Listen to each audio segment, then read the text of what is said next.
You're gonna go fishing. Fine, if you insist. Oh, suddenly seeing overcome by terror. Is it because of you? Okay, here we go. It's climbing up. It's not in combat with anything yet, but it claims to be in conflict. Here, I'll shut the camera off so this is easier to see. Quick, build a cage trap. I was kind of thinking about it, but yeah, no, I wouldn't have even gotten a tree down in time. I was kind of thinking about maybe embarking with a cage trap, but like... Okay, so it is currently tussling with Onul the Planter, who actually has punched it, and then the Cyclops attacks her, but she dodges, and then she kicked it. Curious if any of the none of the animals have been trained just yet. Yeah, they're all just splitting in every direction. Most of the dwarves are all just sitting right here. Okay, I'm just gonna turn the burrow off. It's not worth it. Let's keep following you. The Cyclops is in the middle of everything. It's now bleeding heavily. Stray dog attacks it, but it jumps away. Planter kicks it again. The Planter punches it in the upper body with its left hand. The cook strikes the Cyclops in the left hand with her copper pick, lodging it firmly in the wound. The Planter then kicks it once again in the right foot, bruising the fat. The cook pulls on the embedded copper pick, and the dog bites the Cyclops in the upper leg, tearing the fat. As the turns move, the Cyclops is dodging in between them, experiencing shock. The dwarves are all mildly terrified, but Cyclops doesn't appear to be having much chance. The Cyclops screams, "So easily broken! Ah, no!" And the Planter punches the Cyclops in the left hand with his left hand, bruising the fat on both hands, probably. The Planter then punches the Cyclops in the foot, and then punches the Cyclops in the head, and then the force bends the neck. The dog scratches the Cyclops in the upper body. Tendon has been torn. The force pulls the hip. The Planter attacks the Cyclops, but he scrambles away. The dog attacks the Cyclops, but he rolls away. Cyclops is definitely not in a good way. Apparently he's an enemy with the frilly seduction. It was inevitable. Yeah, it's not a fair fight for the Cyclops, that's for sure. The dwarves are all just punching it to pieces now. And honestly, we do actually have some injuries. The cook strikes the Cyclops, but after the Cyclops... Okay, so this was the cook that actually hit it with the pick. The Cyclops bites the cook in the left leg, and the severed part sails off in an arc. We now have legless Cookie. Ouch.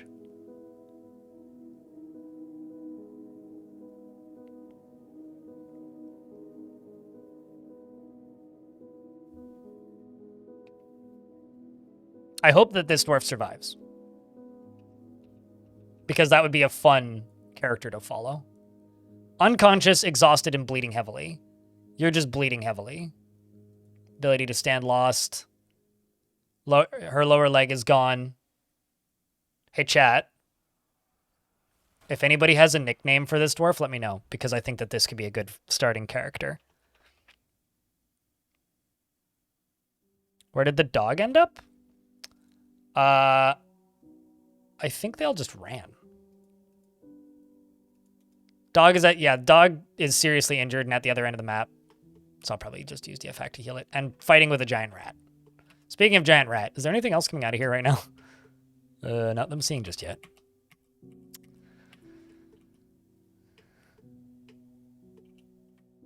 Name him Two Legs. Or just Legs. Legs by ZZ Top. I really hope that she gets the kill. The cook strikes the Cyclops in the head with her copper pick, fracturing the skull, pulling the neck, and screams, "I've been injured badly. This leaves me shaken."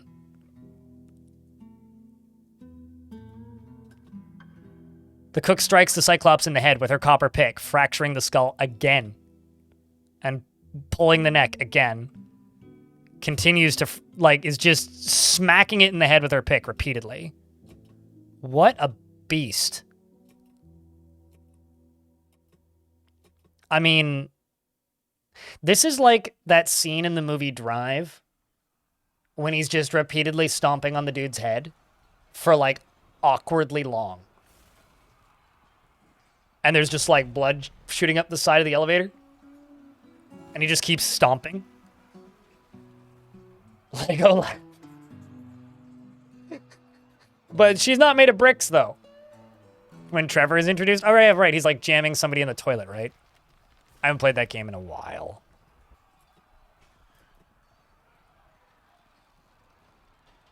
Yeah, it's just the one dwarf who's injured, but you're faint. She might just die here.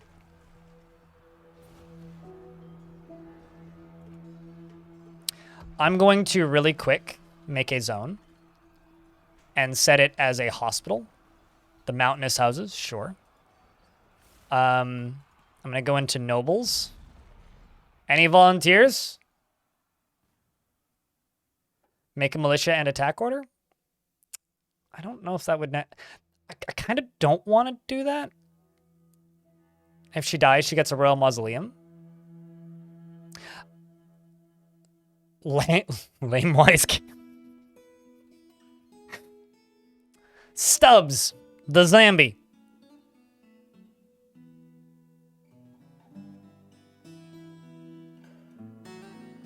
Face crater's pretty good.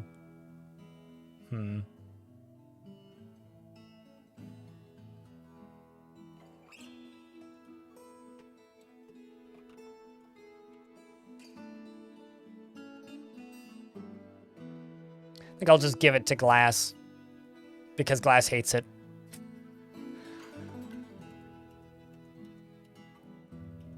Dwarves are just continuing to beat it. It's unconscious. I'm just going to unpause. And just like that, the Cyclops dies. Let's see who got the final blow. The cook strikes the cook strikes the Cyclops in the head with her copper pick, and the injured part is cloven asunder.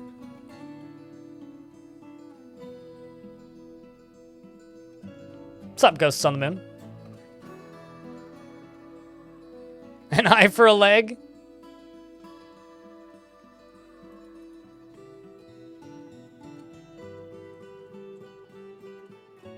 Well, royal brass indeed.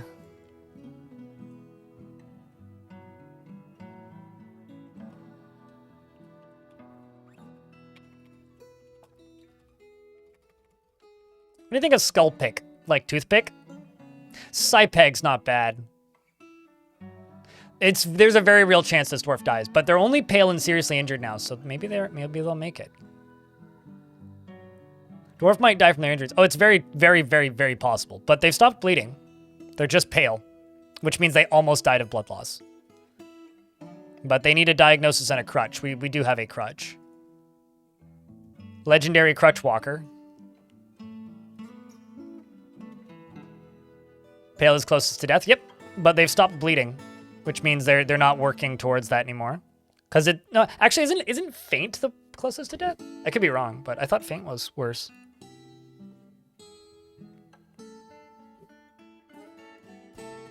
How about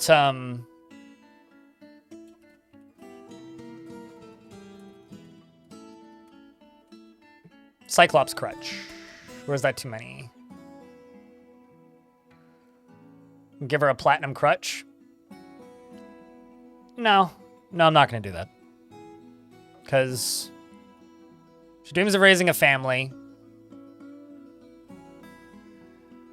She has a sense of duty, though she still values loyalty in a dim light. She, at least in the abstract, she likes to brawl, and she's particularly curious about the world. She doesn't often feel envious of others, and she can handle stress. She is slow to talk. I mean, she'd be fine in the military, but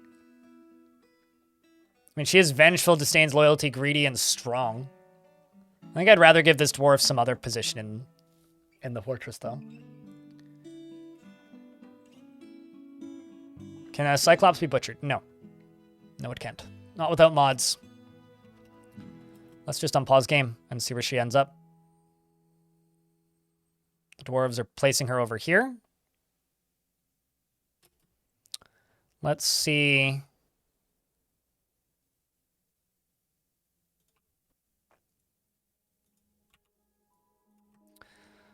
Okay, so there's 2 things I want to do here. I'm going to chop down 3 trees. I'm going to build a door or a trap, maybe a trap door, and just plop it there and lock it. That's the first thing I'm going to do.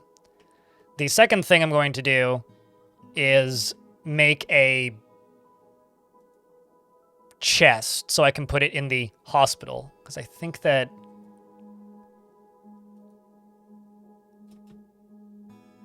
you cleaning yourself, or are you cleaning this dwarf? Oh, I see. You're cleaning up blood.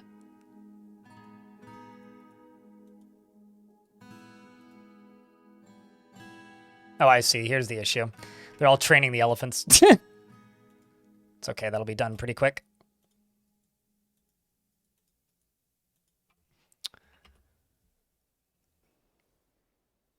Because we got our expedition leader is gone fishing. Great.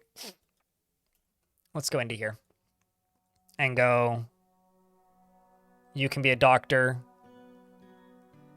You can be a, nope, you're injured. You can be a diagnoser. You can be a surgeon. And you can be the bone doc. Karma? I don't know if losing a leg is lucky.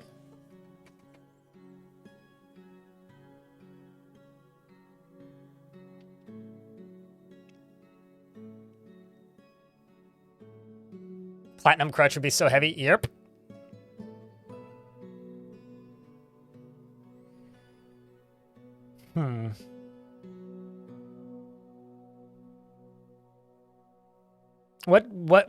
Where does karma fit into this? I don't see why karma fits this at all. I mean, like, I guess, like, eye for an eye, sort of, but it's not really a descriptive thing of what she did. I'd prefer, like, Skull Miner or something. I don't know. Karma just also, to me, makes me think of the League of Legends character. I have, like, mind cancer from that game. Did the Cyclops dead? Yes, almost killed this dwarf. This dwarf whacked it repeatedly in the head with a pickaxe. Drumstick! I think that there will be a piece of terminology that'll be commonplace in this fort, which is beating a dead Cyclops. You're really beating a dead Cyclops with that one.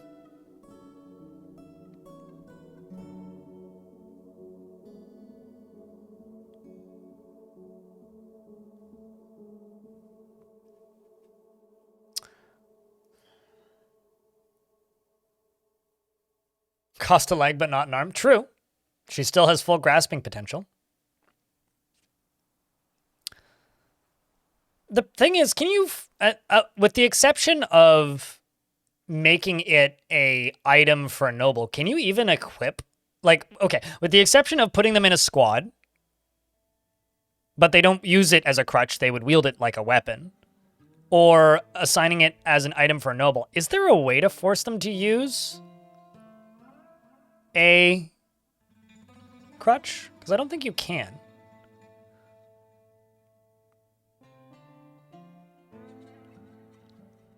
I like Skull Pick, which was my original one.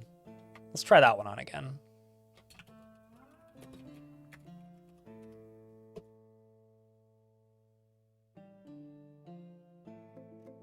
Have only one crutch? Yeah, that's not viable, really. TLDR, I'm not going to prioritize a specific crutch for this dwarf. I'm just not going to. So, Skull Carver? Pogo stick. Let's try Carver.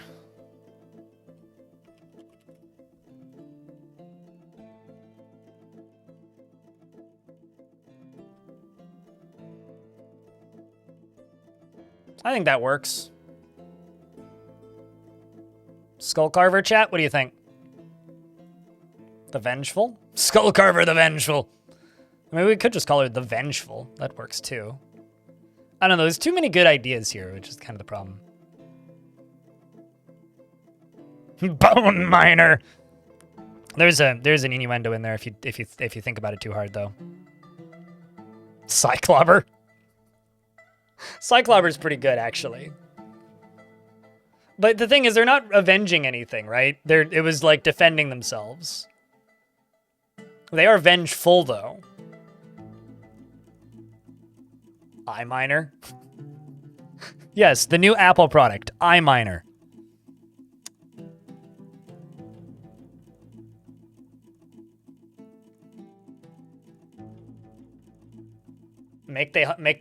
Crutches are not a claimable item, Burkov.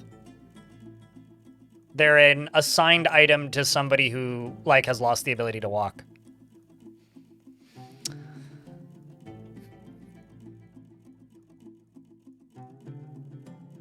How about we just go with...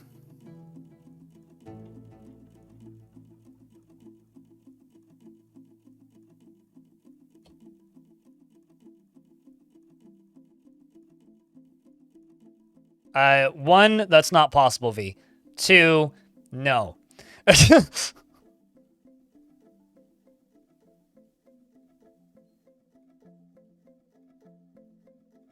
I've named Legless Dwarves Peggy before, so I'm not going to do that because it's too, I don't know, too generic, I think. I like iMiner. iMiner! It works. We'll roll with iMiner. Okay, so let's see. Okay, so iMiner is up and going to go clean themselves. They've been given a crutch. How fleeting life is, begone fear, they say. She has little time for forgiveness and will generally seek retribution. She is very greedy, and she dislikes abstract discussions. She would much rather focus on practical examples. She is assertive, and she is often nervous. She does not often feel lustful, and she has a sense of duty. And though she still views loyalty in a dim light, at least in the abstract. What a dwarf. Dreams of raising a family, and personally doesn't feel strongly about the law, and views loyalty unfavorably.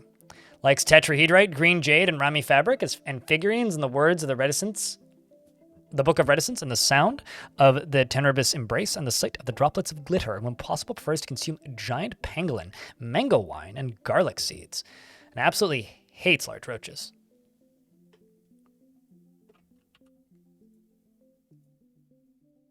So I'm just gonna make a carpenter real quick. And what I think we're gonna do is I'm gonna go down to... Is there no dirt? Okay, there's dirt on this level. I'm gonna go down to here. Fill this in, and then dig out this entire layer, I think.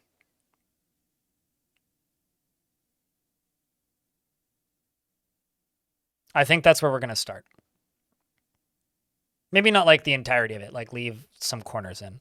But real quick, I'm going to go into my difficulty settings. We're going to set economy to hard, because that'll increase the value requirements for things like guild halls, and that'll be fun, especially in this small space. And for cavern creatures, we're going to set those to maximum attackers. Let's say 12. So that'll be 12, 24. So basically 12 times 4 for the per layer. And, whoops, that's, nope, I want to undo that. No, I need to set that to 25. Wrong button to set to 1. I don't want to immediately start a war with every single elven faction in the entire world. There we go. And then Cavern Dweller, increase scale, let's say 3.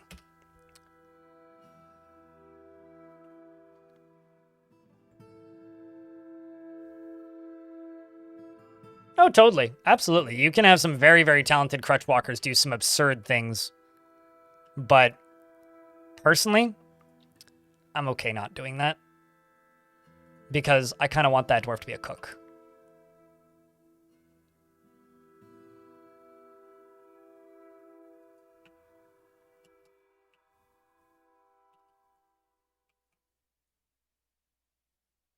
So this is what? 1, 2, 3, 4, 5, 4. Okay, so down here, let's just erase this.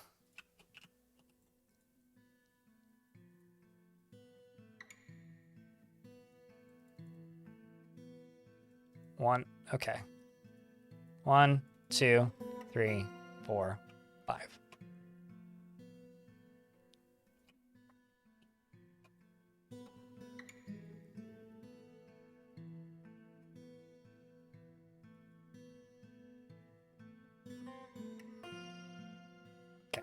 1, 2, 3, 4, 5.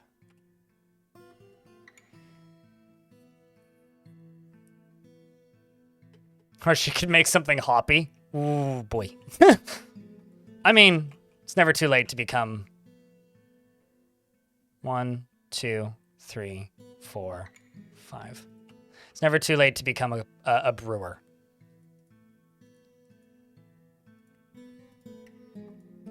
That or I should rename her to Hoppy Gilmore. It's the display of X and Y.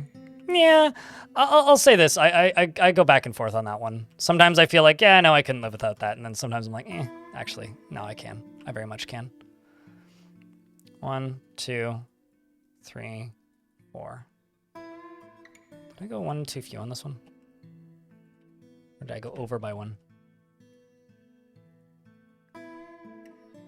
I did. Okay, so 1, 2, 3, 4.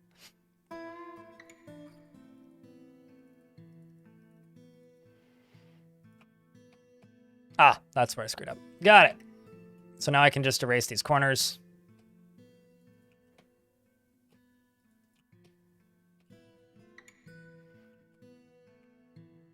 Did I screw up this corner? 1. Yes, I did.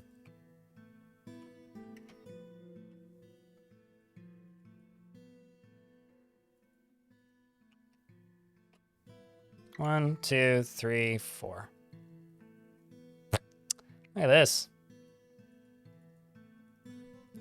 I really wish that it would, like, give us a very clear indicator.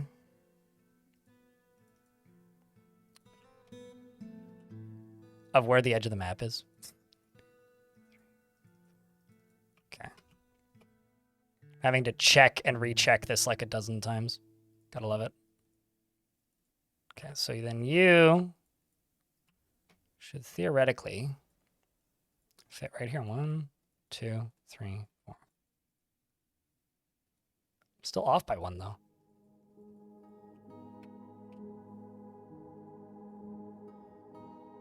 All right, yeah.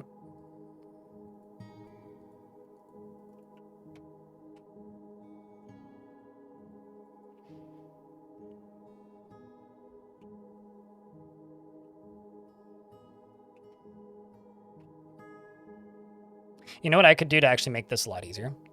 Is I could do this.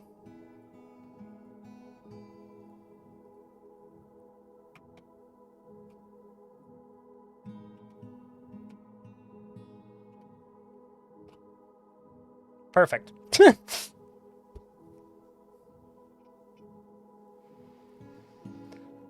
I'm dealing with invaders spawning so close to the entrance of the fort. I'm going to automate the defenses. Probably just long hallways that are completely avoidable with the pull of a lever. And either automated trap systems like spikes going up and down, or just trap setups, something like that. I'll figure it out. It won't be too difficult. Here's the thing. I never make everything symmetrical. I'm doing that for chat. I don't give a flying fuck about things being symmetrical.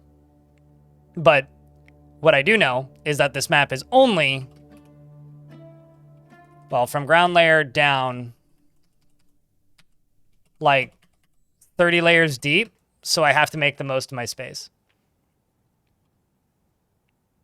So that's more what it is. It's more just I need to absolutely take advantage of areas that do not have cavern layers in it, because there's 3 cavern layers in there.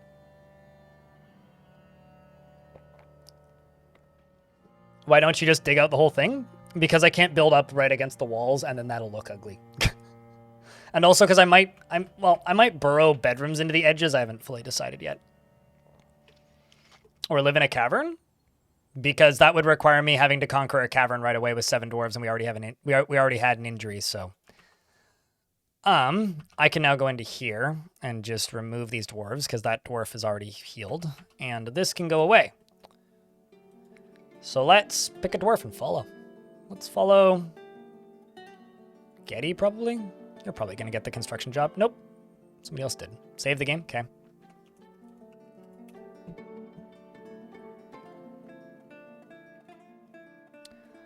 I have custom world creation, and one of the things I tend to do with custom world creation is I turn up the amount of erosion and the amount of rain. It gives me bigger rivers and like wider valleys, but it also makes the lowlands, which are areas like your standard temperate stuff that's roughly at sea level, shallower. If you settle on mountains or on taller maps, you tend to get, what's it called?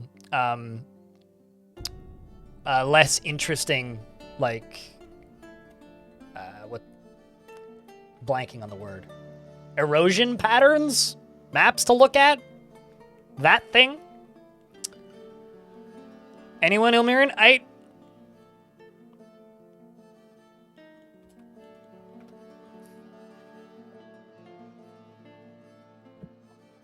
I'll say this. I should definitely go, like, down here and make a refuse stockpile, though.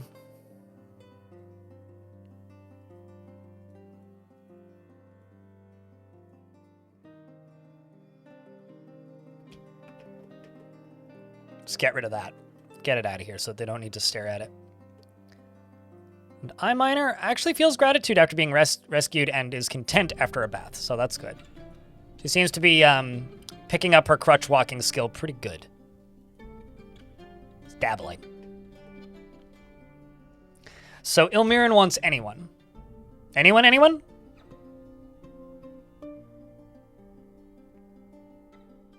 I have several like basic tutorials on Advanced World Gen, and one of them covers rainfall and erosion. Just watch that. It's hard to explain without just showing you the UI.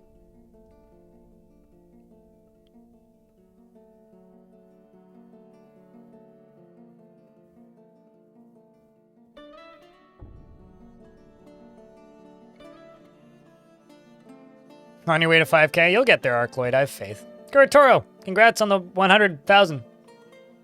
Sure. There's only like 3 options. Yeah, so you can just pick one if you want to pick one, or it's dealer's choice. So I'm taking this sure to mean that it's dealer choice.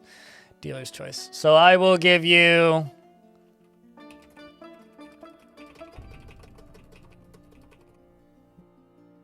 Fluxel.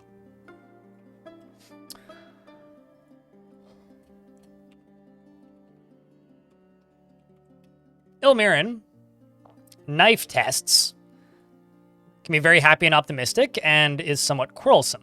And she is bothered by this because she's bothered by this since she values friendship. She tends to avoid crowds and she does not have a great aesthetic sensitivity.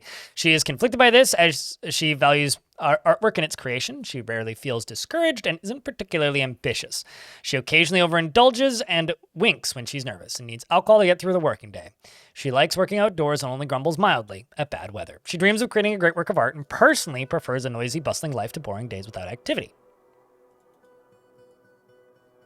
Just double checking I was actually recording. I remember stating that I was turning it on, but sometimes I panic thinking I'm not. She doesn't really value merrymaking and dreams of creating a great work of art. She likes pyrolusite and platinum and moss opal and green glass and cowhorn and the color jade, boxes and bracelets and goblets and slush banshees for their rhythmic undulations. Huh.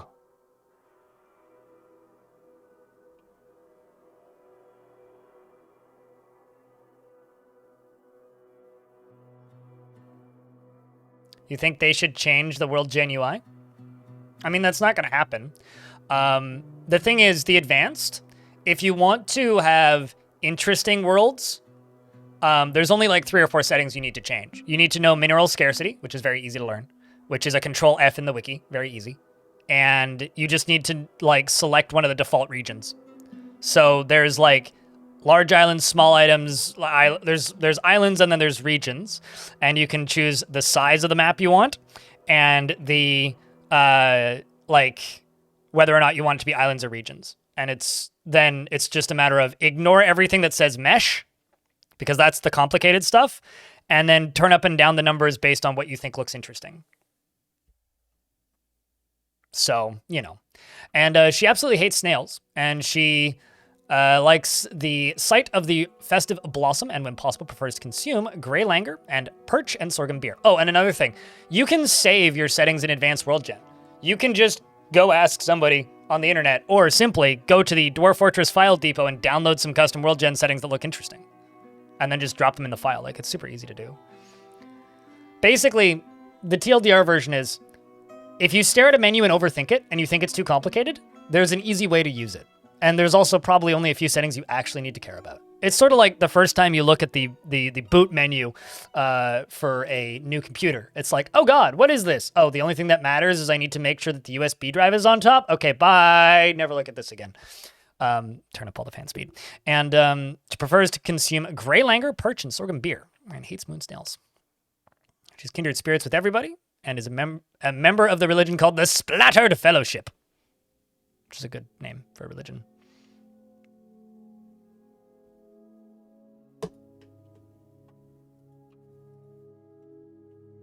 You just joined? It's like a small map or a small map and like small Embark. It's a small map.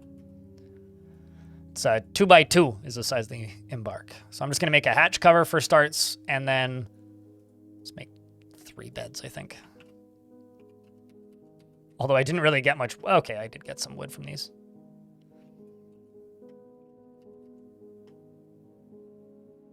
And I think I will tell them to dig through this.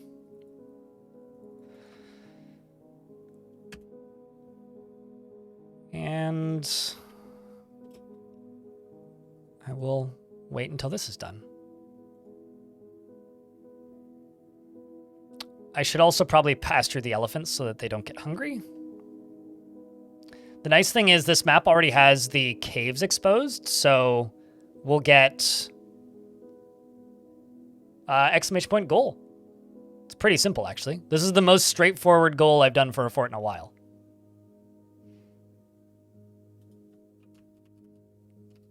It's weird now not having pausing limitations. I'm not gonna lie. It's actually kind of weird.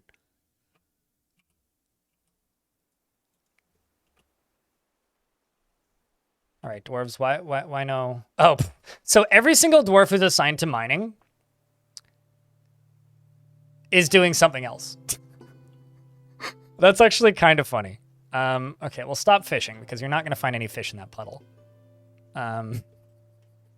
It's kind of, that's just funny how that works. And I will increase the priority of this.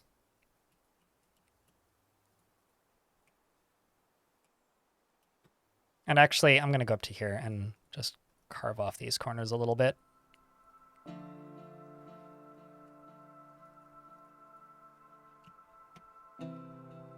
About 1, 2, 3. Yeah, that's what I did.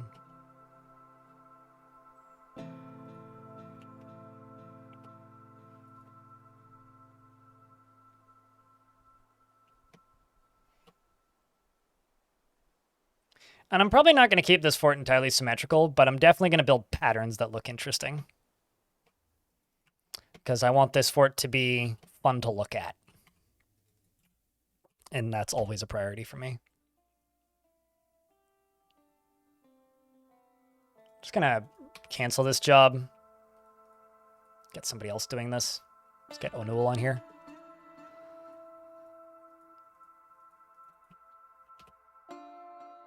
And Getty is constructing the building. We're going to wait until you get down here, and then I'm going to lock this.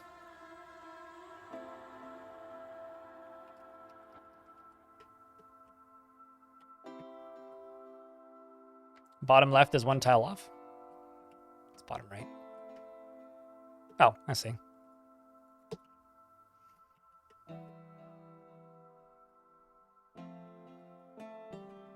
This is going to take a little bit, but they'll get good at digging eventually. What are you storing in the stockpile? I mean, it is kind of fitting that iMiner is the one putting the corpse into the pile, along with her own leg. Art is life, she says. At least she's content after having a bath. I corrected into the wrong direction.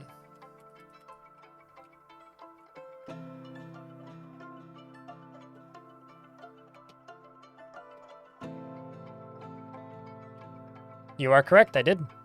Although, fortunately, that's much easier to, like, fix and post, but...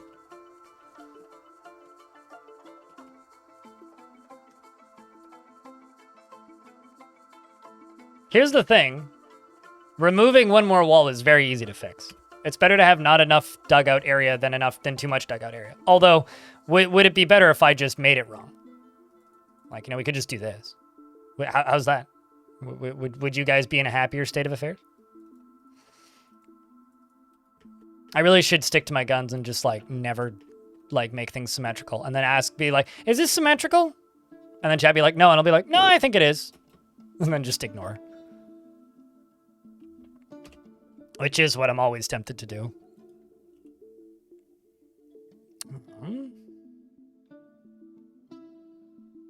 How's iMiner doing? How's that crutch walking skill coming along? Just dabbling still. You do also have some damaged pants because of that whole thing. You troll? I like to think of it as I just have good taste. Mayhaps that makes me a troll.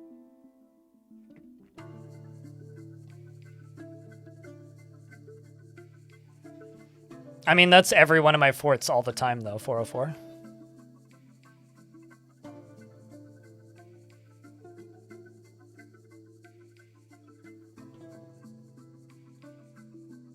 A new pair of hands? I think you mean, like, pants, but... Here's the thing, Tronololo, Luca.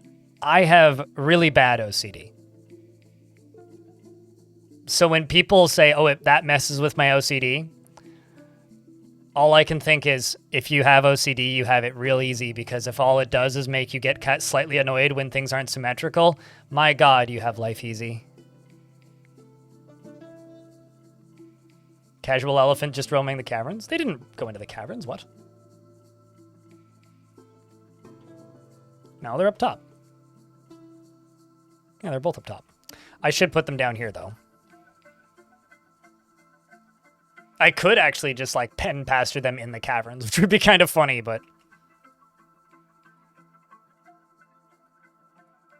Not a bad set of starting animals, actually. As this elephant runs out of the caves. Come on out. There he goes. Well, a cave entrance, I guess, is what you'd call that, right? It's not the caverns, just the cave entrance. This is going to take a while to dig. But I can place a stoneworker. I think this might end up being I will just not give a shit about cave adaptation fort. I might just end up doing it that way.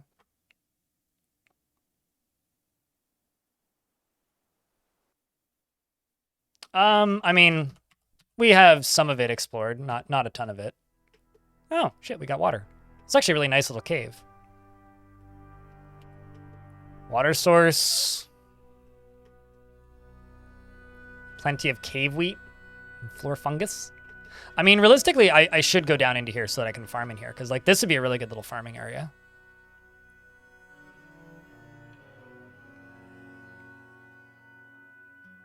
Longnose got arrested for trespassing? It's like, Longnose? I was thinking Longnose Gar for a second. I was like, what? Okay, that I can just deconstruct right now.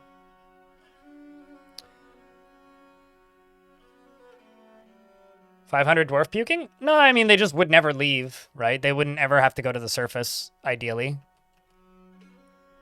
But, like, I may also end up farming on this layer, right? Which will be one down from it, so I'd be channeling into this layer. Also, there's an aquifer on this map. Where's the aquifer?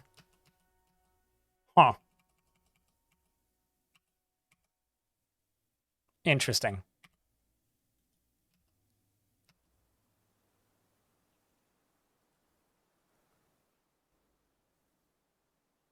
I'm gonna assign a manager.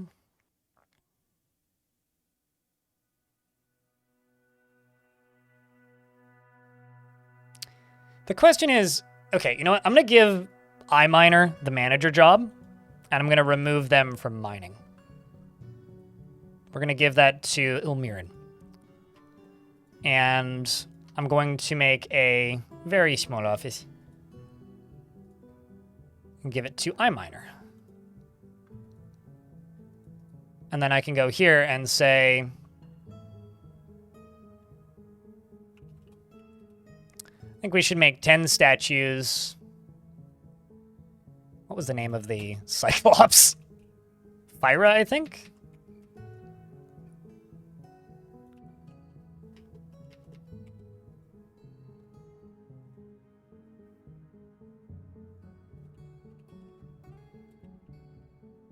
Jade Flash, that was your last name. So we're going to make 10 statues of Jade Flash, and I'm going to make 10 coffers, 10 cabinets,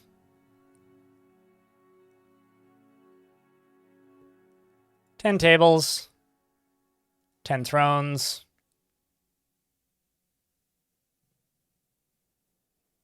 10 grades.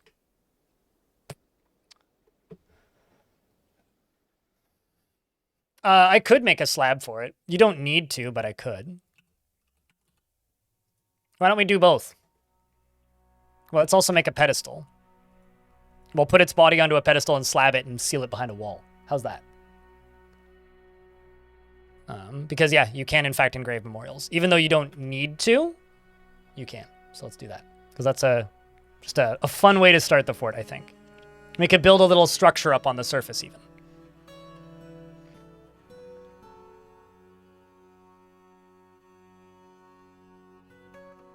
I'm in an ad break, so I'm just going to do this. Did I totem the head? You can't. For the umptillionth time, you can't.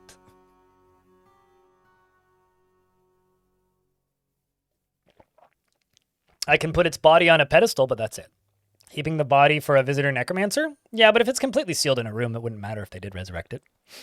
Although it's pretty likely that we'll get necromancer migrants, because I'm pretty sure the queen of this faction's a necromancer, isn't she?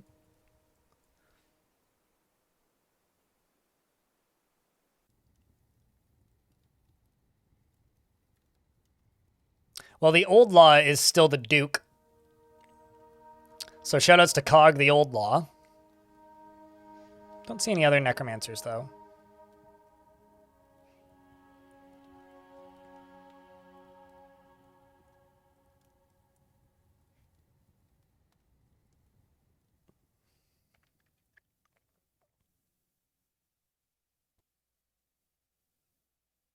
What the? I don't think Lenin was a Cyclops, though. So wouldn't that be like Lenin 0.5 more than 2.0?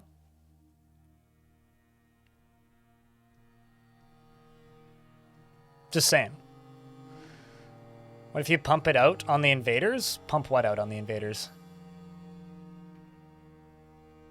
Dwarf Fortress. Well, I mean, Dwarf Fortress creates miasma, but that's not toxic. It doesn't hurt the dwarves.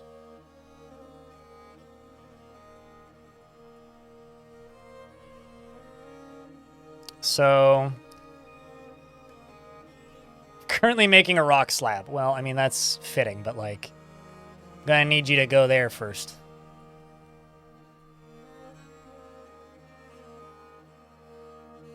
Satisfied at work. Euphoric due to inebriation. The other thing I should do is I should make a craft shop and another stoneworker. This one is just going to make blocks. This one's going to start making rock pots and mugs. And this one is just going to start making blocks.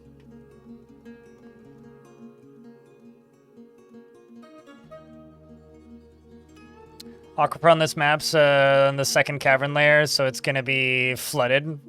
It might. I'm just kind of surprised I didn't run into it in the first. But flooded... that doesn't necessarily mean it'll be flooded, though. But, okay, so let's go rock. Let's say mug. Wait, what?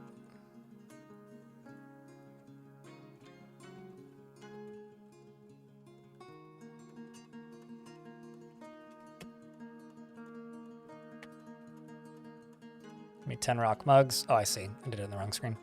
10 rock mugs, and let's just say pot. Make 50 rock pots.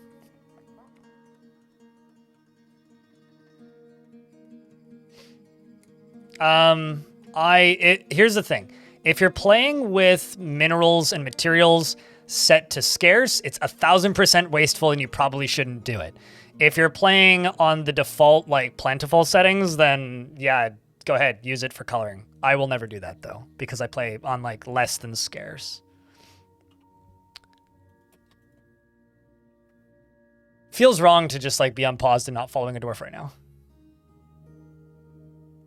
One of them is has a goblin thief sprite. Ah, definitely actually a dancer. Do not question the legitimacy of that dancer. Because they are definitely actually dancer. Definitely actually. I'm also going to just make a jeweler. Because then hopefully every dwarf that isn't mining will end up doing one of these crafts. There we go. So where should we put Fyra's tomb? I think, like, on this layer. Maybe, like, set this to a higher priority, maybe? Maybe even higher up. How about something like this? Maybe even on top of the mountain? I don't want the dwarves to stare at it. I mean, I'd have to construct something over top of it then. So I could do, like, a little ring of walls up here. The thing is, though, I'm probably going to channel down the sides of this thing and make it into a tower at some point.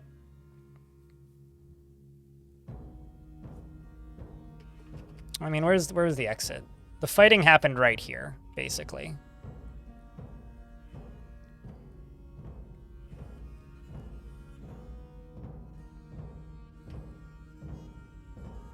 Oh, no, absolutely. Like, if you're importing stuff, totally. Like, you can 100% do that, but...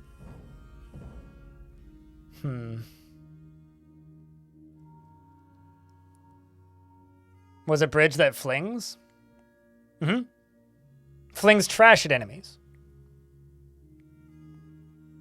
I made a series of minecart shotguns that fired the last siege's weapons at the new one. Which was a good time.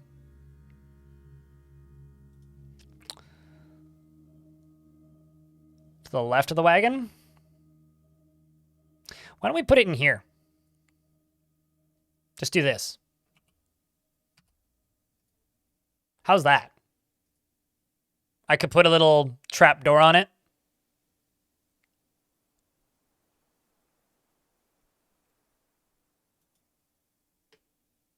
Yeah, it kind of is queen thing.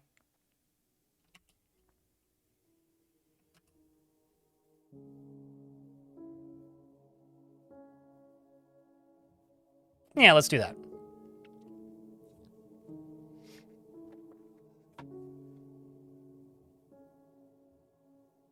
So I'm presuming that the least happy dwarf in the fort is... Oh, wow, no, it's not I minor. Huh. That's kind of surprising, actually. I kind of figured it would be that one. Also, L Spirit, I completely missed that Prime subscription. My bad. Thank you very much for the brand new Prime. Appreciate you. Don't forget to check your Primes, chat. They make the dwarfs go round. So, thank you.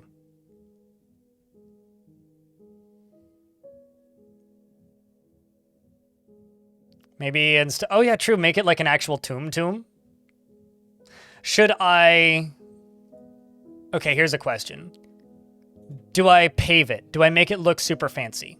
Or do we just leave it?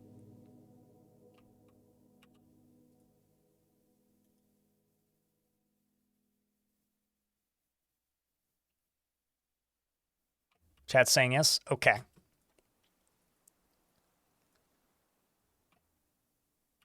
So I'm building a ramp. It's 30.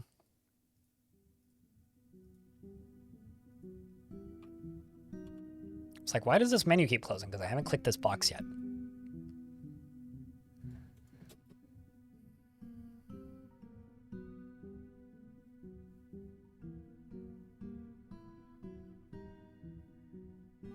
Needs an honorable burial. I mean, we did just steal its home and kill it. So... Could assign the tomb to iMiner.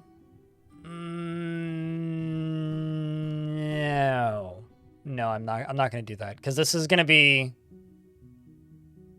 the Cyclops' tomb.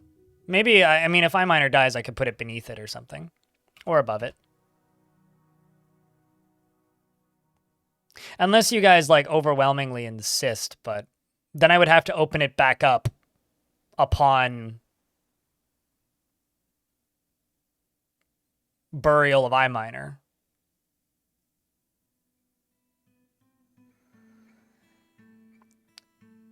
$404. 1, I wouldn't do that because I don't feel like building a danger room. 2, can we just put a body on a pedestal and not obliterate it into a billion pieces? Like, let's just do this and leave it as is instead of making it kind of gross. If you want to do anything else you want, I will be releasing the save file for the start of this fort at the end of today. And you can go do what you will with it. That is up to you.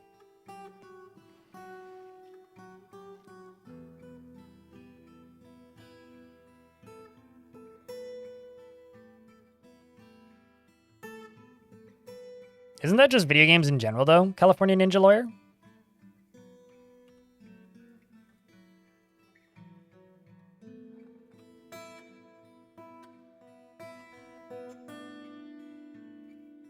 Yeah, because of all of the migrants we've gotten so far in the Fort Creed.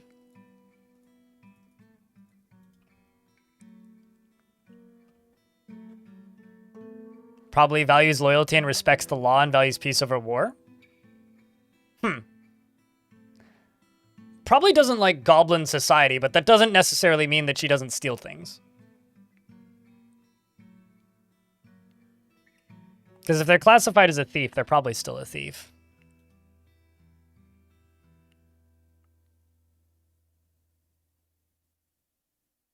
A hell of a farm to feed 500 dwarves? Not really.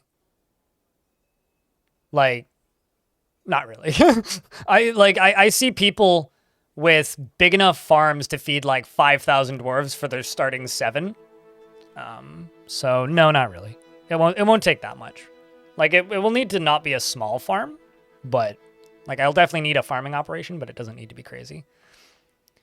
Goblin law is murder is legal. Merc the Second. So Goblin law is based... Well, actually, if you type in ! ethics in the chat, you'll just get a list of Goblin law, basically. Which is... as I always joke about it, they're just true libertarians. Like, everything is legal everything is legal, basically. Which is funny.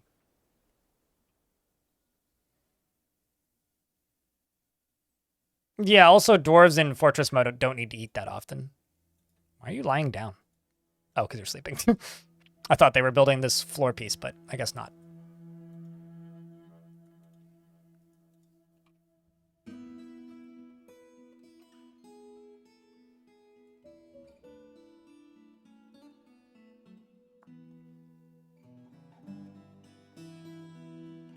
Eight by 5 by 4. Yeah, I'm gonna have many more small ones, but sure.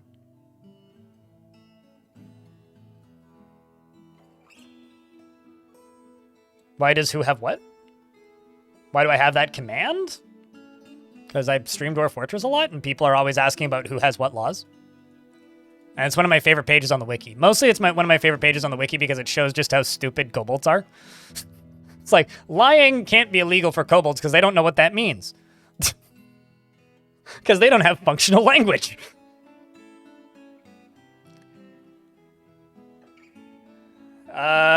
Chat, you guys answer Monfreddy's question, please. Maybe yours does, mine doesn't. Like, I can sit at, like, 60 to 70 frames on 200 dwarves.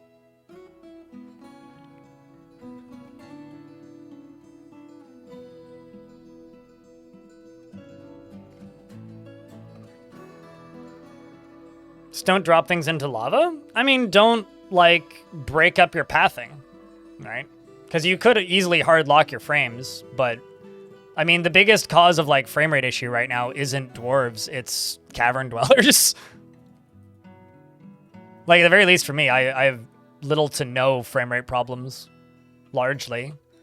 And then if there's big hitches, it's usually because like in the last fort, all of the frame rate drops were caused by, this creature is just getting resurrected 100 times a second by 12 necromancers. But like actual population counts, as long as they're not all in one room at the same time fighting, it's generally okay.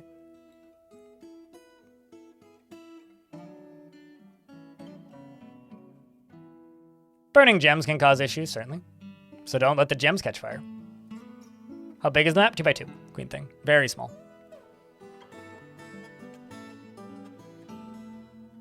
But also, it's pretty shallow, so this map only goes, what is it?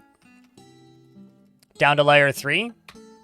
So I'm not going to have much space to build. Basically, I'm going to have to fit everything on, like, 3 or 4 layers, pretty much, because the rest of it's just going to be caverns. And then a dragon decided to start torching everything. Your computer wasn't happy. Yeah, but here's the thing. The dragon can't torch everything forever. The dragon will either die or all your dwarves will die. So, like, that'll go. That's a problem that'll solve itself. If it's the surface that it's torching, that'll solve itself the next time it rains. Like, that is a temporary issue, I would say.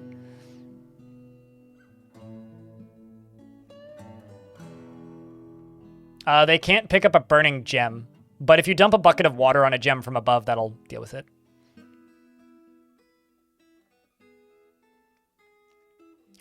So you can't dig through the bottom of the circus, right?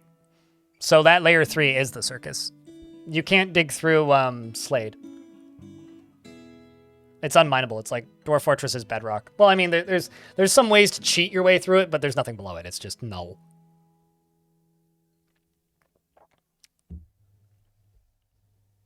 Yours always starts to slow when you run out of stuff to do and end up digging out, what seems to be every layer that you can find. I mean, yeah, having large areas is harder on the pathing algorithms for sure, but that's just the same case for every game like this.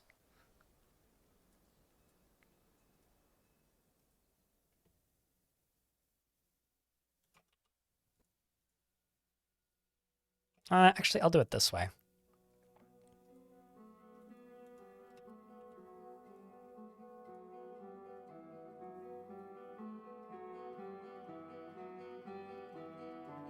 Those are pretty badass little statues, I like.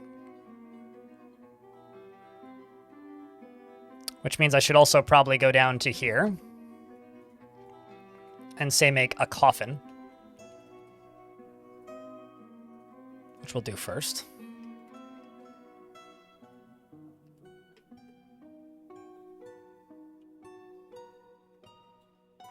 I mean, there is a part of me that is thinking I might dig too deep in this map, actually kind of earlier than I normally would. And then use that as a way of disposing of corpses, but we'll see. I may end up attempting to populate hell in this fort. We'll see. We will see.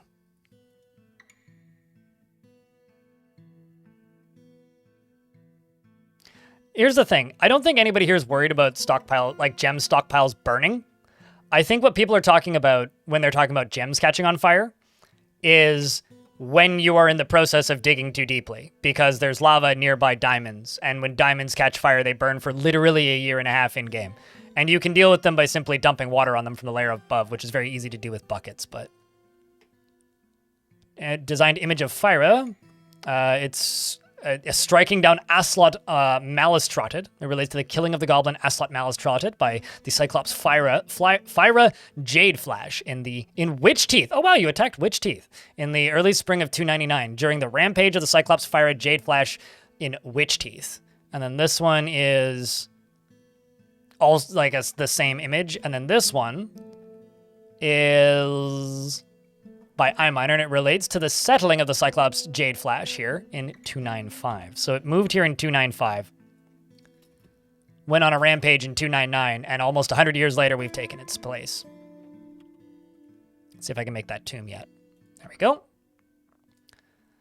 So this can be a tomb now, which is going to be assigned to iMiner. And let's see if you get any happy thoughts about your tomb.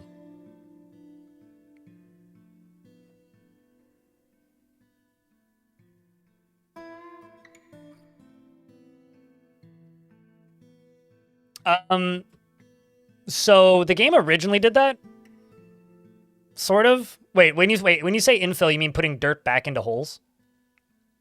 Yeah, because the game never, like, simulated that. So, pleasure near her own fine statue. There you go. Well, at least you're enjoying the process of seeing your own statue. Yeah. No, there's a majority of reason, a multitude of reasons as to why the game doesn't allow you to refill stuff and also have to pull gravel out. And it mostly just comes down to it would be a lot of work and it's very tedious. It like, what's it called?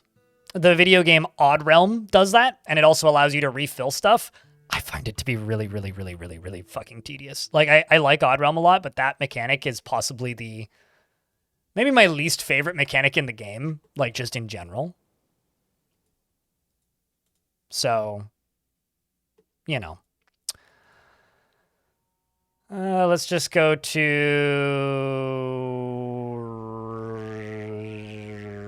corpses. We'll put Fyra's corpse on that. Seems like Onul's gonna go do it. I discussed my problems with her friend, and that was satisfying. You have problems? Well, I guess you're about to carry you've just been told to carry a Cyclops body all the way across the map, so yeah, I also would be upset with that. You can fill an ocean with lava. Pour lava on it and it'll all turn solid.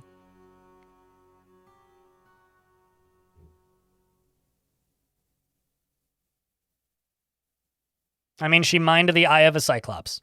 Zach, come on. You were here for it, I think. I really like this constant demand for me to butcher this body. It's really kind of gross, actually, so. Chat, you're gross. Go take a shower. Although it is a grim reminder of the winter hardships to come, the supply caravan from the work of Spray is a welcome sight. Their eyes are alight with the anticipation of inspecting the splendid products of your industrious craft stores. Take careful stock of your own stores. What these merchants offer might very well be the difference between a prosperous future and a slow and meaningless death.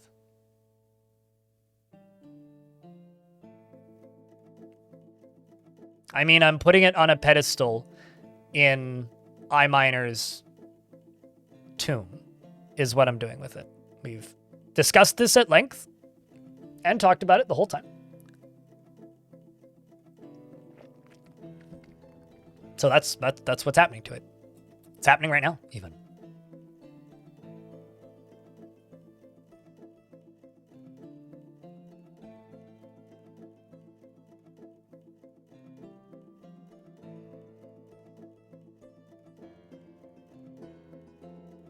Of defeating Meta Ridley in Metroid Prime Remake and failed and now playing DF, of course. Unrelated to the Metroid Prime Remake. Somebody took all of the graphics from Legend of Zelda and the Game Boy Legend of Zelda on the Island. I'm like blanking on the name of it for some stupid reason. Anyway, somebody took all the graphics from that and made it into a run-based game using the layouts from the dungeons. And if you want to go play like Legend of Zelda, if it was a roguelite, that is a thing that you can go download now. Just saying.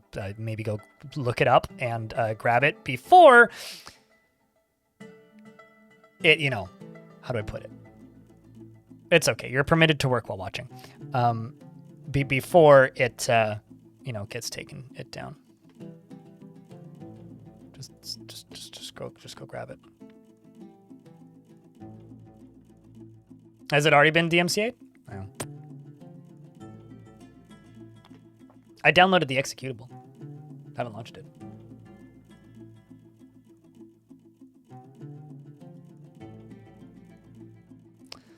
All right, so the Outpost Liaison has arrived. And Glass meets with the Outpost liaison, and they say, I'm your liaison from the Mountain Homes. Let's discuss your situation. There's much to share. And they've added information to our civilization and world info. What should I import, chat?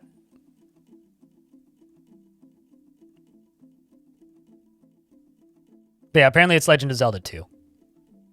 I just saw it pop up, and whenever I see things like that pop up, I download it immediately. Spiked ball. That's oddly specific. Marble. Dogs. Because they have really bad armpit odor. We've been over this, Ilmirin. Also, hello, Ranger Rick. And Celesty. What happened here? Blood in a slab? Cyclops. It's dead. Don't worry about it. Well, more like Isaac is a Zelda-like. Come on. Look at the doors in Isaac. It's exactly the same as Legend of Zelda.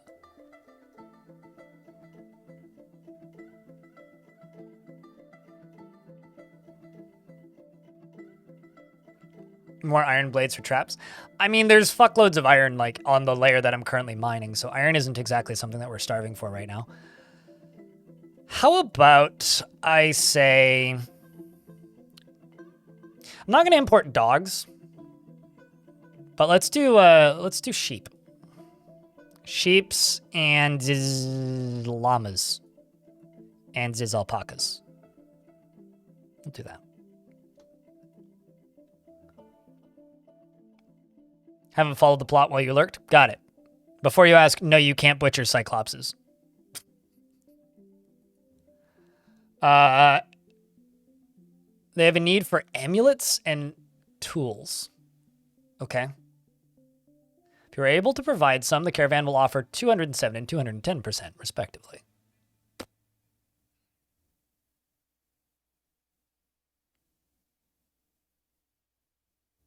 Bone amulets? I mean, I could make wood amulets, bone amulets, cloth amulets.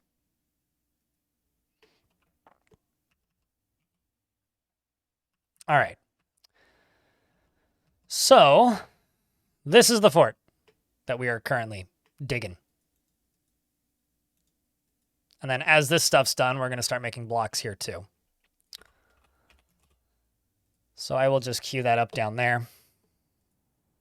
You're making rock mugs. You're going to start cutting gems. And I need a trading depot somewhere, so I'm going to plunk that down here so we can trade something. And we'll just unpause. That's quite the excavation. Yeah, because it's a 2x2 map, and it only goes down to... The map only goes down to layer 3. So we started on layer 54, and it goes down to layer 3, meaning I don't have that much. And the first cavern layer is right here beneath the, like, this cave that we started on. So we're going to run out of, like, heavily populatable space pretty quick. And because the goal for this fort is a population of 500, I kind of need to take as much advantage of space that I'm provided with as possible. And also, this layer is going to be where most of the farming is going to take place, so... Should also probably start digging out this area, too, pretty soon. Buy more picks. Again, like, I've got hematite, like, right here. I don't see that as super necessary, really. Perhaps I could build upwards. Oh, that's totally an option, too. Yeah. Yeah. But I think for right now, what we need is we need materials, building materials and supplies and space. So this is just the easy way to get started, I think, personally. Let's also just make a boulder stockpile right here. It's not any metal ores because that's a waste of space. And I will make another carpenter shop.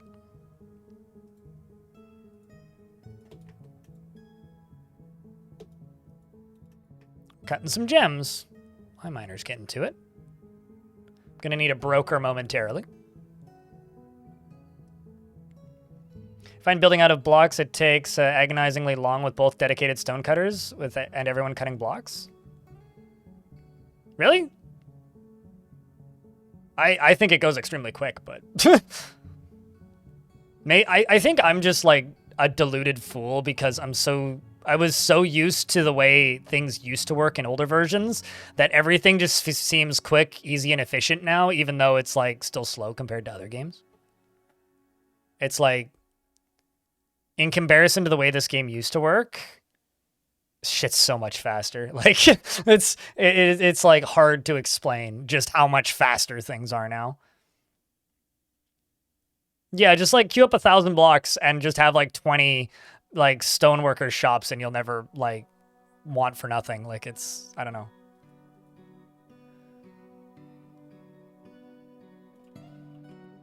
Let's assign a broker. Let's make Getty the broker. Don't really have anything damaged that I can trade. Don't have many cut gems, but I'll bring them. Could sell a bunch of empty pots. You know what? Why don't we do that?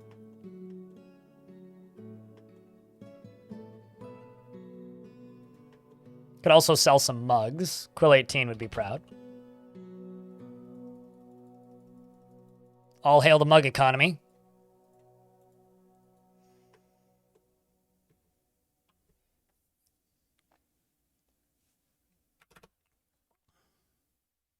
What a time to play DF? What do you mean?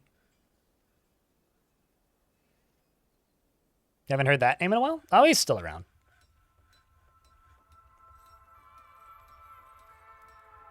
I think, like, grabbing what Jeffrey said in YouTube chat, it's much smoother. For reference, yes, it's much smoother, but it's much smoother mostly because you can build on floors now. Before you could build on floors, like, construction was so much slower and more tedious. But the fact that you can, like, get around that now without, you know, having to do that, it's nice. Also, for anybody who missed the start of the stream, we are planning to play 2 games today. We're going to play this probably for about another 4 hours. And then we're going to play like an hour or 2 of this game. Because a friend of mine worked on it, and it's a developer whose previous game I liked. And it's a third-person dungeon crawler with a Contra as fuck theme. So, and its soundtrack fucking slaps. It's great. It's very chonky sounding, like synth stuff.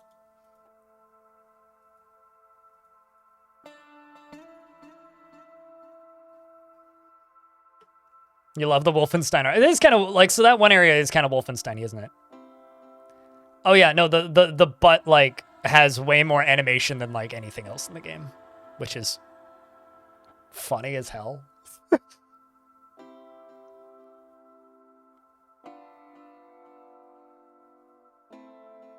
Yeah, it's a turn-based game though, Zach.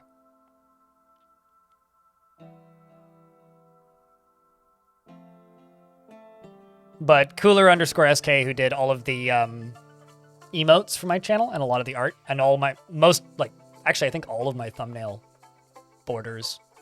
But anyway, the vast majority of the art on the channel, he did a bunch of asset work for that game. 26 volleyball. I mean, it doesn't have physics. It's just pixel art animation, but so no. Some migrants arrived. Let's see what we're getting. I kind of saw this coming. So what's our policy on necromancy, chat?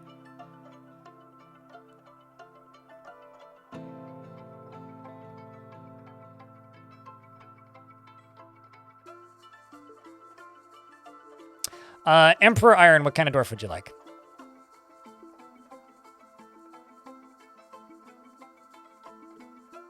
Well, I mean, so the last fort, which was the same faction as this one, had a lot of necromancers in it.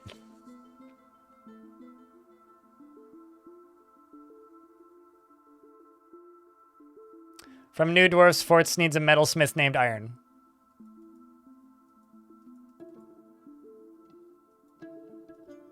This dwarf's a legendary engraver, though, damn. Which I'm not too surprised by, based on how much engraving I was doing in the last map, but... So basically somebody with smithing skill, I guess.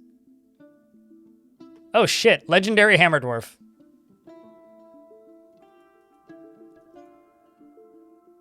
Damn.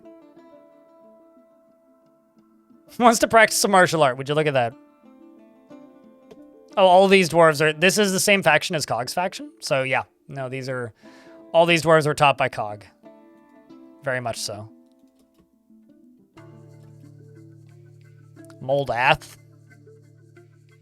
It's killed 3 zombie goblins. As well as his wife and his zombie wife and his child.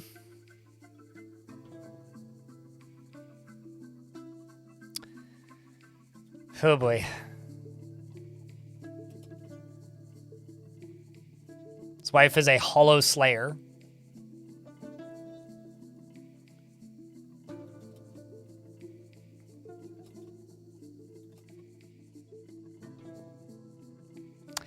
Well, the good news is they're not going to need bedrooms. Missed the naming, it's on cooldown? Yep. Yes, you did. So none of these dwarves have any kind of mining skill. This one's a dabbling furnace operator. How about you? Same with you. There's Kiddo. So, Iron, do you have a second choice? Because I think that's everybody.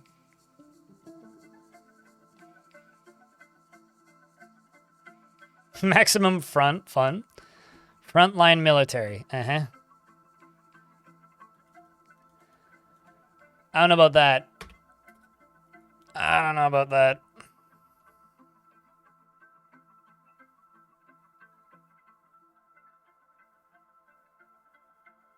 Bearded one is okay. How about the legendary engraver / legendary hammer dwarf?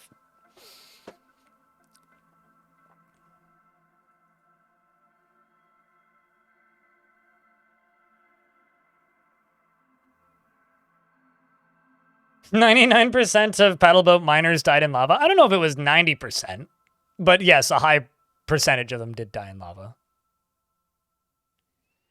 Put them all in a squad together. You know what I could do? I could put all the necromancers into a squad and then send them somewhere else. Like, I could send them to go, like, populate this cave. You know?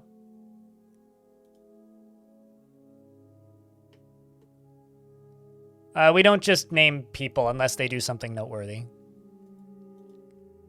So, respectfully, I'm going to decline that. Kestrel North, thank you much for the raid. Appreciate you.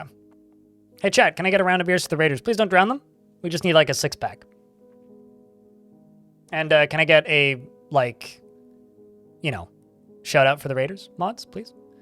Starting a civil war with the necromancers. That would be completely counterproductive to the goal of this fort. The goal of this fort is to have 500 population. Starting a civil war with my own faction would make that an impossibility. So, no? What? Well, we're going to get more than a 6-pack, that's for sure. Shinira.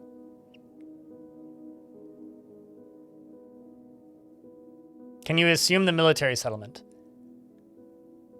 No. I don't think you can. You can visit it in adventure mode, though.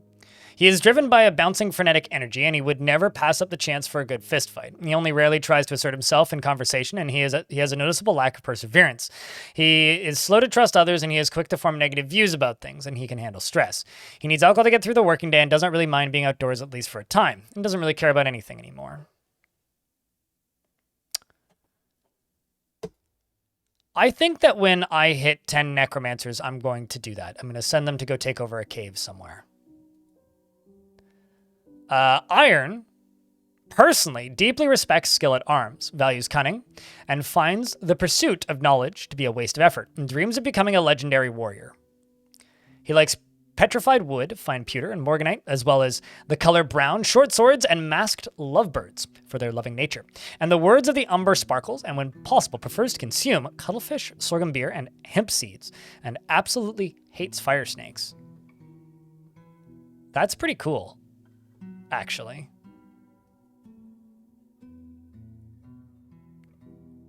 Make supper for the kid? Well, you do what you gotta do, Kestrel. Thank you very much for the raid. Hope you had a good stream.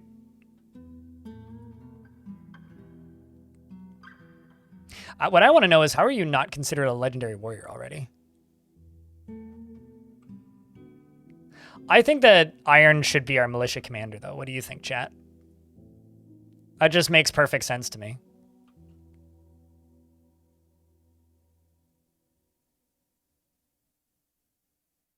And all of his statues were fire snakes. I love how dwarves do one of two things with statues. They carve images of things they hate or things they like. It's one of the two.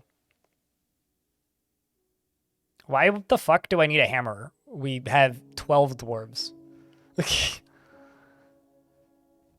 Chat, I'm starting to think that Son of Boat Murdered wants to see this fortress topple. Like, Son of Boat Murdered actively is working against the goals of this fort. Doesn't care about anything anymore? Nope. No, that means that they have pretty severe PTSD.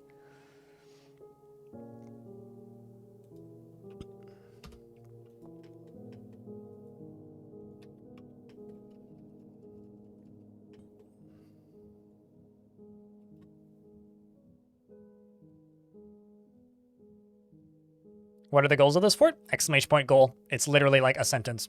Get to 500 population is the goal.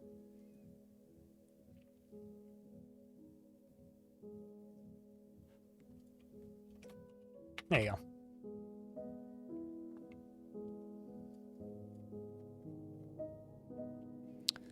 Did you bring any picks, game? You did. I can buy the one. Can't afford the steel one. It's too expensive. Grab that silver bar.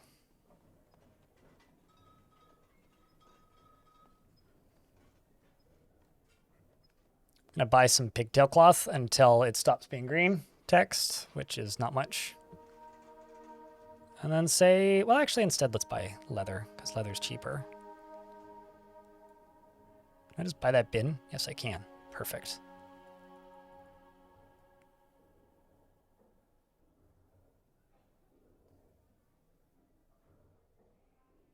I think I'll buy some more plump helmets. And ship it.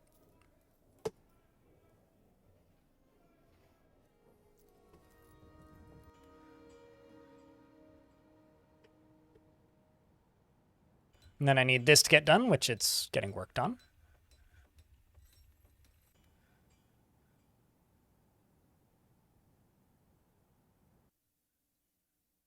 Found the desired setup for the...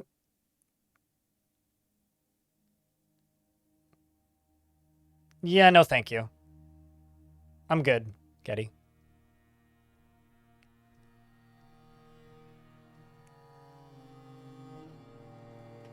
I don't really want to use your requests for military styling, thanks. Let's just go into here, work orders, and say wheelbarrow. Make 3 wheelbarrows. And allow 3 wheelbarrows here.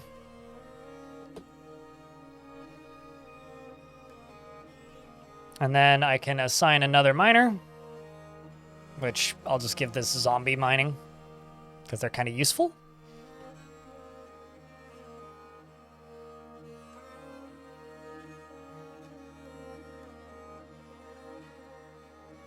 But yeah, if you're making suggestions on what you think my military should wear, no thank you.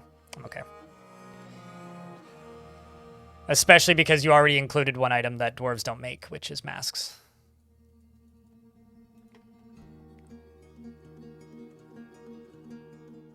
So you're telling me to use an item that dwarves can't actually produce, which I'm just not going to do.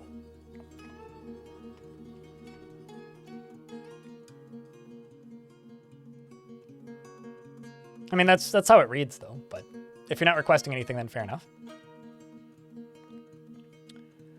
But yeah, Cramp, this was what chat wanted to see. Smaller map, big population. So we're going to try and do it. I mean, we've already got a fun character, which is iMiner, who killed the Cyclops right at the very start because we settled on a cave with a Cyclops in it. Killed it with her copper pickaxe and almost bled to death in the process. But, you know, is now just a pretty solid little starter dwarf. And then we made a tomb up here for the Cyclops with a bunch of statues of the Cyclops. and put a memorial to the Cyclops. In memory, Slayer of the Goblin Stozu went missing in the year 394. That's not true. The slab reads in memory of Fyra. And when that dwarf dies, we will remove this pillar and bury them in here. Went missing. Yeah, that's an odd way to write that, but I guess I'll accept it. I'm going to make a wood furnace, maybe 2 of them, and I'm going to make a wood stockpile. I realize this is just like a bunch of stuff being thrown around, but it's going to be messy for a little bit. Making three wheelbarrows. I'm probably just going to get them to make charcoal, and we're just going to start making iron until I run out of wood. Because there can't be that much wood in the map. No, there really isn't. Very little wood, actually. But I'm totally going to have to chop down some more trees. Oh, shit, we could do honeybees. Ooh.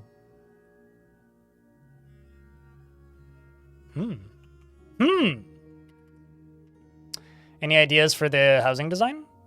Currently, I'm thinking more about the farming design, but I'm open to ideas for housing design. Just has to be efficient. Hello, Mouse Beater. What kind of battle scars does she have? Well, she's missing a leg. Her leg got ripped off. So she's going to be on a crutch forever. I wonder how her crutch skills are doing. She's an adequate crutch walker at this point.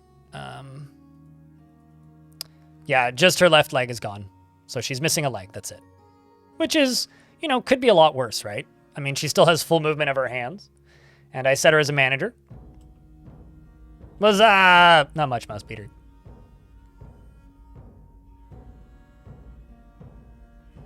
We bought this land after expensive negotiations? Yeah, totally.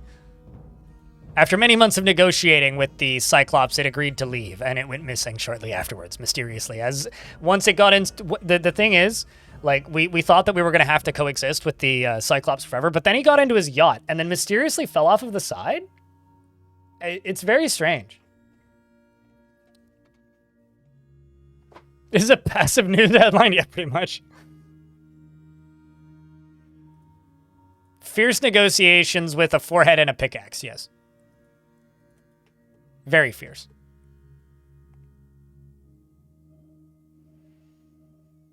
Using a crutch that's tied to your leg is a discount peg leg. Yeah, I wish Dwarf Fortress had peg legs. Even Tarn has expressed the desire to add peg legs. Do you ever just, like, watch them loading up? Because the game actually has them, like, loading stuff from here onto their animals. I've always found that fascinating.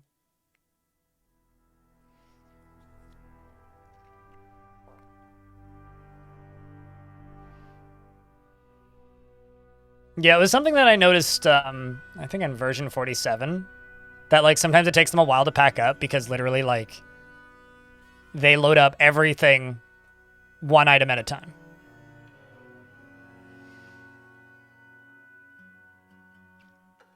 I mean, I built a ship in the last one.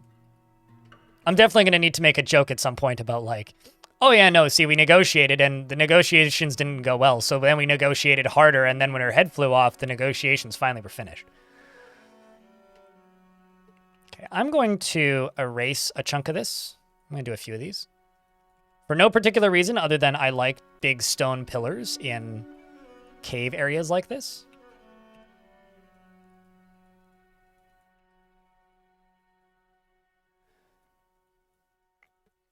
I'm also going to go up to the surface and go, you see this? This is a puddle, right? See this? This is a puddle, right? See this? This is a puddle, right? What if I, like, just drained the puddle into here?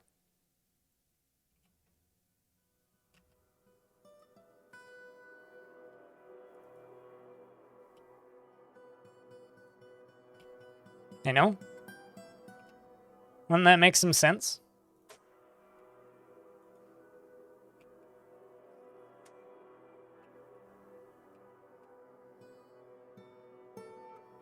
And then it'll just, like, pour down into here.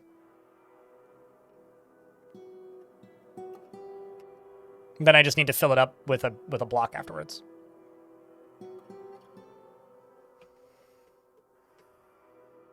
If you buy out their entire stock with just a few really valuable things, they leave instantly. Yeah, because it doesn't take them a long time to reload it, right?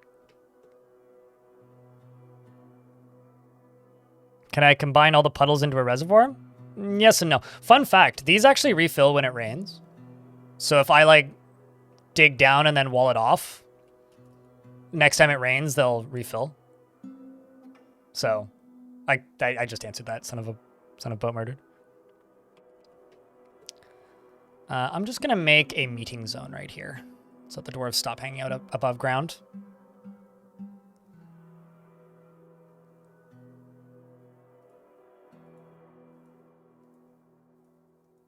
So they'll eventually get through all of the 4s, and the 1s are all going to go down to here, so they'll get to that pretty quick, I think. Although I can just go all the way along here. And all the way along here, pretty much. And they will just through here pretty quick. They're also mining out this. We're going to have some real good miners sooner than later. You have a lover, Ilmirin? You're in love with Dominok. Look at that. We have a happy couple. Ilmirin and Dominok have hooked up. She finished up some work and that was satisfying.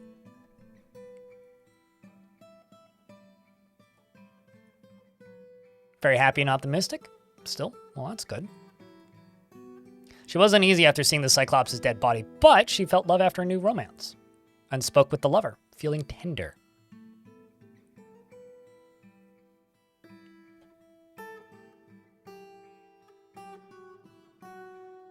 How's iMiner doing? Afraid, shaken, and restless. Well, shucks.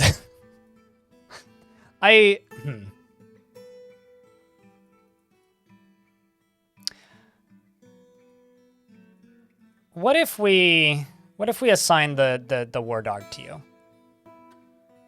A tier. The war dog will now follow you. Maybe that'll help you be happy when you get to interact with a pet.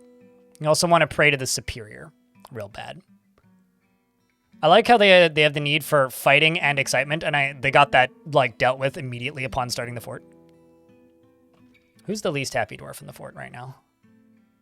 Onul the planter. What are you upset about? Oh, you're just like going through constant post-traumatic stress. Ah.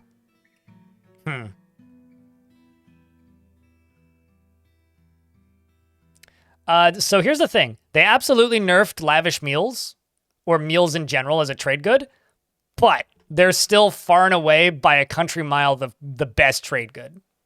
Just going to make a temple to no specific deity right off the bat. That's what we're going to do. So dwarves can just go pray if they need to.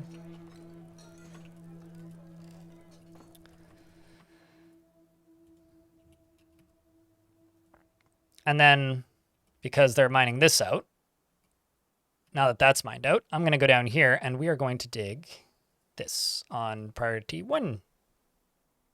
Just dig out this whole area, right here. Nice and easy. And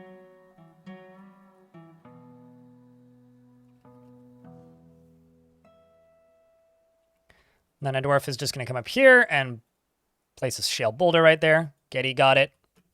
It's now sorted. I could buy his pets for the next caravan. Who? Onul? This dwarf? She just dreams of mastering a skill. You know, I'm going to give this dwarf mining, and I'm going to remove... I'm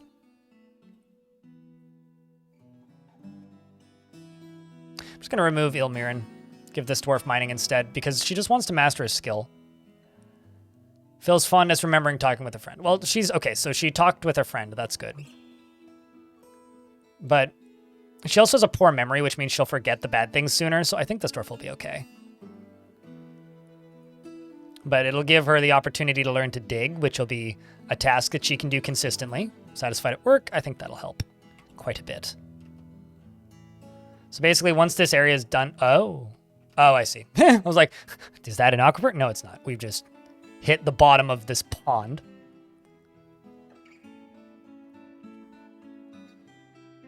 Once we've gotten up to here, I can then channel down through here, here, and here, basically. And then this will all just flow in. And then I can also bring this over from here.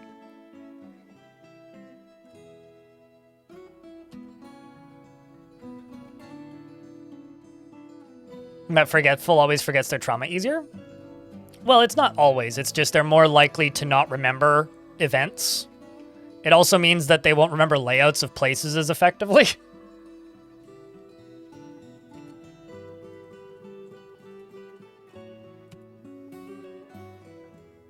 Okay, so they should clear up this zone pretty quick. So that I can farm down here on the stone. Because this is going to be our main living layer.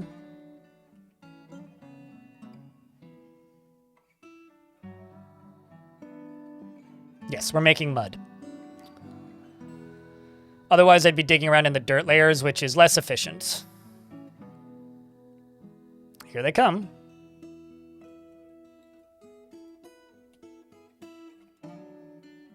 And we're going to need a pretty big farm, so this is just an easy, efficient way to do that.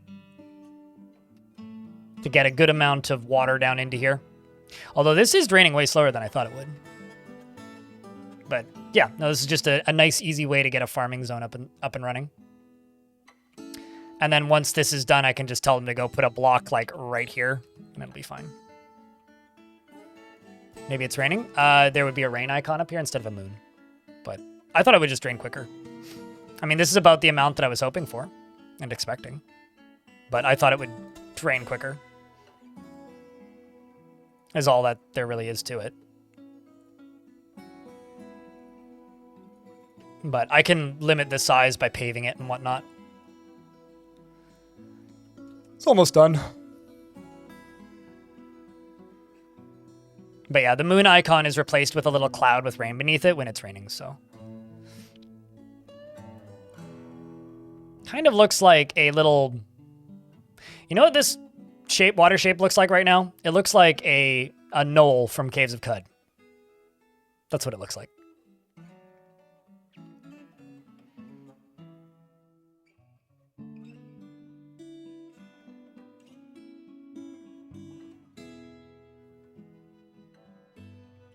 Kind of looked like it for a second there. Now it kind of doesn't anymore, but let's just use blocks. Let's be specific about materials. That'll be good. Okay, so how much charcoal do I have? I've got 2 upset dwarves. Onul and this necromancer.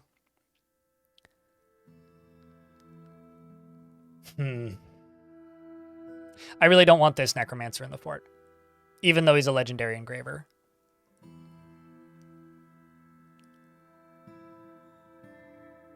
God, why do people want tornadoes in their video games? So Dwarf Fortress used to have flooding in it, fun fact. I'm gonna go top off my water while it saves 1 second.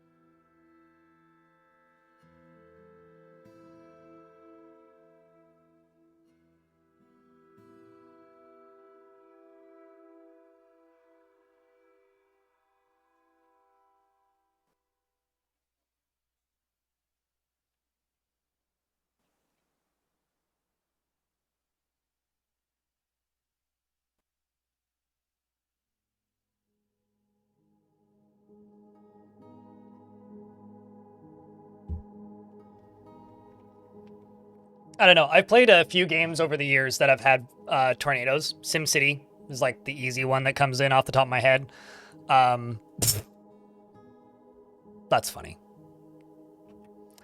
Of course. All right, well, I'll just mine this out. Mind your own necromancer. Mancer. I'll say this. I've played a few games that have had tornadoes as a disaster in the past. It always sucks. It's never a fun mechanic.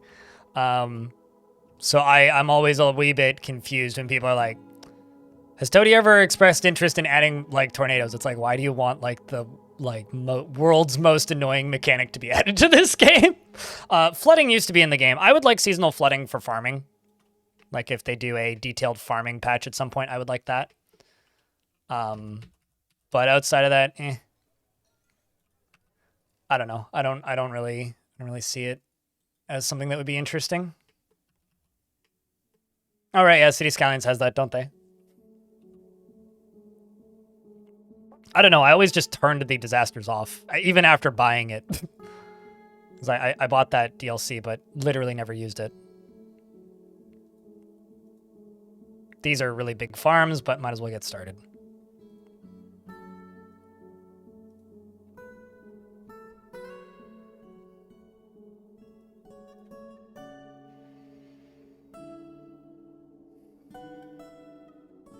While we're on the silly suggestions, or dragons should randomly spawn and get agitated. Nothing randomly spawns in Dwarf Fortress. Like, because worlds have limited populations of dragons, like, if you want dragons, you settle near a dragon. That's how that works. So I personally don't think dragons should, quote, randomly spawn ever.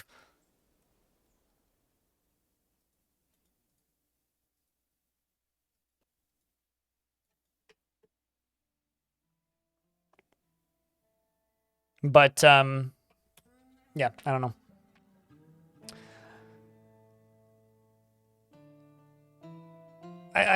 Well, I mean, those don't spawn. Those sprout and then grow, and then they grow on a timer, and then they suddenly grow all the way up, right?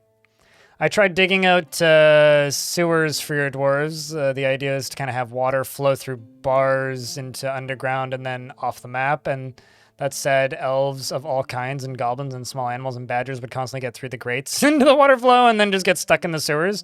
You even had snake folk end up hibernating in there. Yep, that'll happen.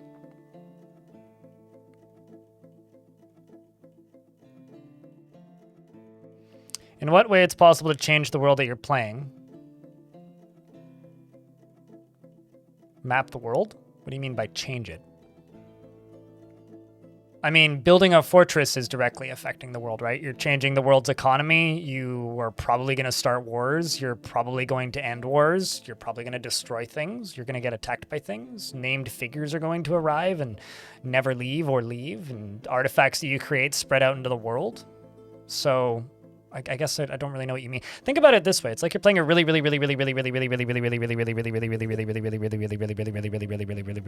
slow game of Civilization. Is kind of how you affect the world. Every fortress that you build is like a tile in Civ. I'm just going to build a smelter, and we're just going to start smelting metal.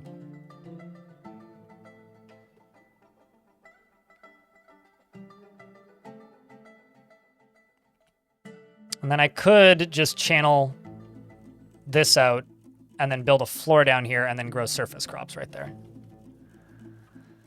Which I may do.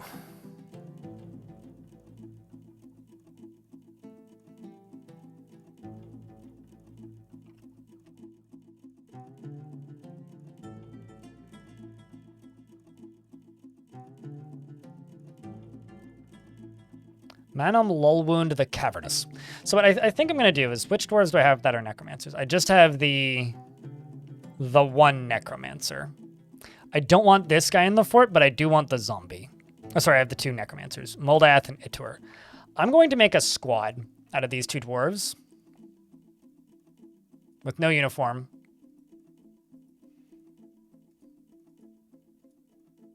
And I'm going to go send them to go take over an abandoned site. Because they are a liability and they're already getting upset. So, or one of them's already getting upset. So I'm going to just go take over something. Something abandoned, like maybe Witch Teeth. Yeah, I think that would make sense. Because Witch Teeth is that destroyed goblin site.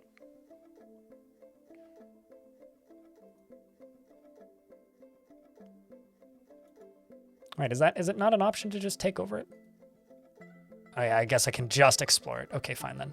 If you insist. I need to find something with a population. Rude. Didn't want to actually attack anything, but... something like that kobold lair that I found this one, which is now a dwarf cave.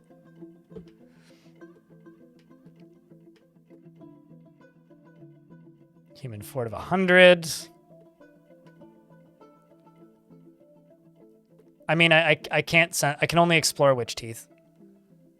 I can't take over Witch Teeth. There we go. Goblin Cave of Cherish Mind. That could work. The Goblin Cave of Rubble Scars. That could work. Was that the human camp of Radish Bushes? No, it's Basis Bushes. Okay. I was like, what?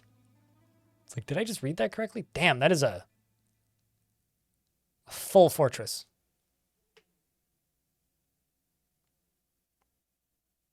Witch Teeth is a great site for necromancers, but unfortunately there's nobody living there, so I can't actually take it over. I think I'll just go for the Human Cave of Windcrack.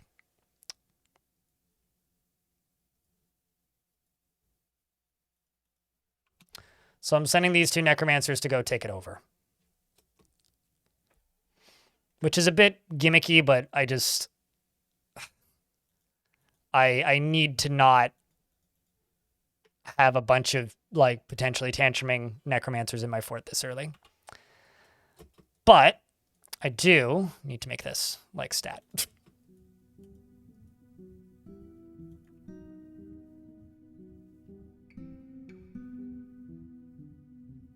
You wish they become the masters of Windcrack? Definitely. They're going to Windcrack that whip. Why do those necros get angry? Because they're from my previous fort, which, if you watched much of it towards the end, got kind of, violently explosive. Shall we say? Like, exceptionally violently explosive. So they all have, like, pretty bad PTSD. Like, I'm fine with normal dwarves, but the thing is, I don't want to have a ton of necromancers right off the bat. Like, that's just... not a great idea. It's just not a great idea. Let's also start some dimple cups going, because why not?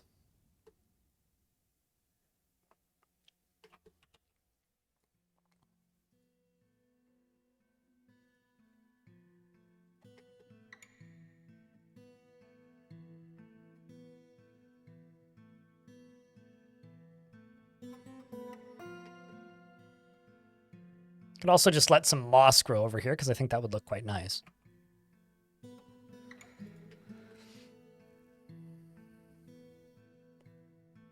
Could be vampire necromancers? Well, fortunately, they're not vampire necromancers. They're just necromancers. How's Eye Miner doing? This is definitely my most interested character so far. Or the character I'm most interested in so far. You really need to start getting some happy thoughts there, Dwarf, though. Do you ever interact with your pet?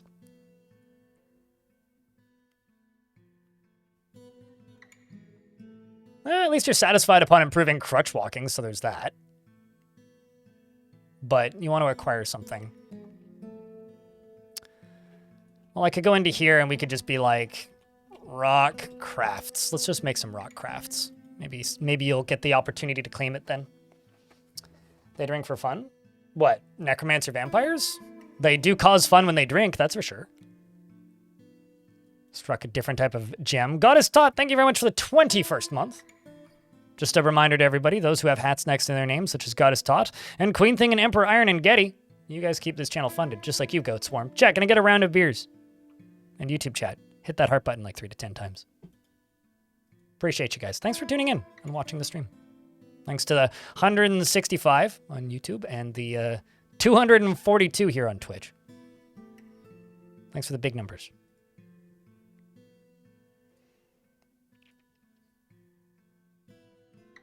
Okay, so you are attending a meeting. The still ore is returned. God damn it. Did you not seize the thing I told you to seize?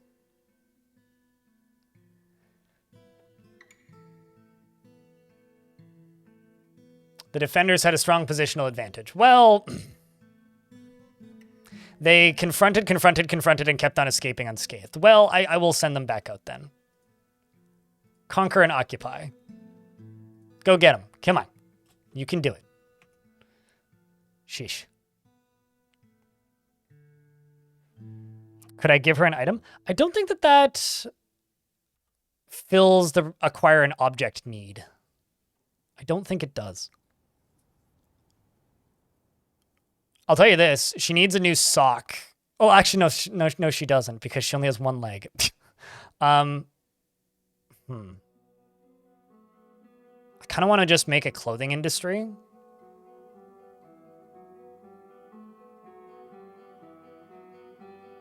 I was about to be like, yeah, she needs a new sock and shoe. No, she doesn't.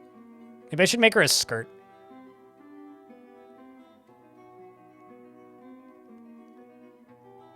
I'm raiding non-factions. So factions that aren't assigned to larger factions, I'm just basically raiding camps. But yes, raiding this early.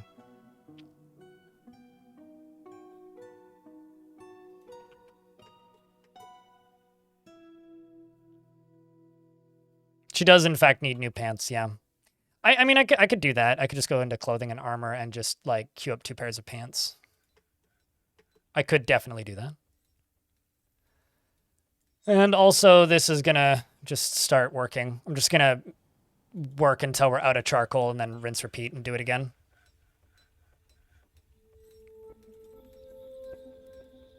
Seems like this miner is doing it, but you're a miner, so can you just please keep mining?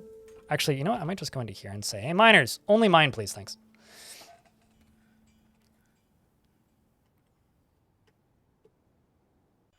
Rest of the jobs are going to get divvied up between bunches of dwarves, but this is going to be the initial farming zone.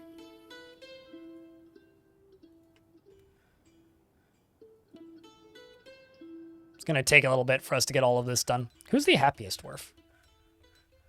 It's Dominok, probably because of the whole lover thing, you know? Yeah, definitely because of the whole lover thing. Also seems to really like his job. Although I will say, feeling wonder after incompetently performing the rites of the Walled Creed is definitely helping. Mine your own business. Mine is your business, and business is plentiful. Or mining is your business and business is good? Is that what we're doing with this? Okay, so they definitely didn't return again. I told them to go seize it. It says that they returned, though, but they didn't. The attackers had a strong positional advantage. There we go. The goblin Vanod was struck down by the dwarf necromancer, and the still farm defeated the principles of prestige of an unknown civilization and took over Windcrack, and the new government was called the Axe of Frenzies. All right, so we've now got this, and I think it's part of my faction.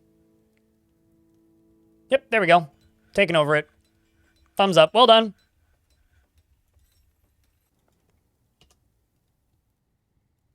And so now we have this zombie. And her husband no longer lives here, although it claims he's a new arrival. What?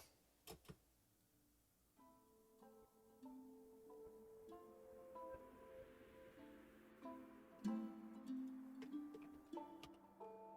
was going to say, he's not here, so... It's weird that it claims that he's on the map. And then Kiddo here, who's just embarrassed sleeping without a proper bedroom. You had tattered clothing? Well, not anymore. Holy crap, they did it. There was only one goblin there, though. Why is he so horrified about seeing a Cyclops die? Because everybody who was in the initial starting 7 watched a Cyclops die as the dwarf eye miner hacked it so hard in the head, its head flew off with a pickaxe. So this fortress literally started with a gruesome death. This dwarf got it. So that's why literally every dwarf is going to be seeing... You're going to be seeing that mood on just about every dwarf for a little bit. Because they are scarred after having that happen.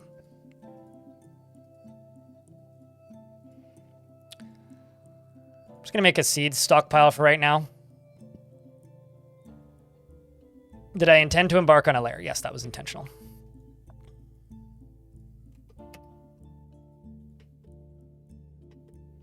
And I think what I'm going to do is I'm going to go into here, and I'm just going to pause all these floor jobs, or at least a good chunk of them for right now.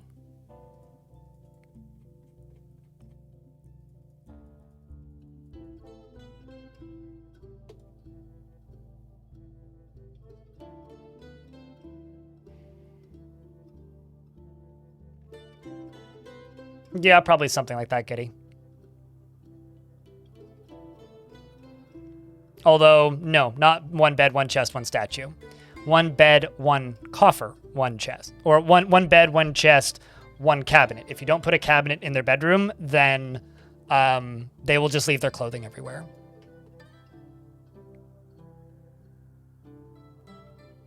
It literally blew its head off with, like, satisfaction at the property purchase deal.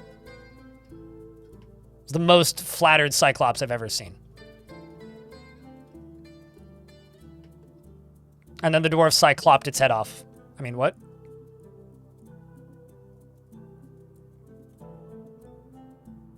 Damp stone located. Yep. So we are actually going to get little natural pillars underneath those ponds, which is going to be kind of neat to see.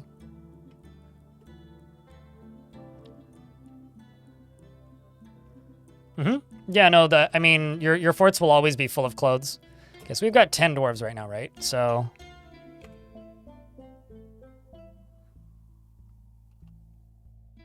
that would be what? 1 bedroom? 2 bedroom? 3 bedroom.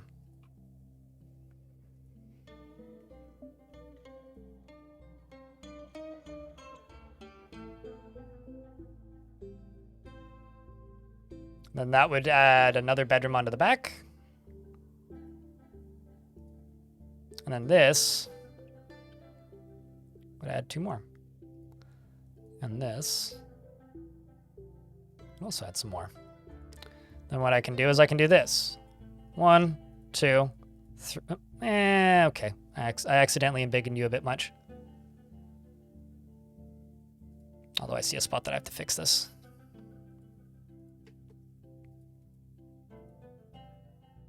Unless I want to give some dwarves slightly bigger bedrooms, which I'm okay with.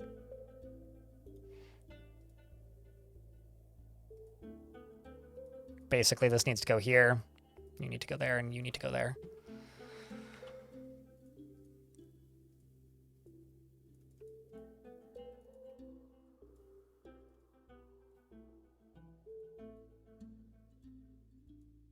Oh, those are floors, not walls.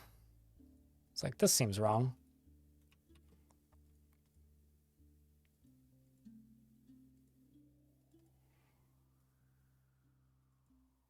Easy peasy.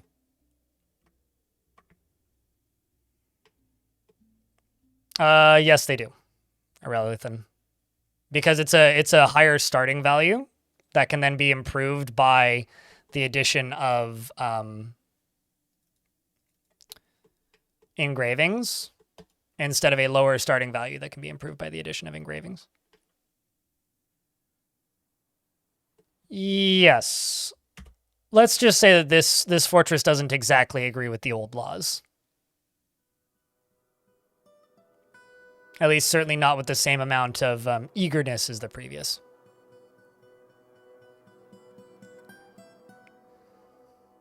And I'm going to need to hack down some more trees and get some more beds made, because I'm going to need 10 beds.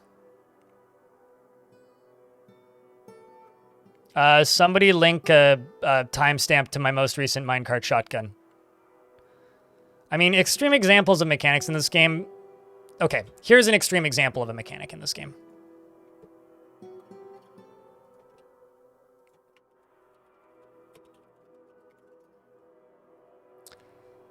So this video, you'll have to forgive it. It is 8 years old, so it's a slightly older version of the game, back when the game was ASCII.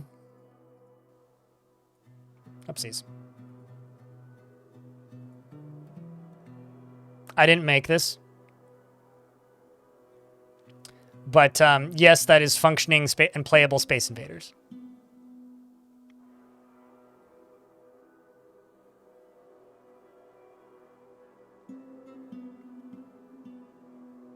I don't know. I make different bedrooms in almost every fort YouTube chat, so I don't really have a favorite.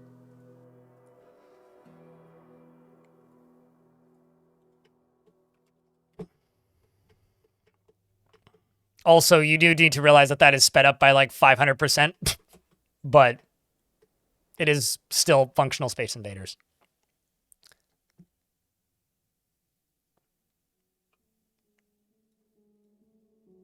I'm just gonna make a pig helmets, plump helmets, food, plants, plump helmets. Just get all these put away real quick.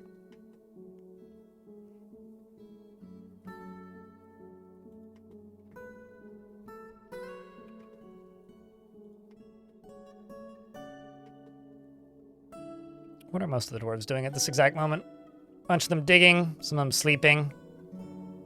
Maybe I should actually just like... Okay, so the only one who's going to dig 24/7 is the Hollow Slayer. Because you can just, like, dig forever and not have to sleep, so that makes life easy.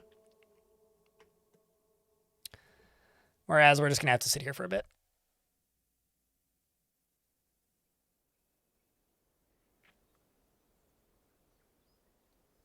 So here's the thing, though. Mechanics have changed since that video was made, Getty. And so there's a few mechanics in place now that will absolutely break that Armok invaders. Also, that's not really true. There is no way to generate electricity in Dwarf Fortress. That being said, there are other ways of doing similar switch systems, but the vampire method doesn't work anymore. I don't think so. I don't think so. I don't think that... Someone can correct me if I'm wrong, but I'm pretty sure zombies don't train skills unless they've changed that, which is certainly possible. I'll also put dimple cups in here. And pigtails. And sweet pods.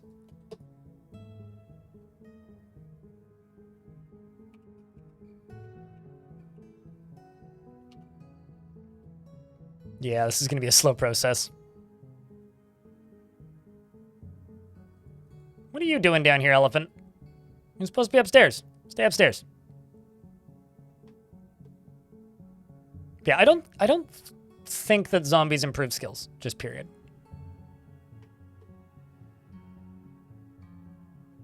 But I think that the thing that you need to realize about Dwarf Fortress is the majority of the depth of Dwarf Fortress is actually under the hood. So a lot of the like mythical complexity that you hear people talking about, fabricated is the wrong word, but it's not deep in the way that people seem to think it is. Like, people look at Dwarf Fortress and they go, oh, it's one of the deepest games I've ever made. Yes, that's true. But what you need to realize is, well, on one hand, yes, it's one of the deepest games ever made. It's also a game that if you don't look for it, you will completely miss the depth. Because the game is simulating a lot of things that if you're not looking for it, it's very easy to miss. And the game does that intentionally because it stops it from being tedious, right? And it also limits a lot of things, especially in Fortress mode, that I think some people find to be a negative. Like, as an example, meat-eating animals don't need to be manually fed in Fortress mode. In Adventure mode, you do not need to feed any mount. You only need to feed the player character. Because if you had to account for a lot of the things that the game is tracking under the hood, as the player, it would be virtually impossible to actually play. Yes, but those are a very different type of zombie entry. Those are weather zombies. Weather zombies aren't exactly zombies. They're technically undead. They're more just like immortal and driven insane, if that makes sense.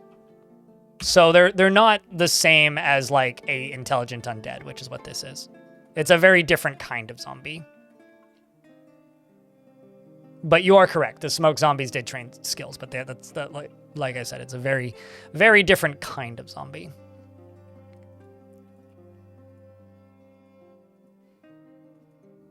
And I say that at the risk of sounding like I'm just discussing semantics, but...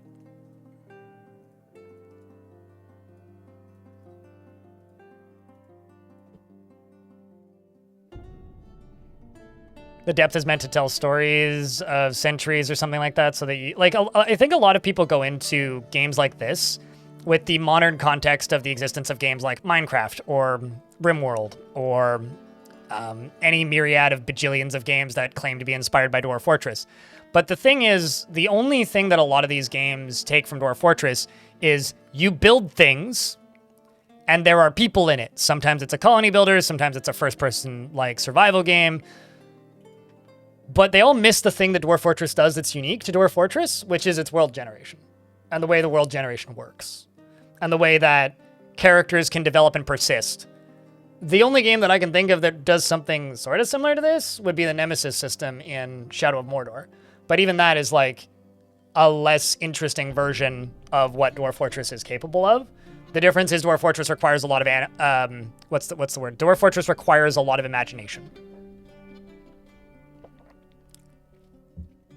Because it has the ability to create and develop characters with their own unique goals that can reappear from fortress to fortress or adventure to adventure. Like you can go around in adventure mode and then find a character who knew your previous adventurer, interrogate them, find where that adventurer is, or the person who killed your last adventurer, and then go convince them to join you and then push them off a cliff. You know? I mean, even the graphical version, right? It requires reading. It requires thinking about things that a lot of games don't make you think about, right? Did I make doors? I can't remember. Certainly made tables and thrones.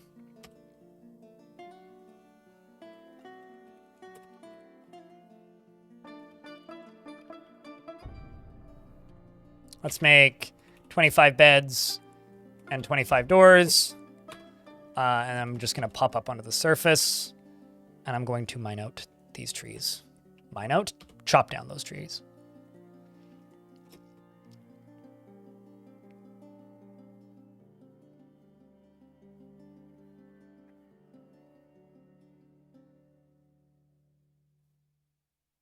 No, it doesn't, Supra. It really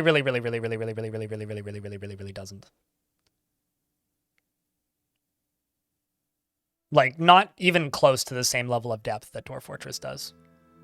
Like, it mimics the feeling of that mechanic, but the main difference is, in Dwarf Fortress, when a character walks onto your map, that character existed before they walked onto your map. In RimWorld, when a character walks onto the map, RimWorld invents the character as they walk onto the map. Once that character is on the map, with the exception of family members, right? But once that character is on the map, they leave the map, they're in the save file, and they can appear again. Basically, think about it this way. Dwarf Fortress is a world simulation that focuses on storytelling. RimWorld is a tower defense game with storytelling elements, right? It's sort of like Call of Duty is a first-person shooter with RPG elements, if you want to be really mean about it. But it kind of is. That's what made the multiplayer interesting and what made Call of Duty so successful with COD 4. Whereas Baldur's Gate is an RPG. So this is storytelling first, like everything else second. Whereas most games that are inspired by Dwarf Fortress are mechanics first, storytelling second. So storytelling almost always takes a backseat. I mean, they can still do a good job, but it's a very different focus. It can become a lake, yeah, if you channel down into it from the top, certainly.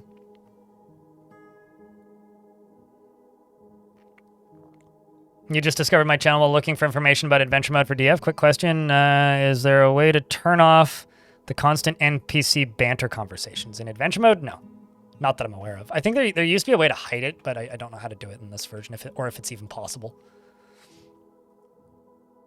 Okay, we're making doors now and making doors. And you're going to start making beds. Have we knocked any trees down yet? Okay, you're making rock doors. Just going to nick this in the bud here so you go upstairs once you're done making this door and go hack some trees down. There you go.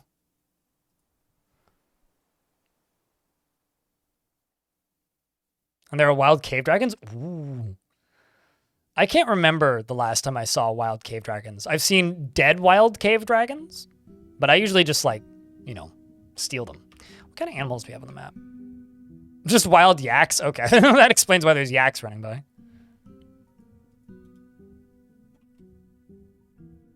Kind of wish this map had bigger trees, because these aren't exactly the most plentiful.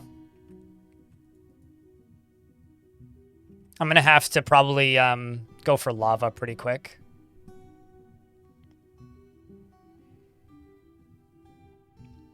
I mean, there's lots of games that have persistent entities and environments, right?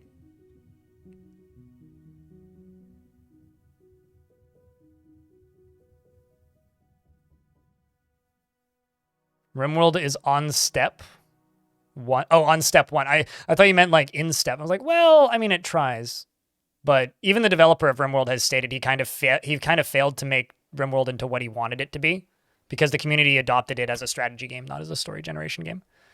I think the spot where he failed was he put difficulties into it. The second you put difficulties into a game like RimWorld, you lose that. Not really. My experience with that game, DM Wyvern, is that Doors of Trithius is kind of like more of a Mount and Blade thing, because it has like regions and like region combat, but there really isn't any games that are like Adventure Mode, because nothing quite has the same, like, to give you an idea, Adventure Mode on its own, it's like Angband, but with hundreds of hours of history. And if you don't know what Angband is, then okay. Like, it's the reason that Adventure Mode is interesting isn't the gameplay of Adventure Mode. And there are several games out there that try and imitate the gameplay of Adventure Mode. But what Adventure Mode does that's interesting is it's a world that you can already interact with in other places, right? Like, what makes Adventure Mode interesting is the fact that you can already have had several fortresses and named characters running around. It's interesting because, like, you've maybe interacted with multiple noble figures from other factions. You may have already seen these people, and lets you go see things and carry out tasks on behalf of either your fortresses or your own goals. Maybe you want to go assassinate somebody in one of your old forts for fun. Like, it gives you a breadth of options that no other game is really capable of. I think, like, the closest thing that I can just point at, only with a name like DM Wyvern in YouTube chat, I presume that you would know what Angband is. There you go. Awesome. But for me, like, the closest thing to Adventure Mode is probably Kenshi. And the reason I say it's probably Kenshi is because it is a world that you can interact with in two different ways, right? You can go around in a party of people, and you can also play like the little settlement management game. It's kind of the only other game that I can really think of that does that to a level that's close-ish.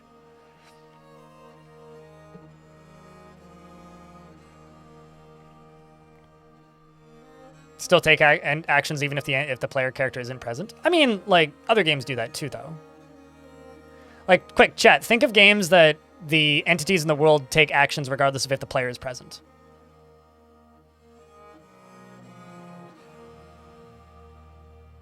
The Dwarf Fortress kill immunity? Like, how the heck would we do that? You mean like just like an audiobook thing? It's like I've tried to figure out, like, because I'll put it this way. I did a like read through of Archcrystal, right? And that video did all right, but it never did well enough for the amount of time I had to put into it. Because, like, there is no visuals to that thing. And the biggest complaint I got was like, well, there's no gameplay here. It's literally just like an audiobook. So as an audiobook, it's like a possible thing, but yeah, but Caves of Cud doesn't let you build things, right? Shark Jumping, like, Caves of Cud's an awesome game, but there is no like settlement building aspect to Caves of Cud. DM Wyvern, thanks for becoming a YouTube member. Appreciate you. Hey chats, can I get rounds of beers or whatever's? That's a thank you. So 6, 7, 8, 9. Whoops. I didn't realize I was putting this literally right where I was plopping this down.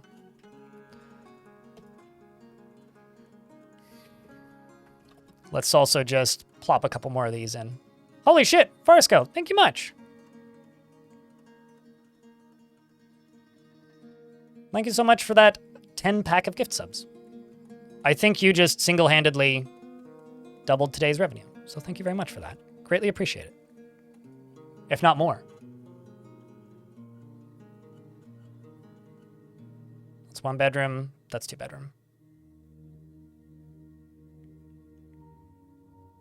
I'm waiting for Kenshi too. Yeah. Listen to everybody.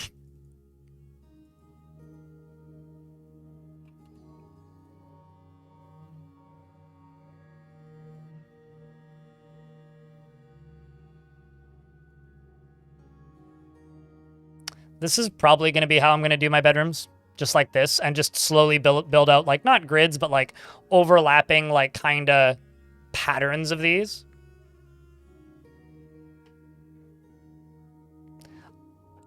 I was going to say, I know the Bethesda games simulate NPC actions, but yeah, I'm pretty sure they don't simulate it while the player isn't present.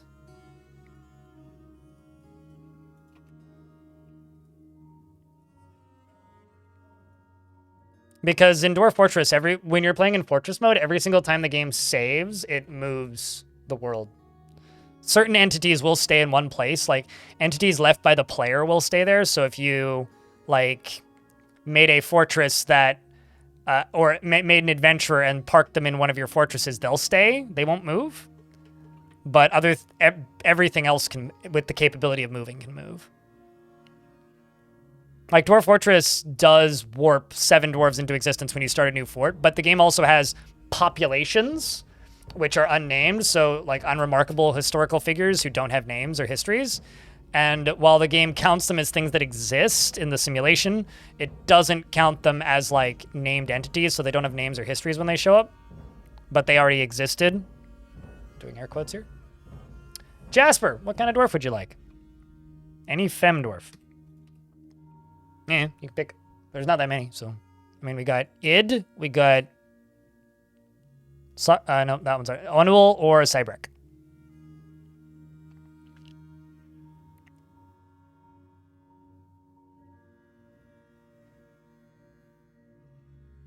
Explain more on this topic. When the game saves, anything that has the capability of moving, or making an order, or issuing a demand, happens. So... Titans and large creatures. So when the game saves is usually every quarter, right? If you don't have seasonal saving turned on, when the seasons turn over, you actually, for a split second there, a little loading bar appears right here, up in the top left of the screen, which is an artifact of old game. And that loading bar is basically saying every single entity in the map, in the world, that has the ability to issue an order, try and seek an item, complete a goal, or do something can do that, right? So if it's a king, they could send out an army to go attack somebody. If it's a religious figure, they could step down, or they could appoint somebody new. If it's a religious figure in a position of power, then they can start going after a different religion if they want to. If it's a librarian or somebody with book skill, then they could write a book. If it's a necromancer, they want bodies, so they try and get bodies. And that is just, they just invade local areas around them. Although necromancer towers have been weirdly passive recently and not doing that so much, so I'm wondering if they're bugged. Goblins will just attack things that are nearby that they consider to be a threat. Overlords can travel around and take part in sporting events.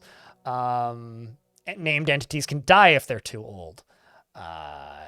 So basically every season the game goes kink and chunks forward a little bit, some time moves forward, and then stuff spreads. So if I actually pause the game and go to the overworld and I hit news and rumors and I jump to where I am, if there's any known events that happened around me, then they'll show up. But I guess there is no known events. I did see when the trader showed up, they were just like, there's much to share. Oh, I see. These are the known events that have happened. A bunch of items were known to be stored in paddle boats. So paddle boats has acquired new items. But this is a big world, so it's hard to spot where the news is that we know of. But the thing is, the only news that you get is the stuff that the last person who visited and talked to your dwarves told you, right? So, like, in this instance, it was the outpost liaison. Oh, here's another piece of news. In the late summer of 394, Kel Fentshield became the Holy Vulture of the Lustful Creed, replacing Dumed Dairum. But because the only knowledge I have is coming from the capital, which happens to be quite far away from the rest of the fort, they probably don't know what's going on in the majority of this faction. But if you're getting like a lot of bardish visitors, you'll see so-and-so shared rumors from outside of where, insert place here where you live. Like this one, in 394, Urvad became the sacred periwinkle of the Aquamarine Creed, and Codal Skullswire became the holy number of the adventurous denomination, replacing Shortast.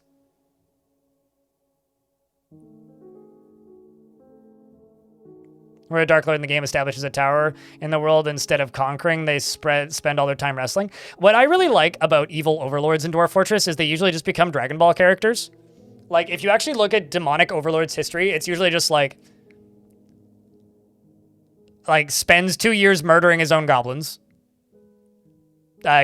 goes traveling down to the caverns and trains animals, travels to a human city and takes part in a wrestling competition, travels to a dwarven fortress, takes part in a foot racing competition and wins because he's gigantic, and then takes part in a axe throwing competition and loses just closely to another goblin or to a dwarf. And then we'll go back home and murder another dozen goblins. Like, it's very funny how much they do that, because they do that a lot.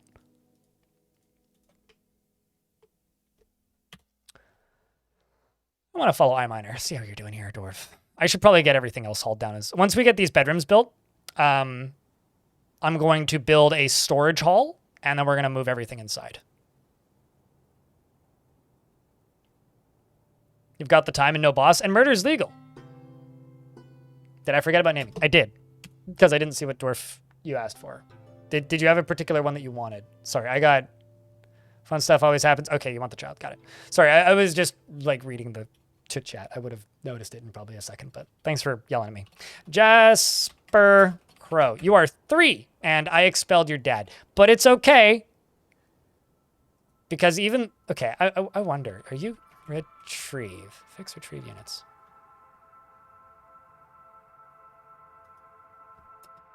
Yeah. I kind of had to expel your dad because he was a little bit too obsessed with acquiring bodies. But you came from the previous fortress, so you've got like a personality already. She is gripped with crippling shyness, and she is not cheerful. Careful with resources when working on projects, and she often spends unnecessary effort. She is incredibly brave in the face of looming danger, perhaps a bit foolhardily, and is sometimes cruel. She is intellectually stubborn and rarely changing her mind during a debate regardless of its merits, and doesn't often experience strong cravings or urges. She sometimes acts without deliberation.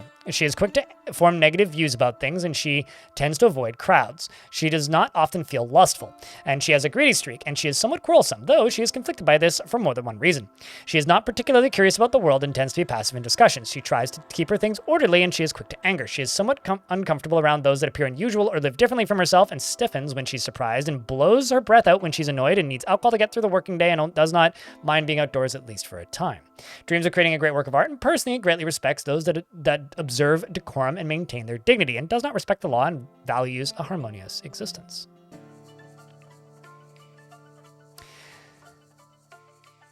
I love that the image of a Dark Lord is just some eccentric demon doing fun stuff. Yeah, the problem with the Dark Lords, though, or the demonic overlords, is they usually tend to die in, like, very anticlimactic ways behind the scenes. Like, I had a demonic overlord once that I was reading about who had, like, 1,000 kills, had fought in hundreds of wars, and had, like, many followers, murdered many of his own goblins, and had won hundreds, if not thousands, of dwarven competitions a year, because it was just like pages and pages and pages. Died to a pig.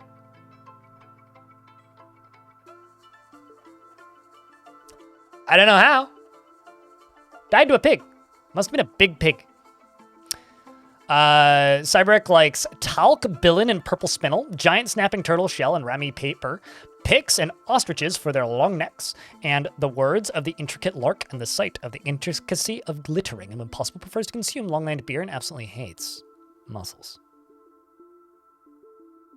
The fate of King Robert?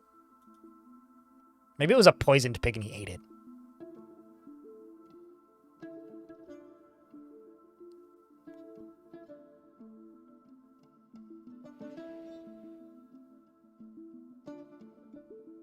Robert Baratheon died to a pig?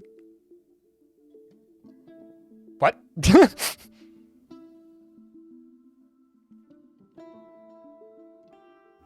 Also, I gotta say, it's been too long since I've had Tarn on the stream. I can't wait for adventure mode to be done so I can have Tarn on again.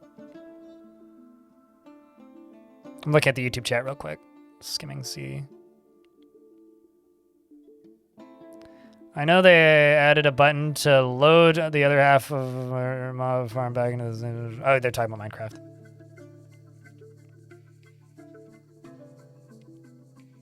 Minecraft is out. AI turns off when players aren't present. Really? I didn't know that. I do really like the way the world gen works in Minecraft, though. I think Minecraft kind of actually strikes a really interesting balance between, like, aesthetic depth and, like, gameplay complexity, but also at the same time, like, the ability for the player to remain interested in what's going on in the game. Yep, we would have baby elephants by this point. I'm just gonna pause this and go up. I'm just gonna plop a door down here and jump over here and just make sure everything's assigned. Yep, everything is assigned. We're gonna need to move the elephants underground though. So once, I'm not gonna say once this area down here is done because this is gonna take a while, but once we get to a reasonable amount of completion, I'm gonna start digging out this layer down here because we're gonna hit dirt pretty quickly and this will be quite easy to, actually, why don't I just, boom. Just get some moss growing. Actually, you know what I should do?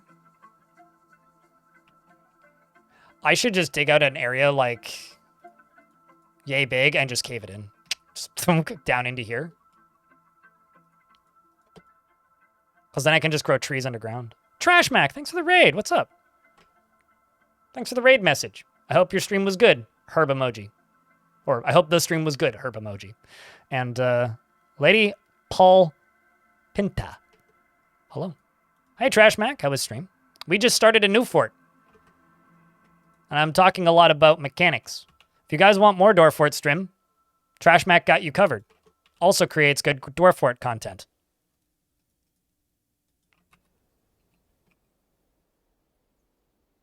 So thumbs up. Streamer approves. Let's start assigning these bedrooms. I do these manually so I know how many more I need to make. Jasper, you can have a bedroom. iMiner can have a bedroom. Dominant can have a bedroom.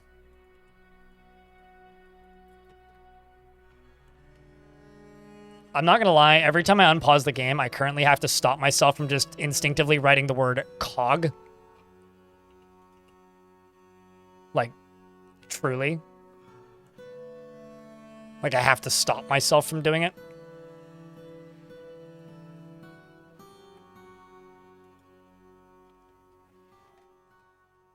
Set a fort on top of a volcano and did not know that rocks actually liked a dwarf snack. Gotcha. Starving rock invaded his fort. Starving? Was it labeled as starving when that arrived? That's wild. An event for the closest dwarf, grabbing him and then attempting to fly away in midair.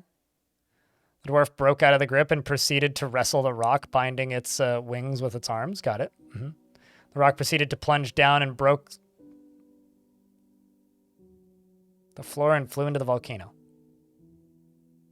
Your friend embellishes these stories a lot, I gotta say. It's like, there's some shenanigans going on in that sentence.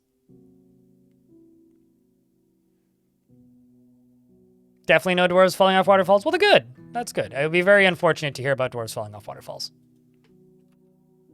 That would be a tragic story indeed.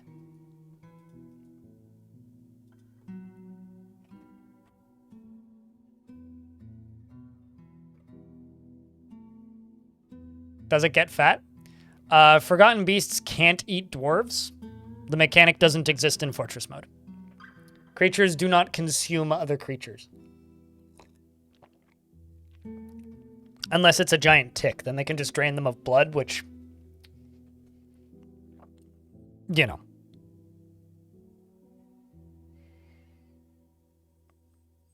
Mob AI in Minecraft turns off when players are a mere 32 blocks away. So, in Fortress mode, which is what I'm discussing here, son of boat murder, there is no mechanic allowing a creature to eat another creature, outside of butchered creatures. Elves cannot do that. That mechanic doesn't exist in the game. It exists as flavor text in Legends mode, as part of the like creation of the faction. But it does not exist as a mechanic in Fortress mode.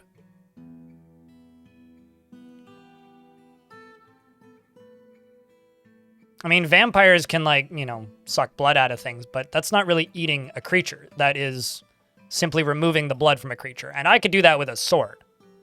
So unless chopping something up with a sword counts as eating it, which it doesn't because it's just more like separating its portions, I don't think, like, drying out its innards count. Over here, he has a sword. Whose stream is this? I made 2x2 bedrooms in the last fort. What are you talking about? Good few of them. I have a question. Chat room, I have a phobia, right? This is a confession to make. I have a phobia. I think that cannibalism and the discussion of consuming things that can speak to be gross and vomit-inducing. The fuck is your problem, and why do we have to talk about this every single stream? Can I go like a week without talking about eating people? Like, can I go 2 days, maybe? Maybe 3? Is that asking too much? Like, you guys are fucking disgusting. That's all I have to say. Like, I like you guys. Thanks for watching the stream. You guys are great. But also, it's a common topic for me. I have to bring this up, like, almost every day. Especially, ironically, when I start new forts, because a lot of people tune in. A lot of people who don't normally tune in. There is no cannibalism mechanic in this game by default, with the exception of fell moods, which can make dwarves butcher other dwarves. But that's murder, not cannibalism. Okay? Everything else is under the hood in the game simulation, happening in World Gen, and not in Fortress mode. That is the flat. If it can talk, you can't butcher it. If it can talk, you can't eat it. That's how the game works. If this subject comes up again, I will ignore it. And if it persists, I will eventually start timing people out because I just don't want to see it in my chat. And it's been going on and off since we killed the Cyclops. So if you want to take this conversation, take it into your own private discussions and discuss it in the safety of your own private chat rooms and not in my home. There's a reason I quit RimWorld Taco Crepe.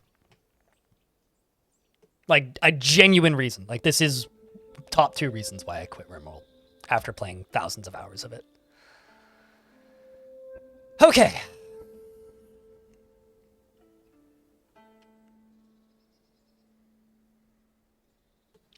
All right, well, first target, smacked. That wasn't a ban, it was just a bop. I just don't want to see it. Yeah, but Dwarven milk is called Dwarven milk. It's the type of milk that only dwarves know how to make. Because only dwarves have the skill of milking a purring maggot. It's also a literal joke.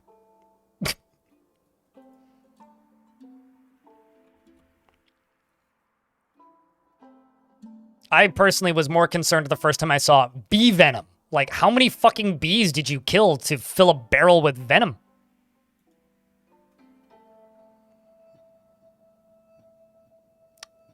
Inetri, I have a question. I asked to change the subject, and then you change it to something that's adjacent. I think you know the answer to that question. Don't be that guy. Maybe some giant bee. Valid point. I didn't actually think about that. But then wouldn't it be giant bee venom?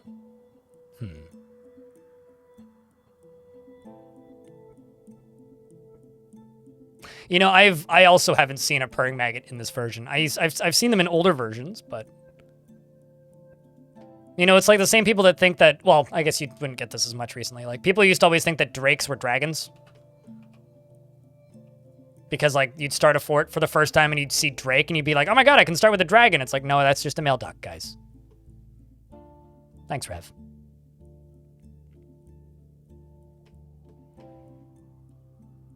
I wonder if they're just, like, disabled in the game. Because I know they were super bugged for a while. Like, you literally couldn't milk the maggots, so don't say that too loudly at a Slipknot concert.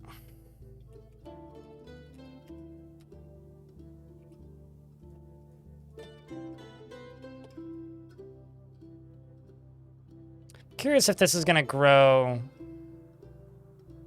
That should grow moss, right? May not, actually. I may actually have to just cave in a layer.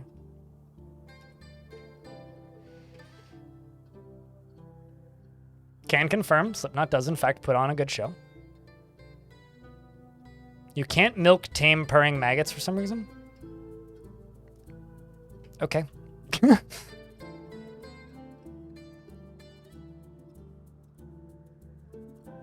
I mean, drakes do certainly think that they're dragons, yeah. You do make a very valid point with that statement. Okay, let's finish all of this flooring.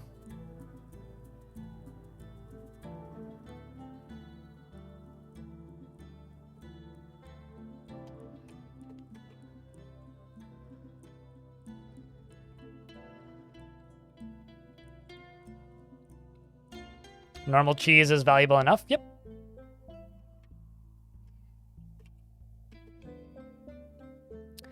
I think I'm just going to do a singular stair doing this. I'm looking at this going, do I want to make this into the storage room? Or do I want to make it down here?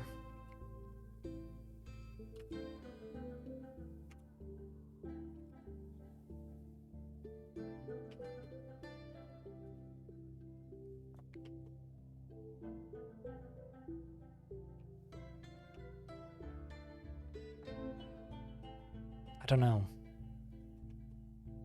All right, let's just go over here and just say cloth trousers.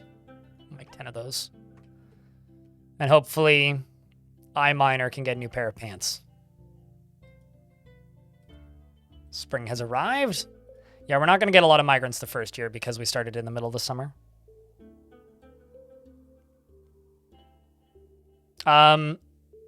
I cannot remember the last time I dug out a whole layer jade rocks. Like, genuinely, I don't think I've done that since Long Death. So, like, at least 2 years ago. 3 years ago, probably. Maybe longer?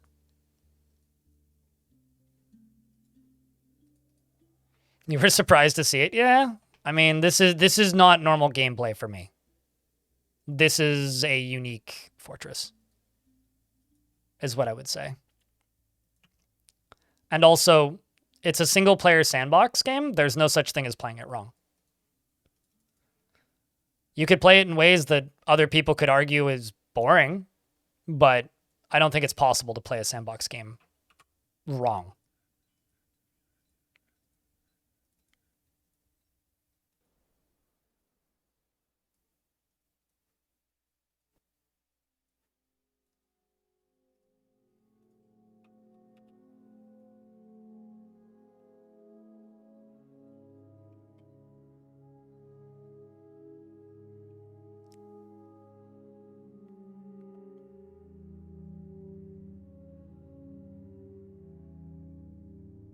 I have no idea what you're talking about, Bastet.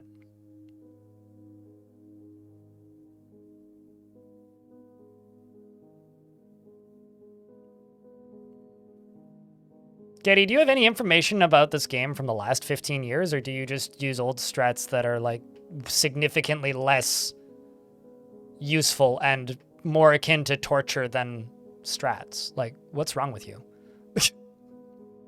Jump to the modern era, mate. Come on.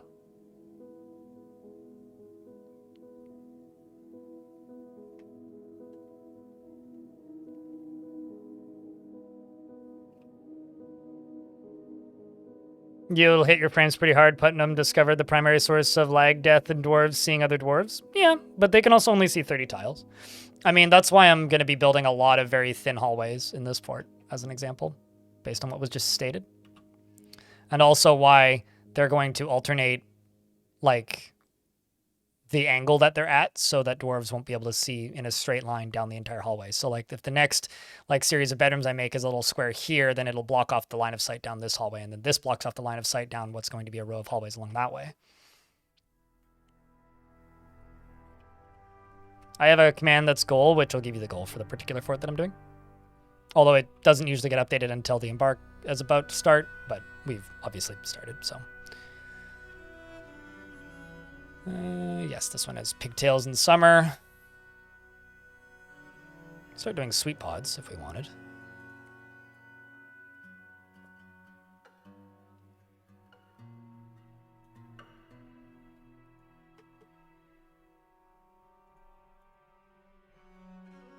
It's going to be a labyrinthine place? Oh, most definitely. Most definitely. Yeah, it doesn't appear that, like, anything's going to grow on this. Oh, it might not be growing on it because it's technically...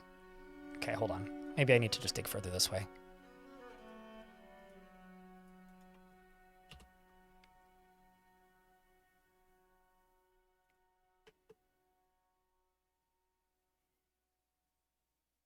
Let's see if I can actually get to dirt when I hit here. Just curious about what we hit. How many in-game years have you ever spent in an in-game world? Long Death would be the longest, 478 in a single fort. Pigtails in the summer. Kind of sounds like an emo band from like the mid-2000s, yeah.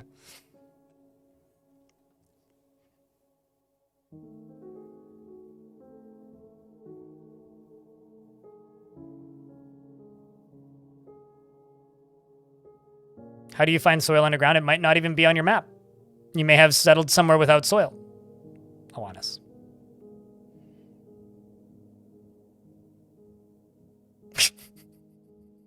I pause during ads, so somebody can tell Flynn lives if you want. I mean, I listen to the Menzingers, so, you know. Although I listen to a lot of pop punk, so.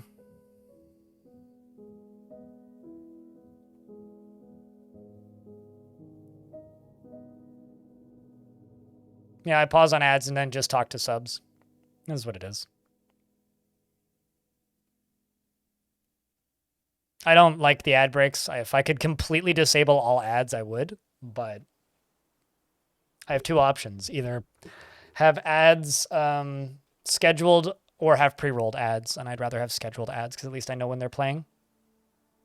If you didn't get an ad, that just means that there are no ads that are available for you to view at the time, or you've seen an ad more recently, which is odd, but it probably just means that you're in a region that just doesn't have ads.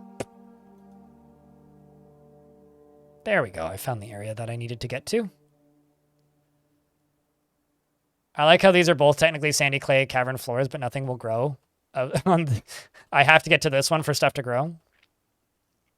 So I think what I'm going to do is I'm going to cave in a area up here, down into here.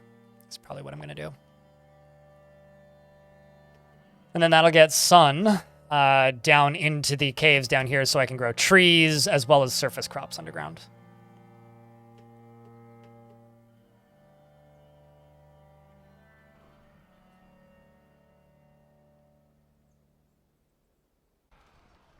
Another thing that you could do is just have a tab up with the YouTube stream and then tab over when an ad starts. I mean, I don't respond to anything that people ask that aren't subbed during ads, but can I explain why to get to your question about moss. So this is a mountain biome. This is a temperate forest, I think. My war dog is fun fighting with a yak. Seems like the dog won. I see yak blood and no dog blood. That's good. Because this is a area where stuff grows. This is a mountain area where nothing grows. Nothing grows on mountain areas.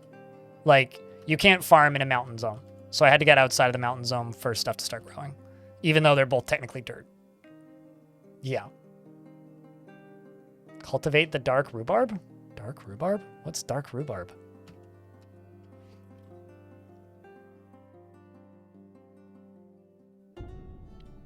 But yeah, I have a giant, like, impossible to miss pop-up at the top of the chat when there's an ad running, so I just kind of wait until the ads are done. So I try and keep it so that people don't miss anything, but it's almost impossible to be perfect about that sort of thing. At least all the dwarves have bedrooms now.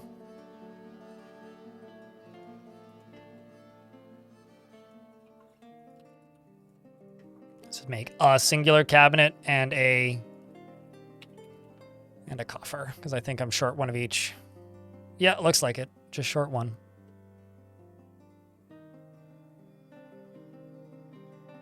Rhubarb could grow in the dark. Wait, really? Rhubarb doesn't need sunlight?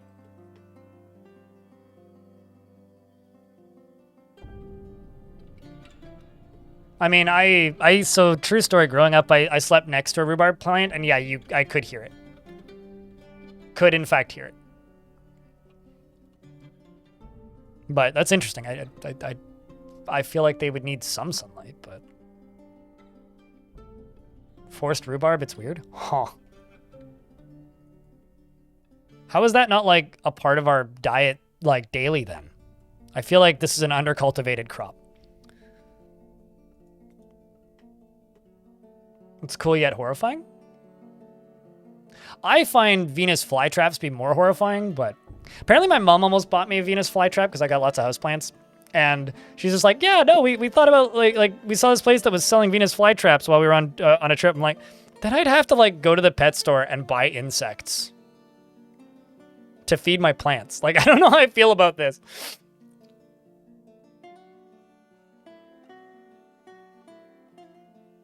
They need some sunlight, just far less? Huh.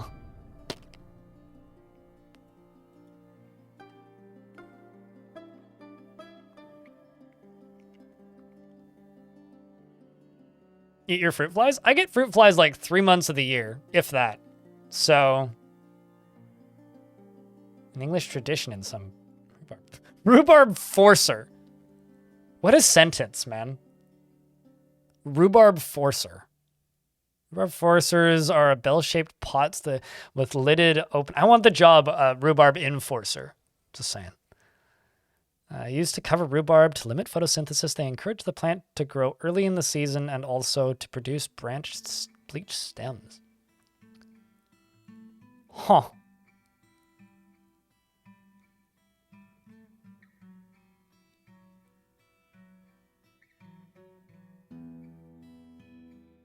That's fascinating.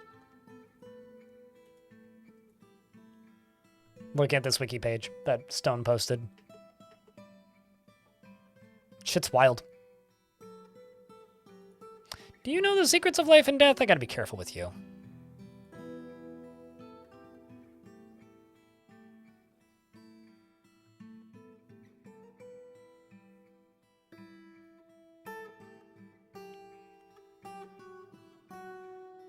Because there was so many books.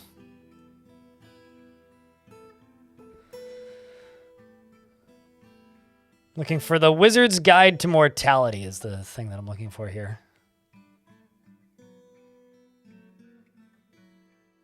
It doesn't look like it.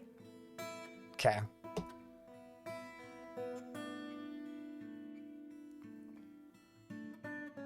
Yeah, but like, I keep plants so that I don't have to do that, Elfie? Or not Elfie, Bastet? I know Elfie is just the pets person, so brain automatically went to Elfie. But like, that is why I don't do that, is because I don't want to have to like raise food for it. So a carnivorous plant kind of defeats the purpose of that. The world is in fact full of strangeness. This is a good point. And a valid statement, I would say. Look, wild plump helmets. Cool. No, they don't. But I'm glad my parents didn't buy me that carnivorous plant. That's all. I'm very happy that they didn't. Look, it's starting to fill back up.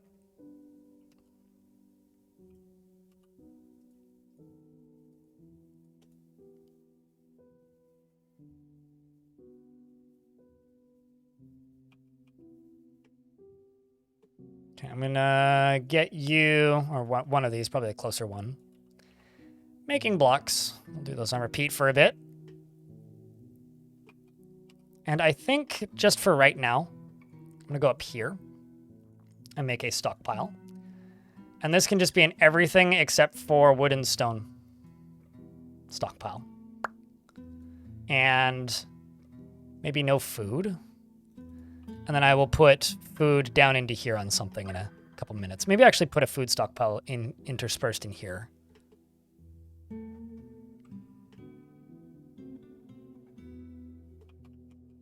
I love how some dwarves just like tunnel. For no reason, it's just like, I'm just gonna go this way. They all just have different patterns that they just do. Like this dwarf just like dug over here and then started digging out on that end. And somebody's just like kind of going up this way. It's like, it's just kind of funny. Oh, hey, look, a war elephant is fighting. It kicked a yak bull. I'd be willing, I think the yak bull may have just died. Kicked it in the head with its front foot and the injured part explodes. There is now a dead yak on the surface. Many pieces of a mutilated dead yak. You get him, Dwarf.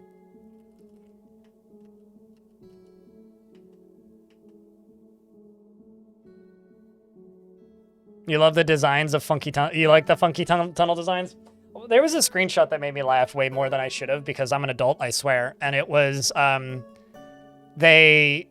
somebody just started playing Dwarf Fort, got them to dig like, this was right after the game came out, dug like 10 layers straight down, and then just designated a massive square. And the dwarves started digging, and they dug like a perfect penis shape. And the person just like, just posted the screenshot. I was like, is the game trolling me intentionally, or like what's happening here? And then somebody's just like, you should just like remove all the designations and make it the Miners Guild. Throw it back at them. Give them their own karma.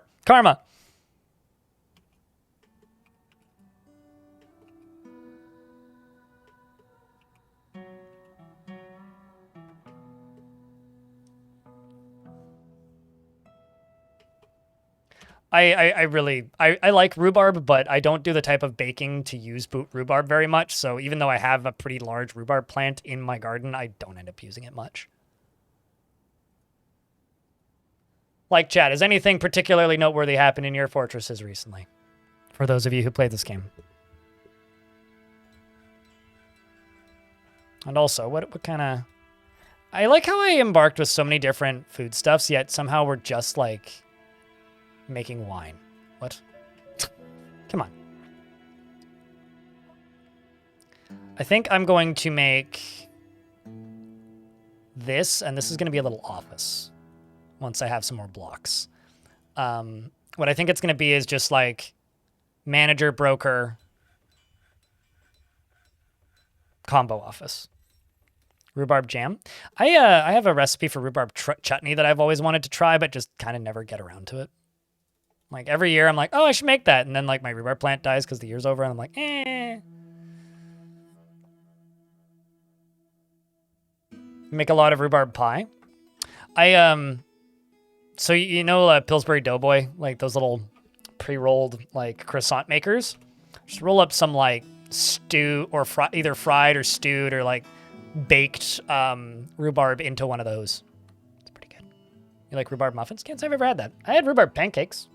That was pretty good. Can't say I've ever had a rhubarb muffin though. These elephants are just bullying the hell out of the surface creatures.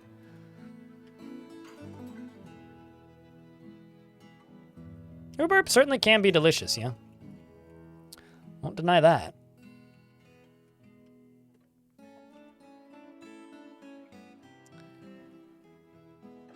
I think I'm going to take 2 of these dwarves off of mining. I'm going to go here, and I'm just going to make a... Not a magma forge, just a forge. And I'm just going to make some iron picks. That's what I'm going to do. Moogrim, thank you very much for the 5-pack. Appreciate you.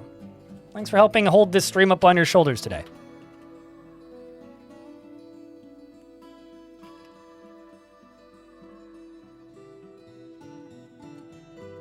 How's your crutch walking skill doing at this point? Expert, there you go. In before legendary crutch walker. Have you had any good thoughts yet? Nope. Just gratitude after remembering being rescued. Well, geez.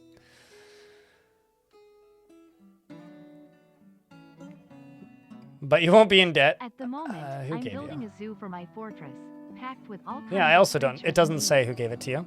It should have said on your notification, in the notification, unless it was anonymous. In which case, then yes. Abraxas Arcane, thank you very much for the 7th month. Appreciate you. You're building a zoo in your fortress, packed with all kinds of creatures and beasts. I wouldn't try to do a 100% creature run though, because man, that would. I wonder if that's even possible without cheating. I don't actually know. It may or may not be.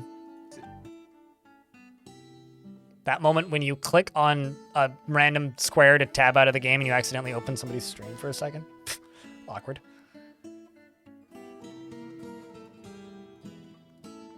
Yeah, that last fort was really interesting. I'm looking forward to digging into the mechanics of it. Actually, let's remove bars and blocks from this. But yeah, I'm really looking forward to digging into the mechanics and start working on the video for the last fort.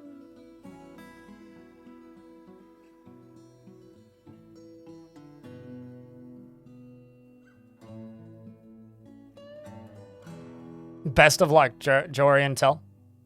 Just don't get sued by Nintendo, yeah? I'm sure there's plenty of people that are streaming it. Also, Rogue Link is funny. I don't know if that was intentional or not, but...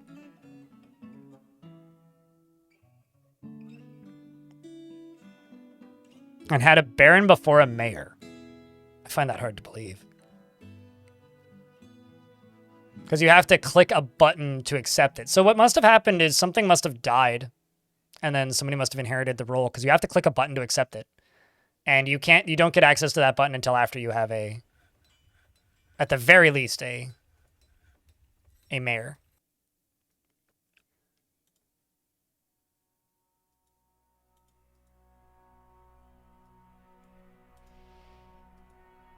Did you ever get new trousers? Well, you just acquired an item, so I assume you just did. Did you just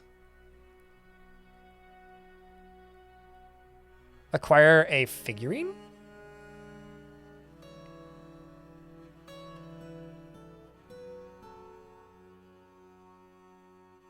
Huh. Don't see that super often. She's probably gonna put it in her bedroom, if I had to bet. Your Baron died in a siege. Will you ever get a new one? Not like... No, I mean, it's possible. So what happened if it didn't give you a pop-up saying after polite discussion, so-and-so acquired the role? Somebody else somewhere in the world acquired the role? They may or may not show up, but it's unlikely.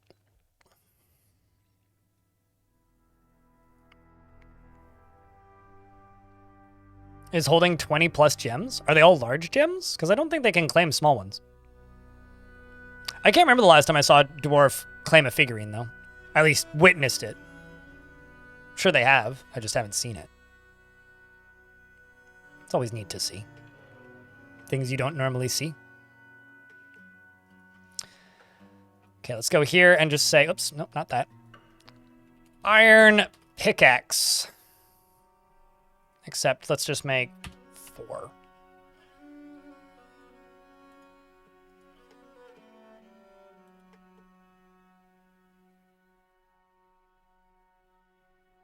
For fortress layouts and building, build exactly what you want to build in a way that looks entertaining.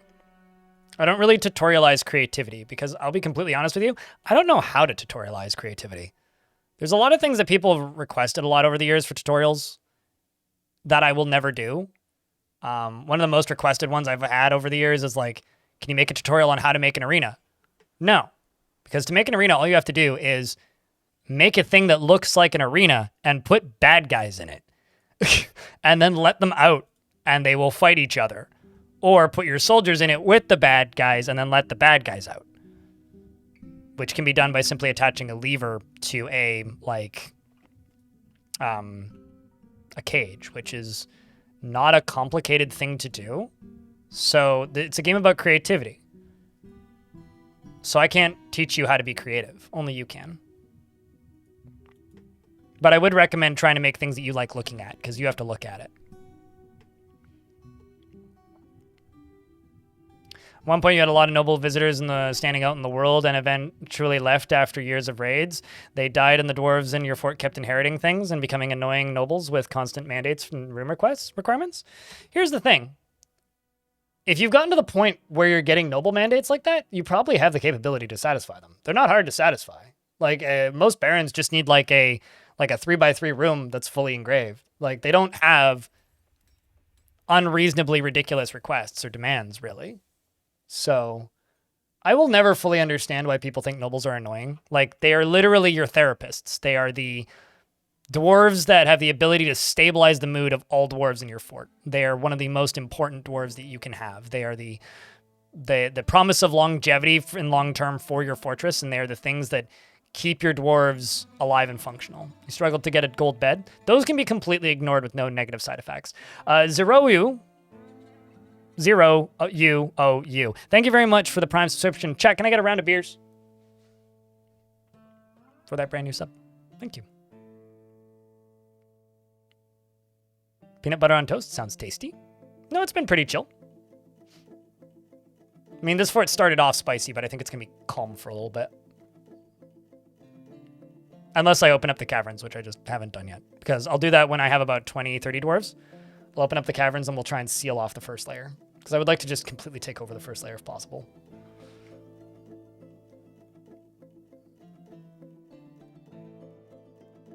This stream is a brewery? Yeah, with a funnel. Now lie down. It's time for a keg stand.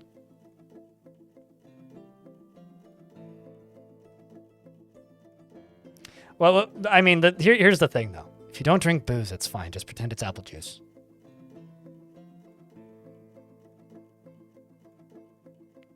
Nobles are, like, the second to third most important characters in the fort.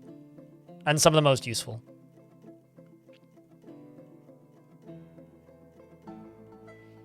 You know, now I want to try an apple juice on a nitro tap.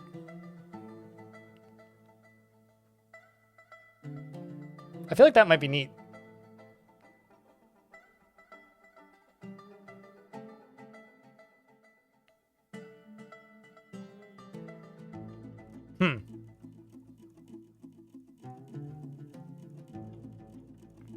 Build me 2 widgets and never sell any widgets gets kind of old, and the future versions make... I mean, here's the thing. You can literally just disable those entirely, Jack Manley, if you don't like them. Also, it's very, very, very, very, very easy to just set up a stockpile for them and then say make 2 a season or 3 a season, depending on how much they're asking for, whether it's increments of 2 or 3. And that'll completely satisfy the need. They'll never be upset with it, and you never need to worry about it again. And I don't know about you, but I make significantly more than like 8 items a year of any type of item just of my own accord. So it's not exactly like a huge like storage requirement. I don't have a single unnamed beard in the fort. Napalm. So do you have a number 2 option? Or would you like to gift that? But you can select the dwarf you like.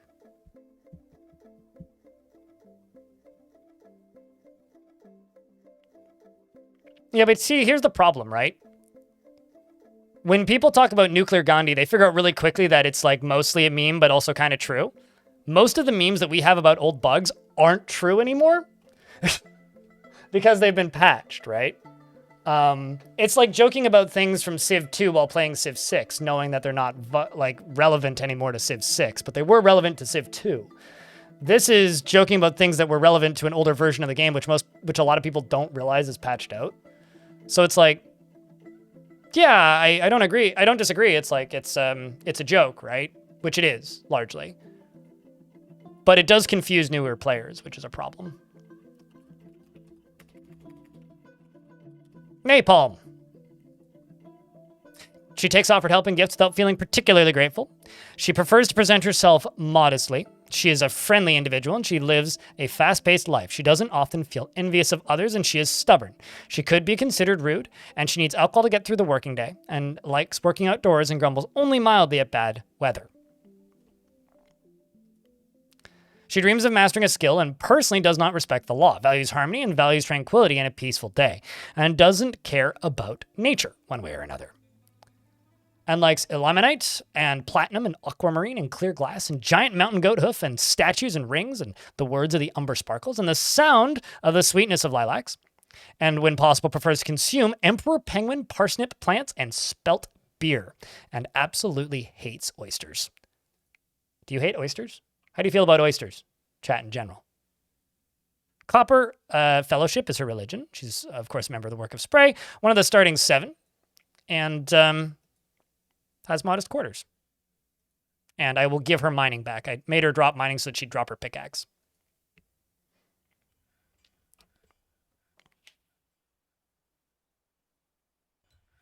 Kind of like blue oyster cult. I actually I really like oysters. I'm not a big fan of raw oysters. I like steamed or smoked oysters. Yeah, no, I feel like they definitely are like, they're like, to me, oysters is like escargot. It's like eating snails. It's a sauce delivery mechanism. So it's like, give me all the garlic and I'm in.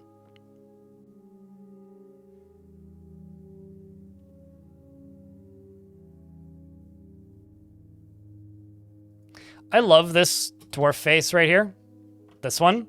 You know what it looks like? It looks like the, like, kind of, I don't know what that symbol is, but it's like you put two of them together and it looks like a face crying. Mussels are delicious. Clams are also delicious. Yeah, well, snails are a butter delivery mechanism or a garlic delivery mechanism, depending on who's making them.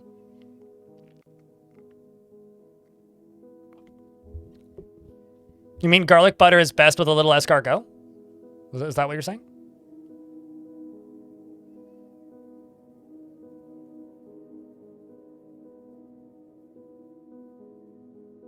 You feel every streamer hates fish with a fashion? Since when is every streamer... hold on a second. Since when is streamer a character or like a personality archetype? Just because you also need to remember, most streamers are sitting in a room covered with neon bullshit, an advertisement in the background, 15 sponsor banners up and around, and like $2,000 worth of stream decks that they've been sent by Elgato for some reason. I'm using a fucking... I can't even... Zoom U44. And I have a tape deck on my desk. So, I don't know, man. I don't know about that.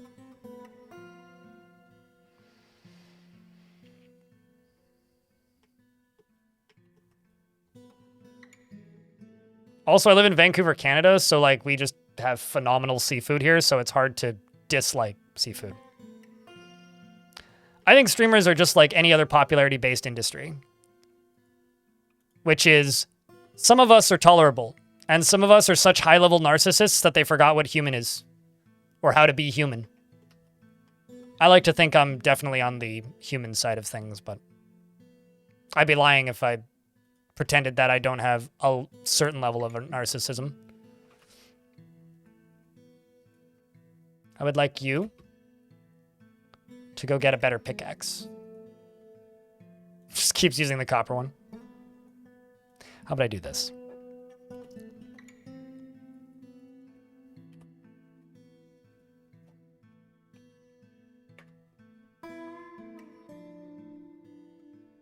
We're going to melt these down. Going to go here and say, melt a metal object.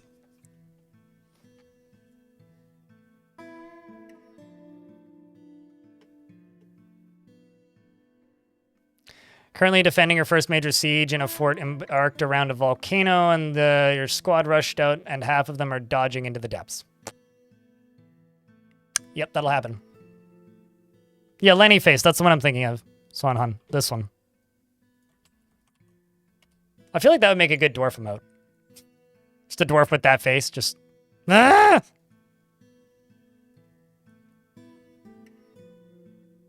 It's like a good exacerbation face.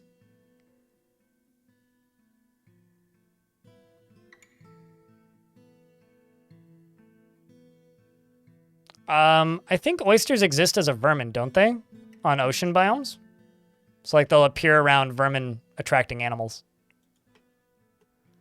Okay, so I have pigtails now, I think. I'm just going to go into the kitchens menu under labor. Okay, well, I guess you can brew pigtails right now. That's fine. Do I not have strawberries?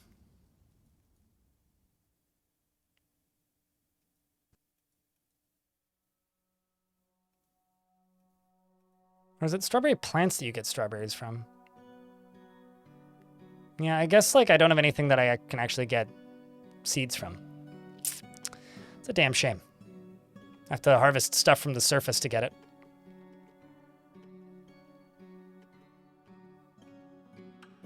Trying to figure out where I should put my kitchens. I'm thinking, like, maybe over here somewhere? Maybe just, like, right about here.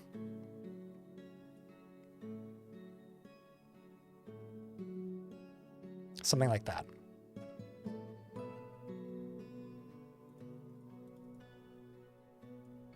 Okay, that's 3. So you're going to go get the last one. So now I can go 1, 2, 3, 4. And they should... I'll go grab the iron picks. Let's see what pick you grab.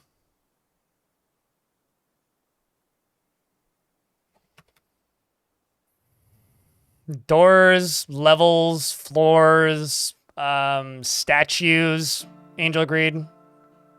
Adventure mode is an easy way to test this. Or actually walk around in either adventure mode or in the object testing arena, because you can take over control of a character. So if you walk around in the object testing arena, that'll give you a pretty good idea. Yeah, forbidding it would have worked. I just smelted it. Ironically, seafood is cheaper than a lot of fast food here. Like, it's cheaper for me to go get, like, raw fish at a sushi place than it is for me to go to McDonald's. Which is fucked. No? Well, assuming you don't, like, try and make them do multiple jobs at one time in Census.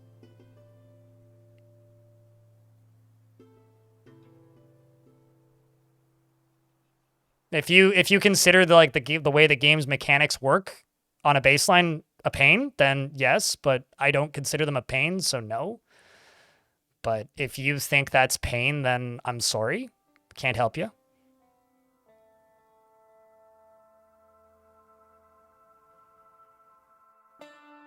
They're not necessarily in time, Supra.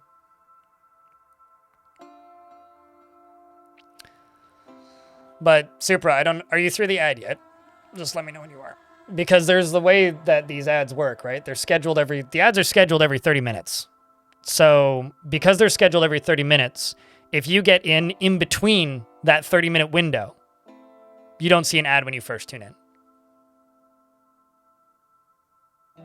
And then you get 3 minutes of ads an hour. So it's 1 minute and 30 seconds every 30 minutes. Which, by the way, cable television has 15 minutes of ads an hour. The maximum number of ads I could schedule per hour would be 22 minutes. Which is like a lot of ads. Ironically, if I scheduled 22 minutes of ads per hour and streamed on Twitch and had the same view count as I do right now, I'd probably make more money.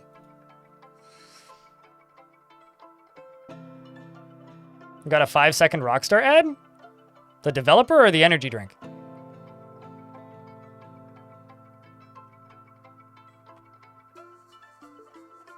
Because they get so egregious? I think that 1 minute and 30 seconds every 30 minutes is about as innocent as you can get. In a situation where I don't really have an option, and this always ends up being a course of discussion, like, you can't block the ads on Twitch. Which I think is a good thing, personally, as somebody who uses AdBlock. For one particular reason. You want the people that you like creating content to keep creating content, right? So you want them to be able to have a source of income. Ads can be annoying, absolutely. However, because ads are annoying, it makes people who can afford to subscribe. The resulting situation is the streamer has a sustainable source of income. I think as long as the person streaming is mindful about the ads and doesn't do anything particularly like annoying with it, I think it's a positive, because I throw shade at YouTube sometimes and say that YouTube doesn't pay as well as Twitch does, which is true. But the reason for this is the ads on YouTube are really fucking easy to block, and paying doesn't block ads. So unless you have YouTube Premium already, which then memberships are still disincentivized because you already have YouTube Premium. So like, why would you give more money to YouTube?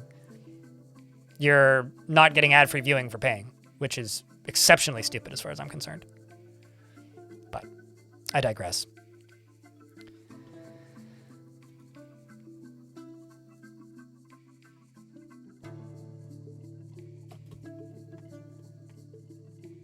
On Firefox, they let you pop out the preview. Yeah, Firefox just permits that. I mean, popping out the preview and unmuting it is fine, but like that's totally okay.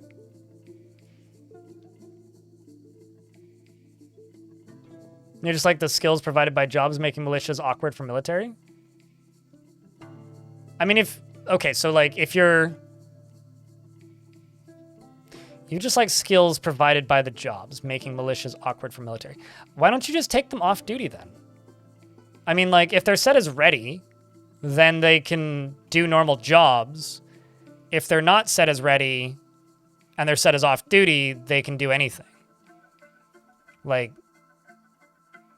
you can have your entire fortress in military squads and just set them as ready, and everything except for mining and woodcutting can just be done. It's an update. They've added palletized clothing, so they're more representative of what they're actually wearing. They changed the color palettes a bit. They changed the like color depth of the faces, and they added right-handed and left-handed weapons and items. And also, this is a good example of this now. Crutches are visible and they're in the correct hand. At some point, we're going to have missing limbs visible as well, which is going to make zombies look fun when a bunch of headless zombies show up. And apparently you can see earrings if they're in the correct ear.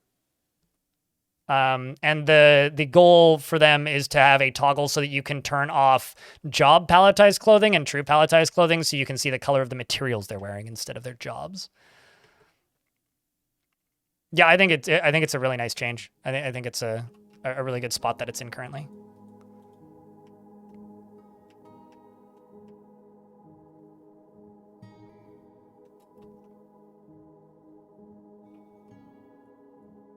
Some migrants have arrived. Let's see what we're getting. Sodell. The turquoise bristle of grottos. Uh-huh. How many things did you... Oh. I see you've been busy there, dwarf. You want to uphold tradition and have martial training. Uh-huh. Well, welcome to the fort. Horror about ye. You're already stressed. Well, that's a good sign. Looks like you two are a married couple, though.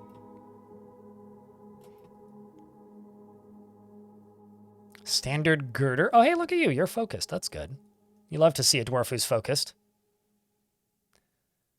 It's a great day to fall in love all over again. Good luck there, dwarf. Yeah, because the last fort had a legendary Engraver's Guild. Highest possible value Engraver's Guild. Which means we're probably going to end up with a lot of those. We're probably going to have an Engraver's Guild before long.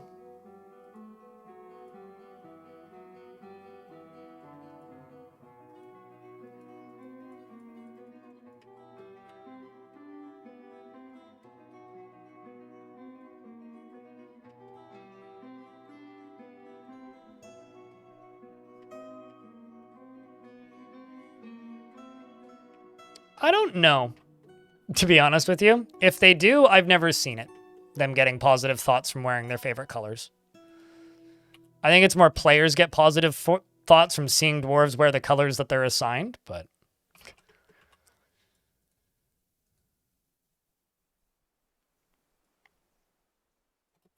Okay, hold on a second here. Oopsies. This is what I want.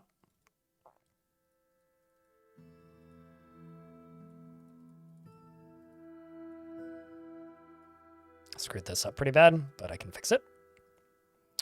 This is going to be my expedition leader and future mayor's office. But also, it's going to be the broker's office. So it's going to be like a dual job office, essentially. And one of the reasons I need to dig down is so that I can get more interesting materials for flooring, because it's going to be very monocolor for a little bit here.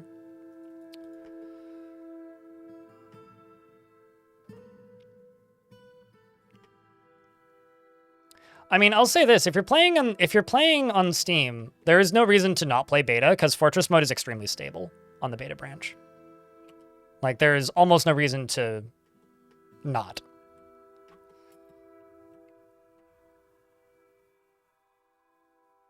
Microclan and Olivine? No, I completely agree. I might actually try importing rocks with interesting material colors.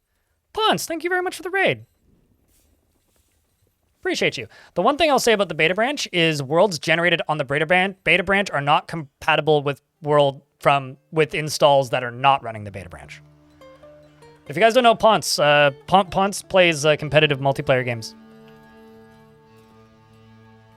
And is a longtime friend of mine around this internet thing that we all watch people on.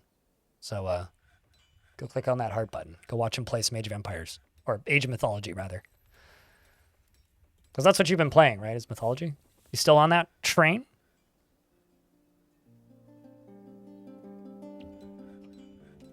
Let's see how our expedition leader is doing. Currently just mining, wants to admire art and be with friends. I feel like I shouldn't have you mining, rather. I feel like you should do other things. Because even though you're a decent miner, one, this dwarf wants to fight. Two, they want to admire art. And three, they probably just need to be cried on by unhappy citizens all the time. It's probably what they actually need to be doing. So I'm going to go into here, and I'm going to do a table and a chair. And 2 chairs and 2 tables. And let's plunk 2 of those statues down into here. Maybe 3 of them.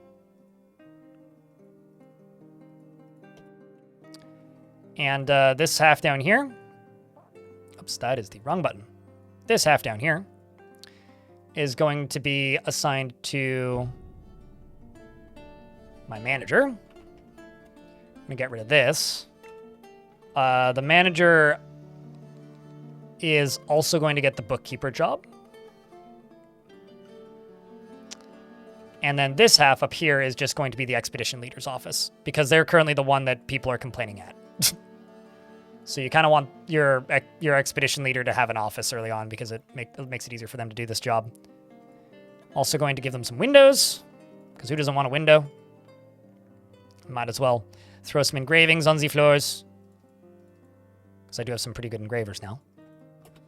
And there they go.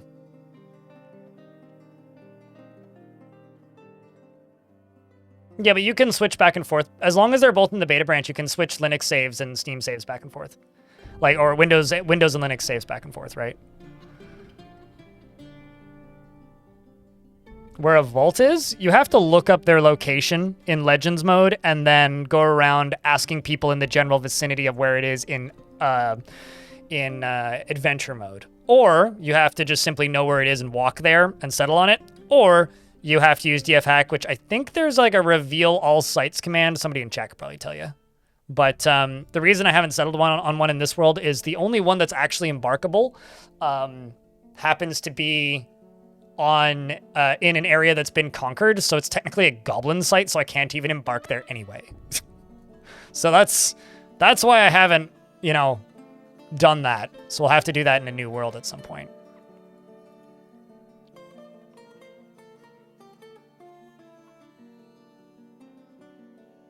Your Dwarf Fortress game crashed yesterday. You deconstructed a wall and were rebuilding in the same tile. It's probably unrelated to the beta branch, though. It's probably a crash that would have happened either way. How's this dwarf feeling? There you go. Incompetently performed some rites. Felt pleasure after a satisfying acquisition. I'm glad that this dwarf is, starting to get some happy thoughts into their repertoire. That's good. Got two really happy dwarves in this fort. Of course, it's the lovebirds. My God. Look at those two mushy lovebirds. All right, so I'm going to make Kitchen's Tavern.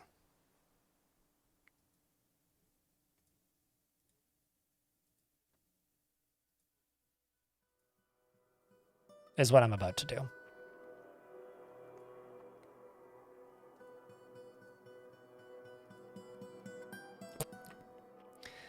And I'm going to go around the edges here. We're going to carve off some things.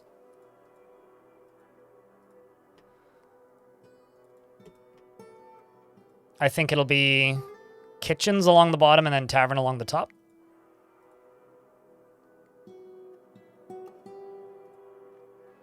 So this will be the tavern area up there, down into here. And then this can be kitchens. The main question being,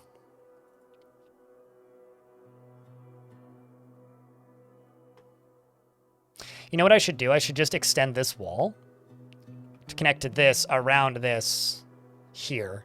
And then this area right here can be a food stockpile.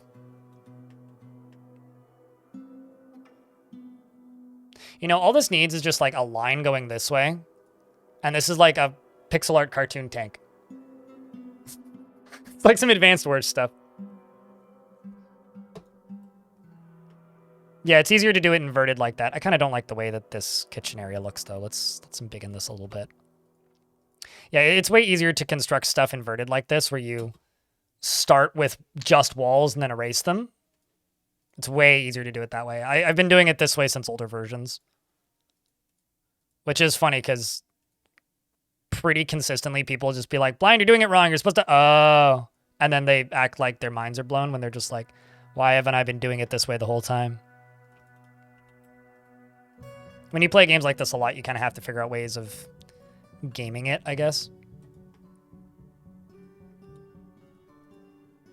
Or maybe not gaming it, that's the wrong word to use, but like building things quickly and efficiently. And in a game that's kind of designed to make it difficult to do that, you know, you use the strats you can get your hands on. Yeah, that'll work. And then I could put a wall piece right here. And then a door right there. So this can be food stockpile, this can be kitchen, and this can be tavern.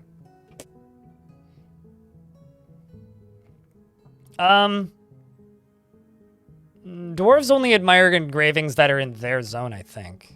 Really. I don't think they can admire them through the walls. Admiring engravings is an opaque mechanic that I don't even fully understand. You love the cursed map video? That stuff was crazy.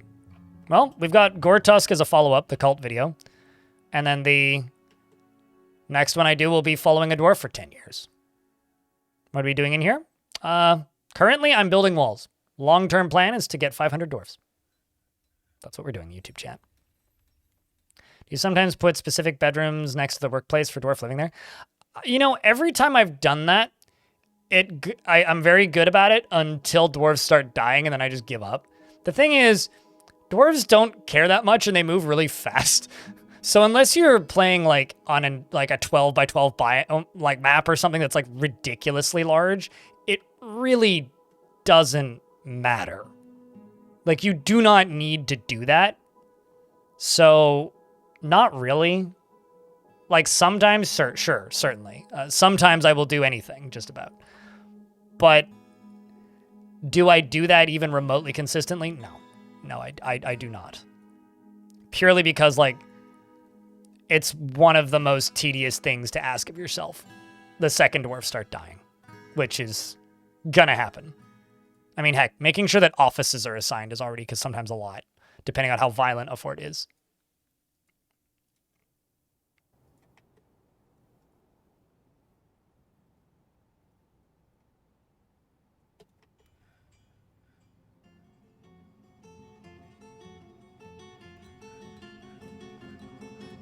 This is going to take a little bit to construct, but they'll get to it. So now Glass can just... Self-pity after being unable to fight for too long. Man, as soon as we get, like, a mayor and this dwarf gets moved to a different role, I'm going to have to... You know, why don't we just remove your tasks for a little bit? Like, just go admire art, you odd dwarf. Go admire your art. You have your own art. This is a weirdly pessimistic dwarf. It's weird that the dwarf that's over-reliant on advice is the dwarf that's the person in charge.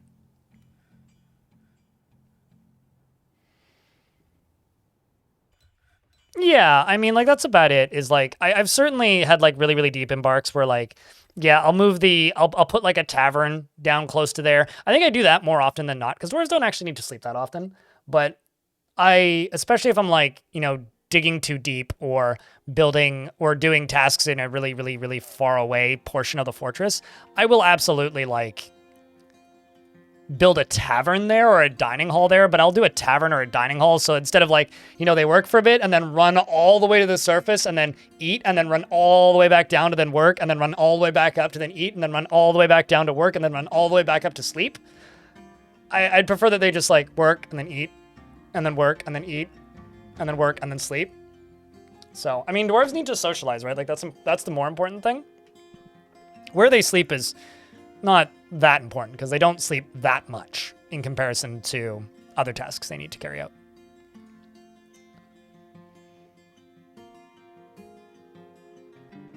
A fort mode in Project Zomboid once the NPC code is fully fleshed out? I mean, who knows? I mean, that's also one of those games where, like, I would, you know, people talk about Dwarf Fortress's development being slow. I'm pretty sure Project Zomboid is significantly slower. Like,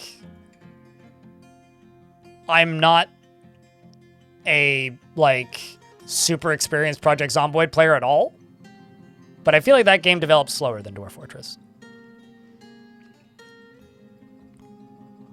But I don't know, is that even in the scope of Project Zomboid? Like, I feel like that's most likely something you'd get from mods. What, Project Zomboid's controls? I think it's fine. I like Project Zomboid. I don't like playing Project Zomboid. I like Project Zomboid as, like, a game that you play with 3 friends.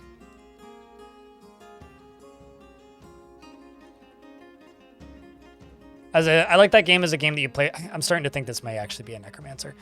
I like that game as a game that you play with 3 friends, and you do not level up any of your skills, and you just run into the nearest biggest city and try to not die, and also, like, take out one of the hardest locations without dying. That to me is fun, but actually playing Project Zomboid as, like, a survival, like, game is just kind of meh.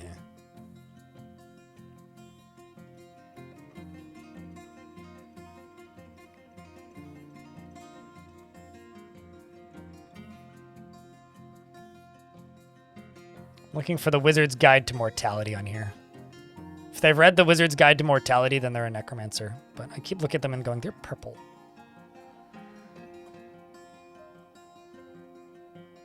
But I don't want to expel this dwarf because then I'd have to expel their child as well.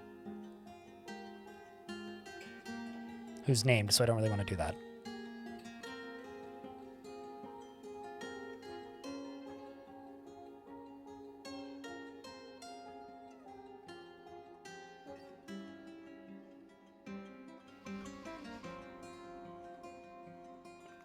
Yeah, I guess not.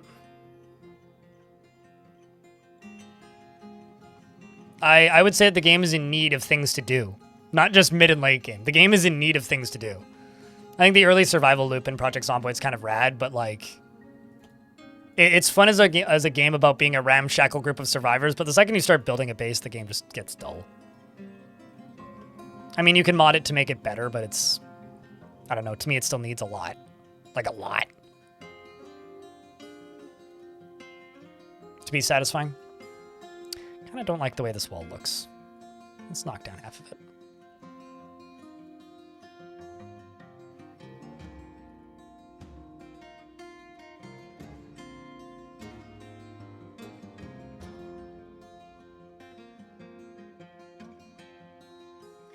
And let's go back into here.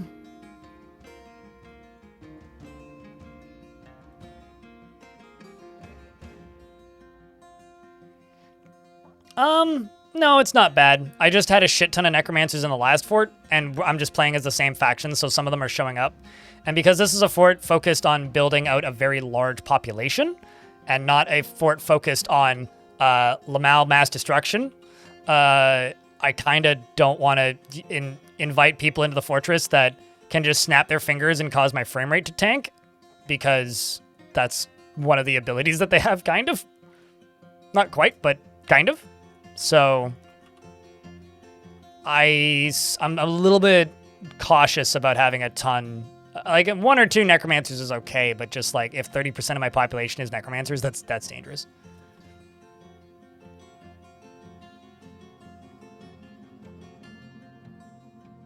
What, like making them 28 days later zombies where they run or something? Dorian Tell? You'd find Project Zomboid more appealing if you had friends to play it with.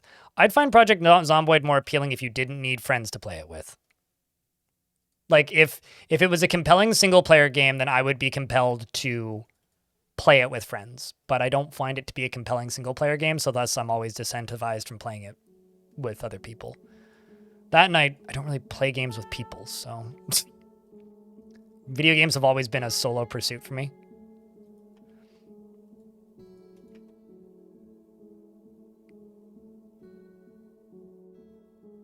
Yeah, but like you need to explain what you mean by Left 4 Dead zombies. Do you mean like making them run? Or do you mean like having zombies with modifiers? Not really, Mervyn Ryder, because Cataclysm Dark Days Ahead is a super duper duper hardcore survival game with way more mechanics than it needs, and it's extremely bloated in its design and not in a good way like Dwarf Fortress can be. So I disagree that it's a good alternative. It's a completely different type of game from the ground up, right? Like it's a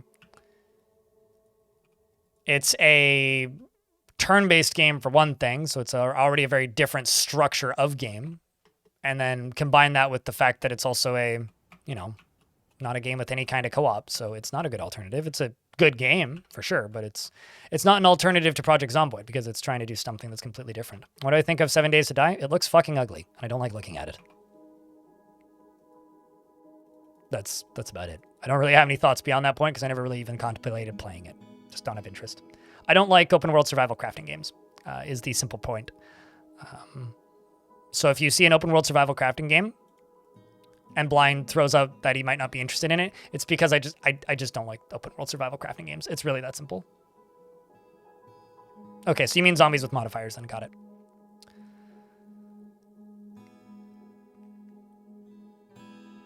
It's still fucking ugly. Like, the style of that game is repulsive to me. Like, it doesn't matter. Like, it is a repulsive looking game.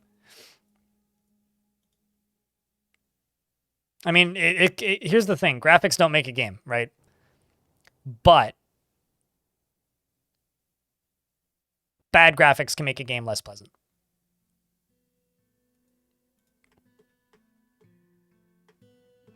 It's time for class. We'll see you when we see you.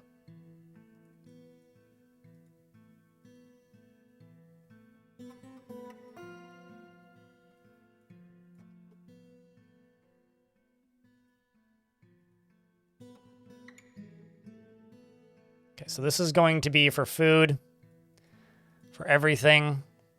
Currently, it's just going to be for everything, except for seeds.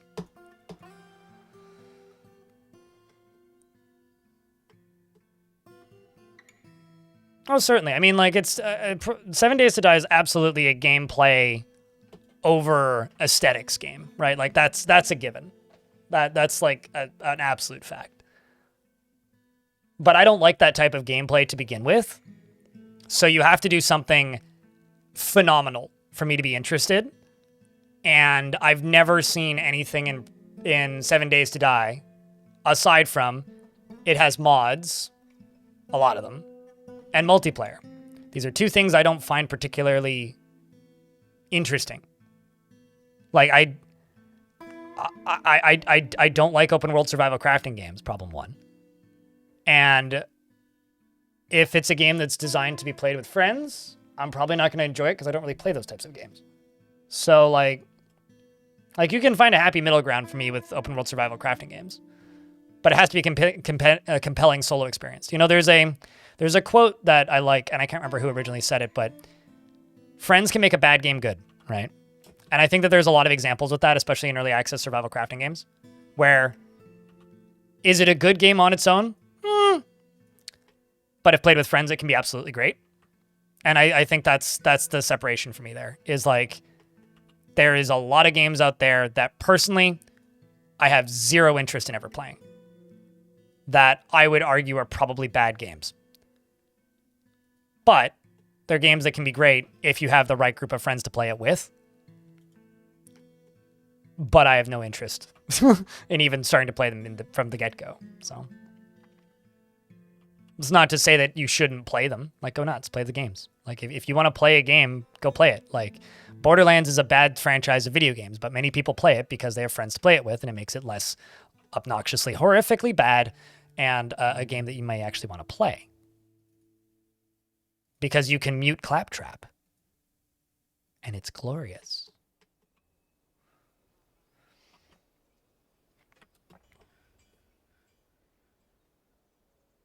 But, like, I don't know. I enjoy playing the, like, Earth Defense Force games. Those games are bad as hell. Like, those games are horrible. But I enjoy playing them. But I'm never going to pretend that, like, Earth Defense Force is good. I'm never going to tell somebody I think those games are good. I think those games are really bad. But they're, like, the right kind of, like, B- movie schlock that I enjoy.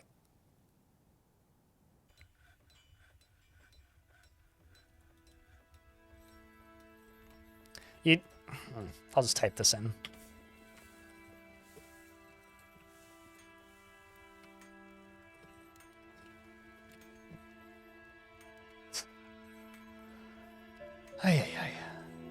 Like, I know, it's literally a full screen pop-up in chat. I'm staring at it too. Doesn't help anybody, it's just mildly annoying. Yeah, Dynasty Warriors are virtually the same thing. In fact, like, isn't D3 Publisher, like, invested in by the people who make Dynasty Warriors? I'm pretty sure they are.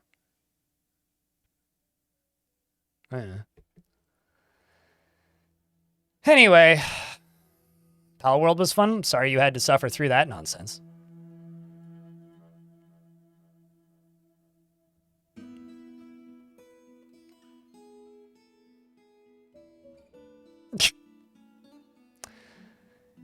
You know, I just received a like email stating that Frostpunk 2 is playable now if you paid more money for it.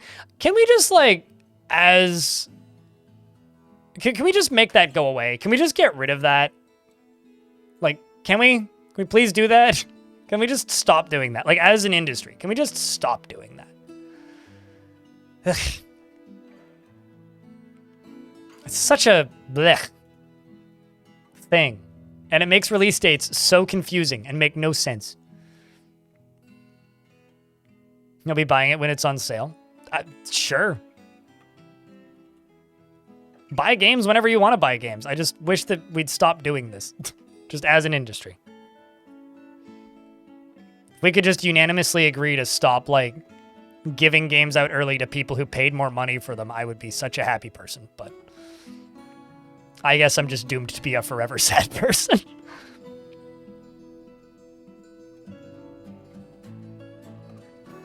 How much is Frostpunk 2? It's not a full price release, is it? Okay, it's 60 bucks Canadian. How much is the Digital Deluxe Edition? Holy shit. The Digital Deluxe Edition for Frostpunk 2 is $87.29 Canadian. Is it like, oh, I see. It includes all three DLCs. All three DLCs? DLCs. And an exclusive in-game item.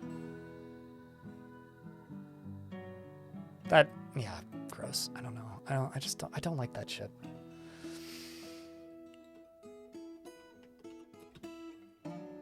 So not only are you pre-ordering a game, you're also pre-ordering the DLC then. An exclusive item in Frostpunk, yes. Although I'm not sure if that's like an in-game item or a Steam item. It could be either, to be honest.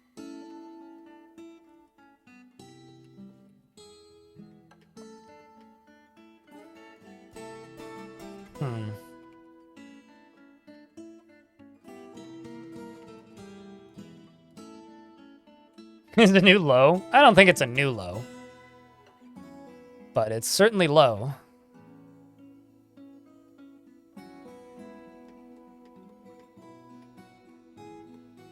Yeah, I think that's the thing with me and Pal World is I have absolutely no interest in Pokemon. So Pal World came out and I was like, oh, so that studio is still making games that look like cheap knockoffs of Nintendo properties. Got it. Anyway, because their other game is like, which is what, Craftopia just looks like crappy Legend of Zelda Breath of the Wild. Yeah, there's cave dragons in this world. I haven't found any wild ones, though.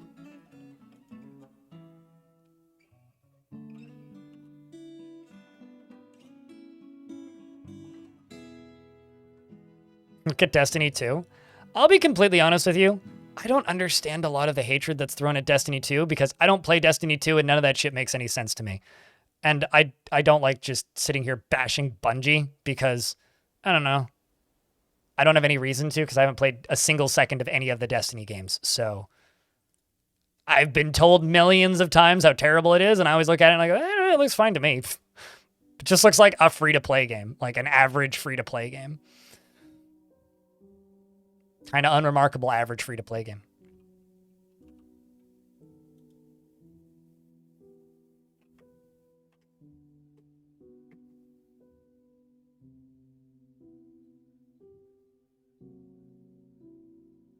I feel bad for the humans who work at Bungie because they seem to get a disproportionately large amount of harassment compared to most studios because of attitudes from fan bases like this.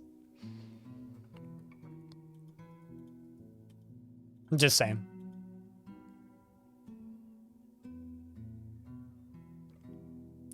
Destiny 2 looks like a free-to-play game. That's it. Most free-to-play games kind of play like a second job, dude.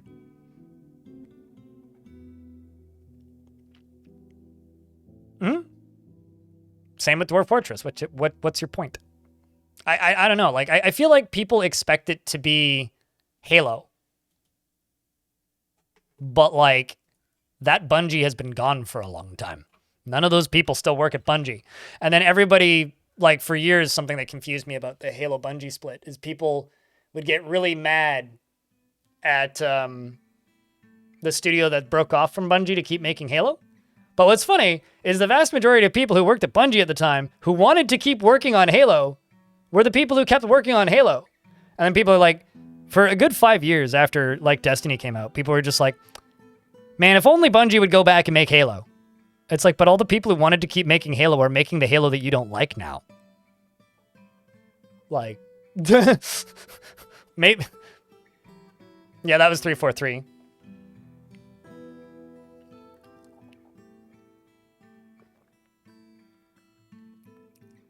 Pay to have a job. I honestly think that being at war in EVE Online is worse than a WoW raid schedule. Creed. I had a friend who used to play a shit ton of EVE, and there was one time I asked him, I'm like, so what are you doing? Because he was just sitting in a Discord chat. He's like, I'm playing RuneScape. It's like, but it says that you're playing EVE Online. He goes, oh yeah, no, I'm logged into 14 accounts. I'm like, why? He goes, I'm waiting to go to war, and they haven't called me yet. It's been 72 hours. He was literally just like sleeping like 3 hours a night, just staying logged in so that if he had to go fight, he could. Like, I don't know, man. Few games seem like a job like EVE.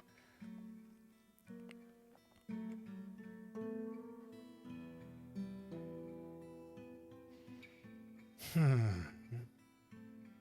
think I might make some querns. Start making dye. Wrong screen. Why am I typing quern in there?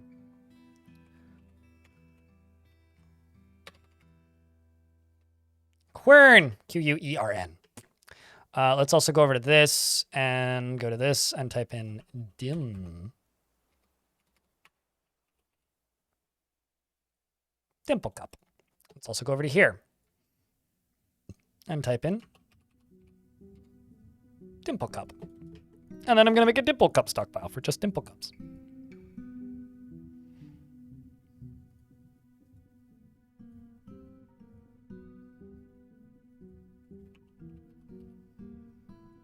Let's also go to here and remove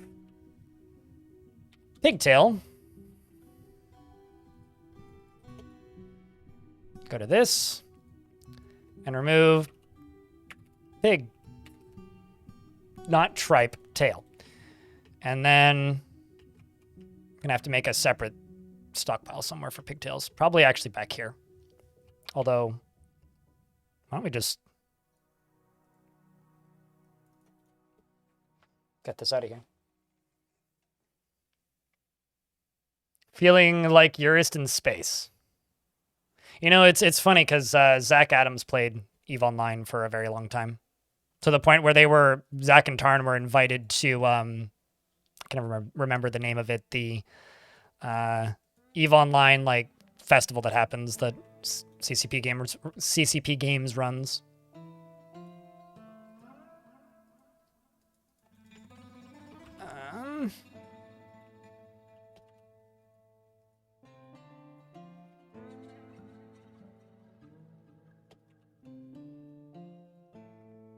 I love how I'm just like, yeah, I need more cabinets for those 2 bedrooms, and then just put it in a different bedroom anyway. Man.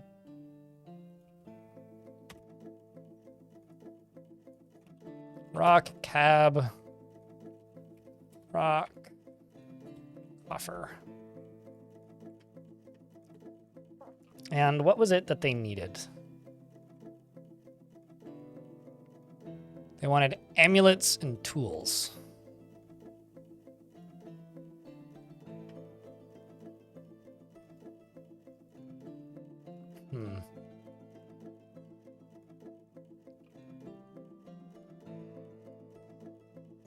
Let's just make rock amulets. Rock amulet.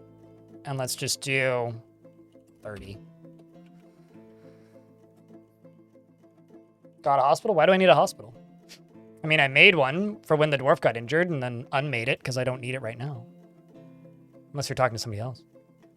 Been like that. Fallen London is a great text-based narrative game studded with action points that refresh every 10 minutes, and the stories are usually great, but the stuff you have to do get to them is often very much not. No, that makes sense.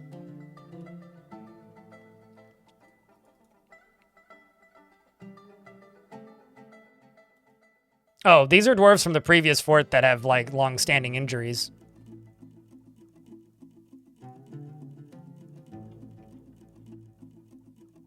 Nope. No, that's been in the game since the overworld woke up, which was 2013. You just simply hover over your home faction and it tells you what they need. So they want amulets and tools. It's been in the game for a very long time.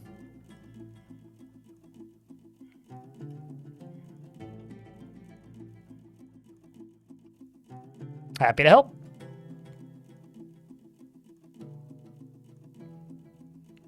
Using DF hack to cheat is generally handy, because it's cheating. Makes perfect sense when you think about it.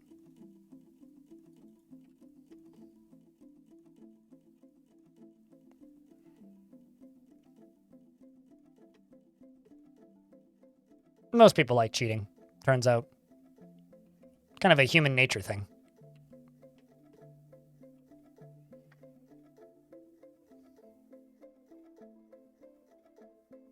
Is there a way to make contact with the faction without assaulting their city? Demand tribute. Just a one-time tribute. Or even ongoing tribute. Worst case scenario is they say no, and your dwarves come home, and then they trade with you. I don't think that's the way that mechanic is intended to be used, but it's basically just like the way of saying hello. In Dwarf Fort is demand tribute. Which is kind of funny if you think about it.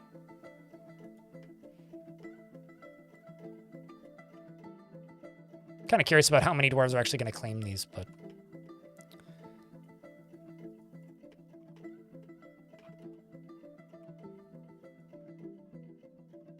Corn cabinet, coffer blocks. Yeah, there we go. You'd think that'd be the messenger's job? I think it should be the messenger's job. But it's not, so... It's one-time payment for full access of your dwarves' attention? Sure, why not?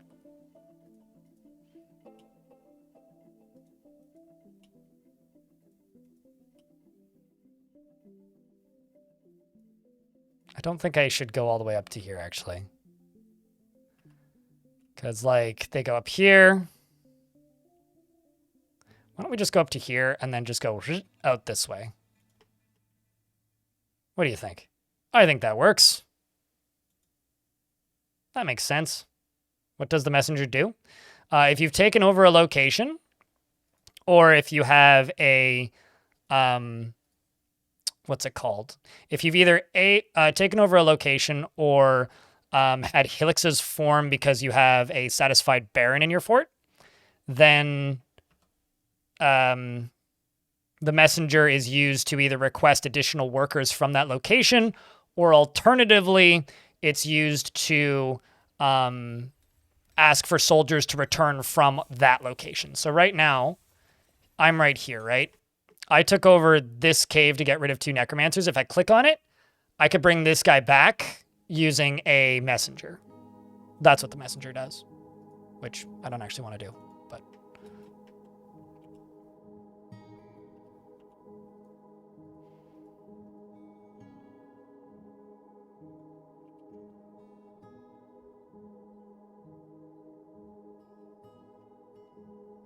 So let's do a series of floors right here. And then I'm going to put a drawbridge right there. So I'm going to go down to here. And I'm going to make a mechanic shop somewhere. Probably just plop it over here for right now.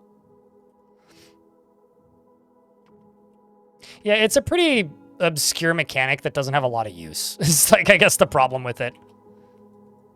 And then this up here, this door can just be deconstructed probably, and I'll just block this off for right now.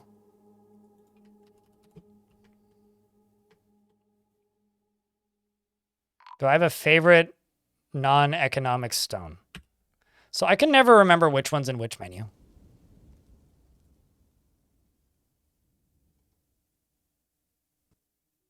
Jet. The dwarves have arrived to trade.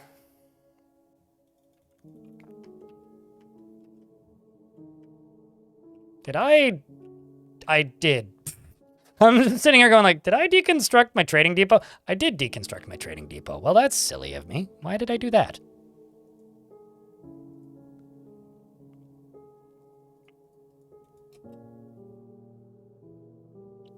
I prefer the color of jet over olivine, but olivine is pretty good.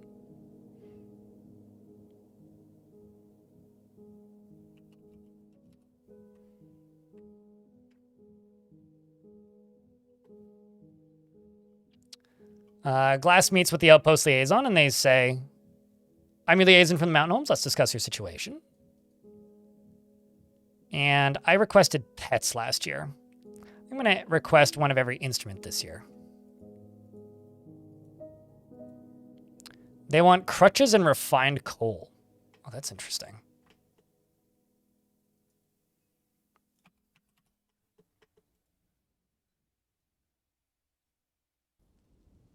The heavy red one is good. That's very descriptive. The heavy red one. Is it? I mean, Cinnabar is red, I think. So I'm pissed. One of my neighbors bought a smoker. I have a headache right now because all I can smell is smoke. I'm gonna go see if that's actually what's happening.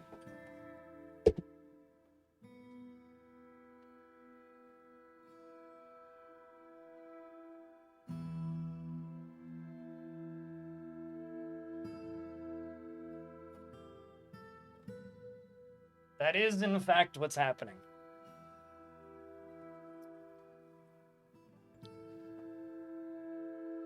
Like, lovely. I'm very happy I don't live above him. I live across the courtyard.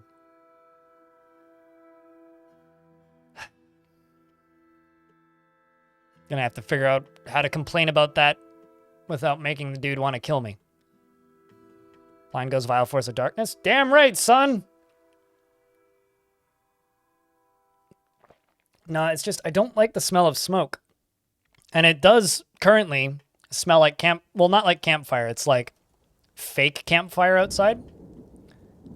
And that's not the most pleasant scent in the world.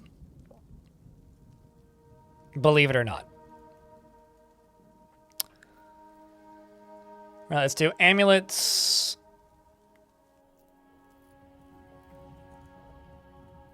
Bracelets. Crowns.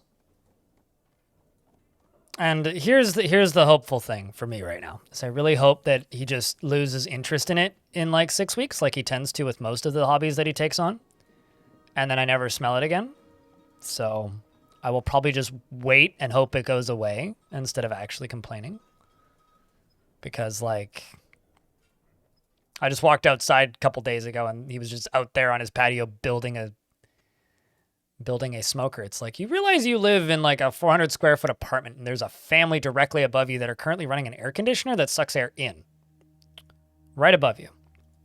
He's like, oh, it'll be fine. Uh-huh. Sure. Okay. That's not bad. Let's see what I can do with cut. Yeah, I don't have much. Yeah, it's a meat smoker. Not like someone who's smoking. No, I mean, like, you can't stop people from smoking cigarettes. Having something on their patio, though, that makes the entire courtyard smell like a burning building, though? I don't know. We deal with enough of that with the annual forest fire season.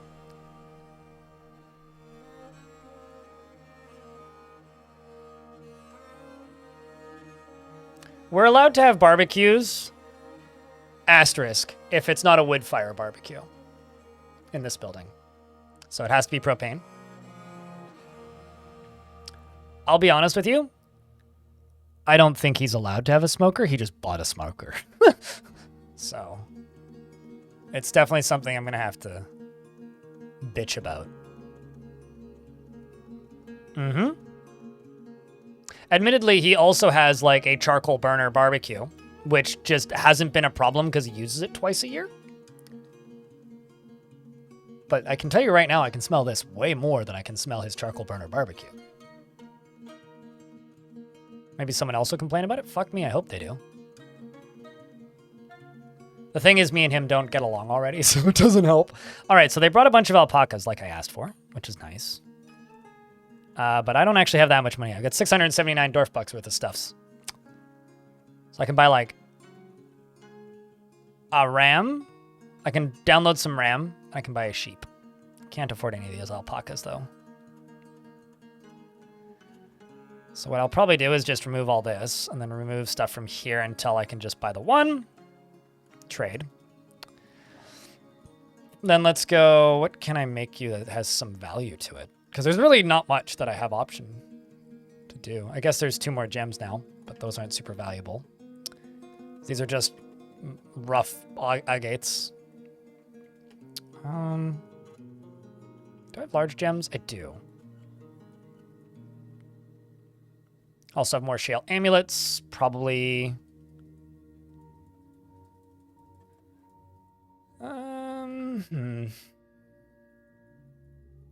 What else can we do here?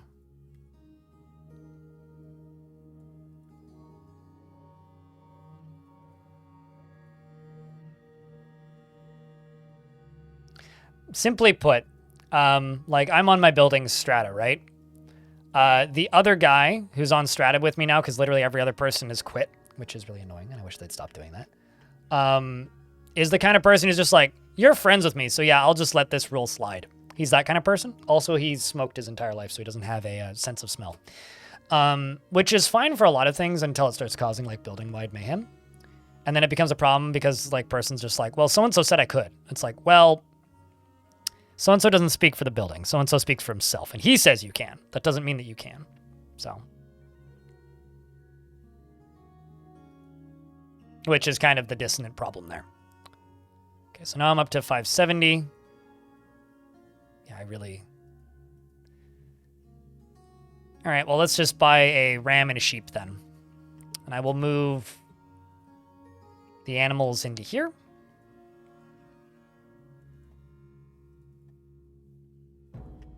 Now we have 2 breeding pairs.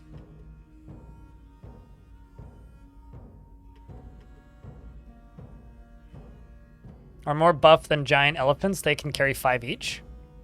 5 whats? Oh, they also have a baby lamb.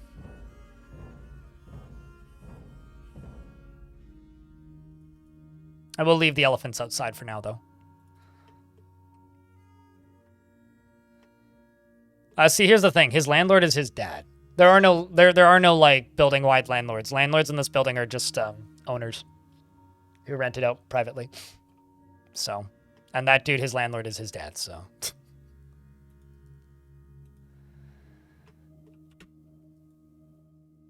Yeah, trust me. Like there is no easy solution to this problem, but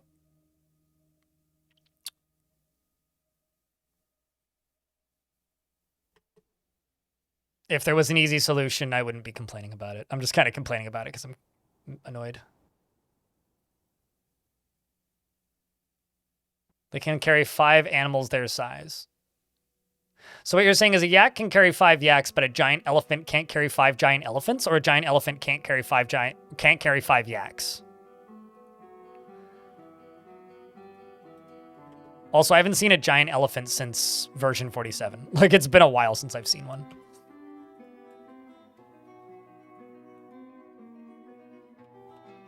Can also build a quern.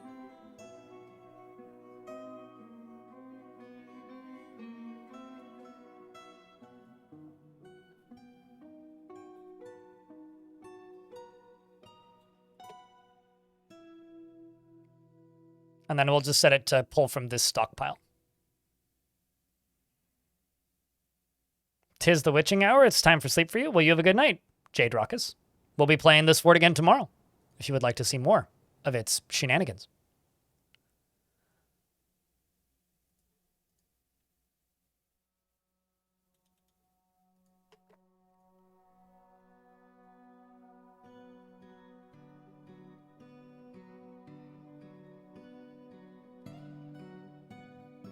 I'll just do that seasonally.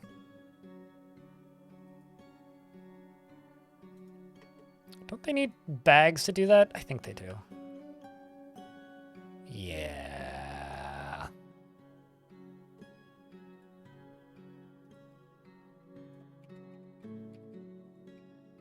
And there should be, yeah, there are empty bags up there.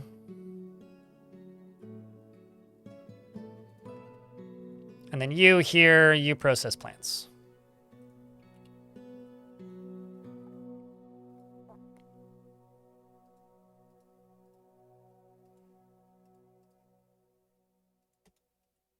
Okay, we are now processing pigtails. And we are now milling... Wait, what? Mills seeds and nuts? No, just plants, not seeds and nuts.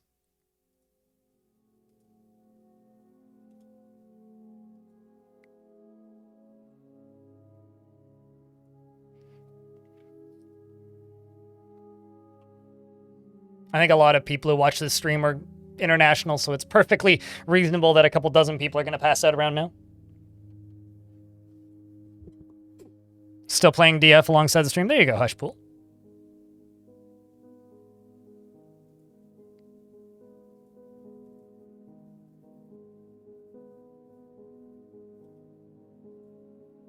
How come not? Okay, how come there's 3 jobs here, but if I go to work orders, there's 2? I don't understand. Like, I actually don't. That doesn't make any sense to me. All right, tons of pigtail thread happening, which is good. I think I can just get rid of this job, or rid of this stockpile.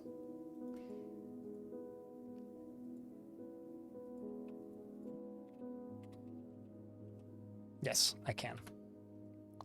So if I get rid of this stockpile, then I could put 2 kitchens up here.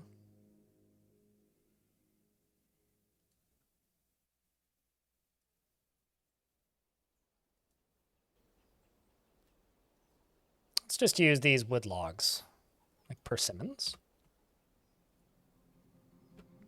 Whew.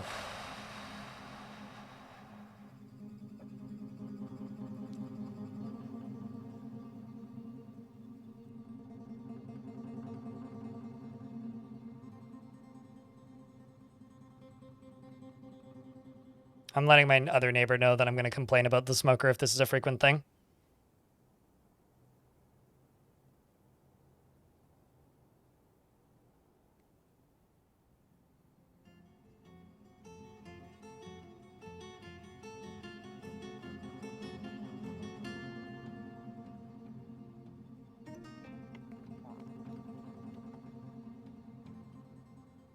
Manager slow? No, it's just there's okay. So here I'll reiterate what I mean. This is a quern, right? If you click add new task, there's 3 options: mill plants into slurry, mill plants, and mill seeds and nuts into paste. If you go to work orders and you click add a new work order, there's mash plant into slurry, mill seeds, and nuts into paste. Where's the third one? That's what I'm confused by. Today you're writing a knitting pattern alongside of the stream. What are you writing? Or what's the pattern, I guess?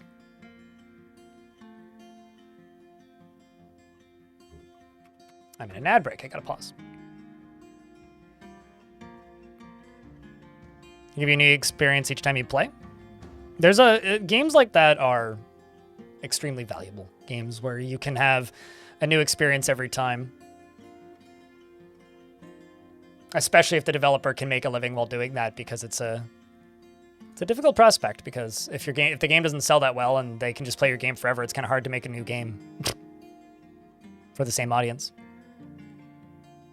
Colorwork double wrap scarf with matching mittens for winter. Sounds lovely.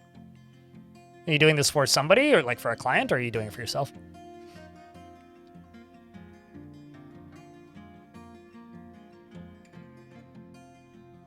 Quite a few barons as visitors, and you're hanging out near temples. You don't see any rumors when you look at civilization rumors. I mean, if they're hanging out near temples, you have to see like the pop. Like there's a pop-up that'll pop up here. It looks like a little speech bubble, and it'll say someone so shared rumors from abroad. That's what you should be looking for.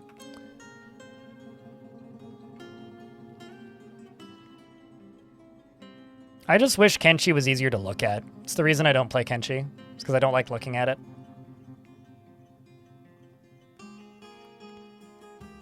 The fire department could shut him down? I don't know if it's well, depending. I don't want to call the fire department for no reason, but I'd be tempted if that's a thing that I could actually do.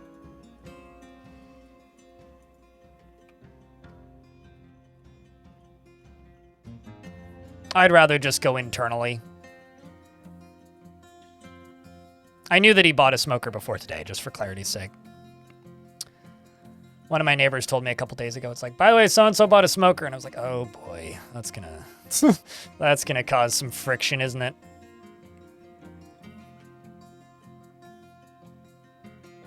When I am here, you're gonna snooze? We'll see you when we see you, Shanira. Take care of yourself. Free smells, though? My entire apartment smells like a burning matchbox. It's horrific. Like, have you ever just like taken your head and stuck your head in an actively burning like chimney? Because that's what my apartment smells like right now. It's disgusting in here currently. And I have a migraine. It's always wildfire season here, dude.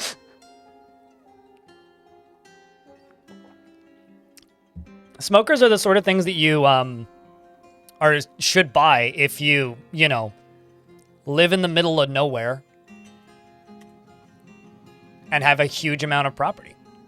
Not when you live in a 500 square foot apartment with a patio. But I'll try not to bitch about it. If I bitch too much, it'll probably just end with me ending early, but... Let's do seasonal meal preps. And if available meals is less than 25, we'll make 50. And I'm just going to go into here, and I'm going to go into labor kitchens. Please don't cook my wine. Please don't cook my plump helmets, even though it doesn't matter that much. I'll probably enable that later. Yeah, don't cook any of my seeds, please.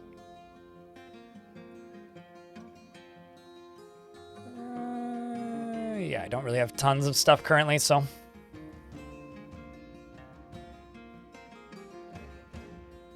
And if you could go here and shear animal and spin thread, that'd be pretty good.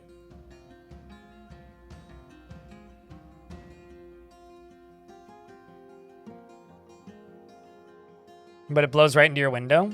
Yeah, I'm pretty sure that, like, if you live in a house, you have less basis for complaining on stuff like that, which sucks, I agree, but... Wanted smoked meat, bought an electric smoker that could go on the back porch with a bowl of wood chips in it. That wasn't an issue.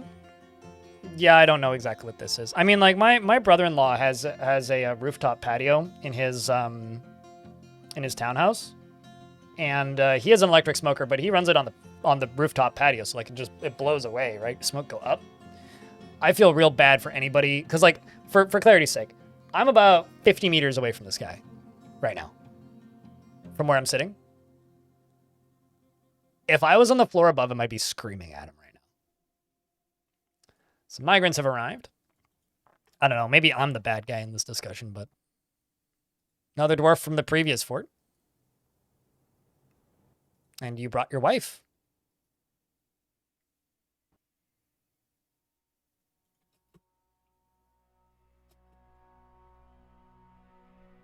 Got another dwarf here. I wonder if I don't think she brought her only son. Aiton, who has 2 pets.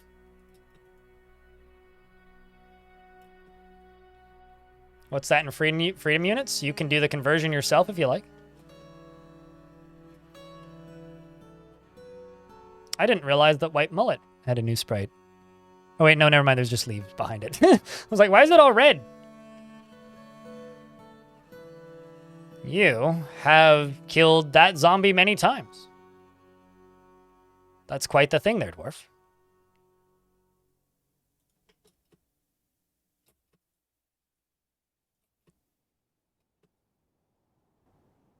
Yeah, I see the cat. I'll geld it if it's a boy. As you do.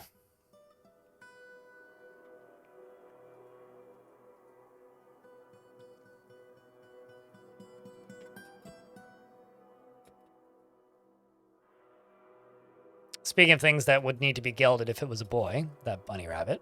This is a big migrant wave, jeez.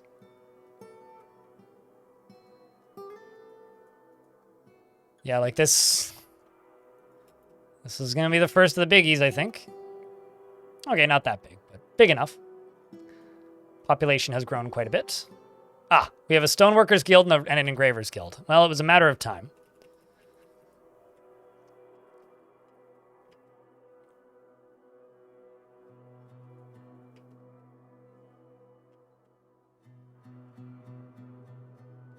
Is there no wind there? This is a horseshoe-shaped building. Both of these units that I'm discussing are on the inside of the horseshoe shape. Is there wind? Certainly. Does it come in here? Not really. Also, I live in a valley that's generally very low wind. Like, we don't really get windstorms here very frequently. And when they do, whole trees fall over usually because we don't get huge windstorms very frequently. So you need to realize a lot of this is manufactured city problem. And the problem with living in a condo is a lot of people don't understand that living in a condo means that you have to, like, accept that you can't have everything that you want. I really want chickens and bees, but they won't let me keep them on my patio. So thus I don't have chickens or bees. Unfortunately.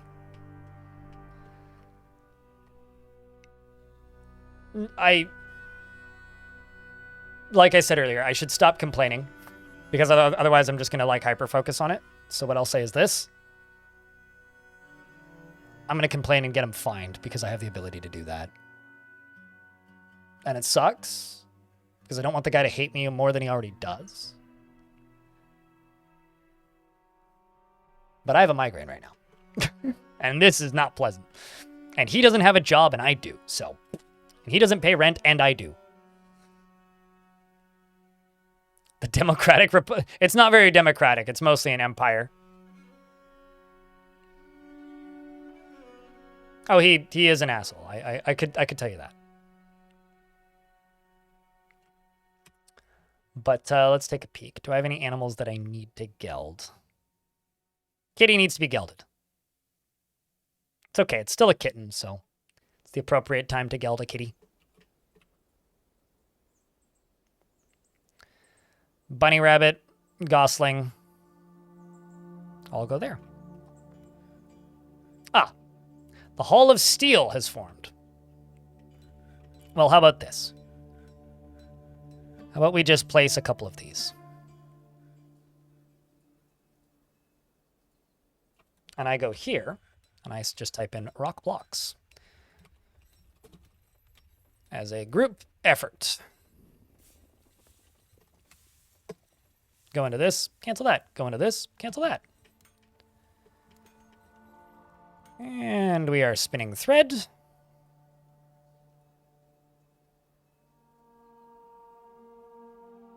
And let's say make another one of these. No, farming. Farmer shop is what I want. And these up here. Are you cooking my dimple cup spawn? Or does there just happen to be a bag right there?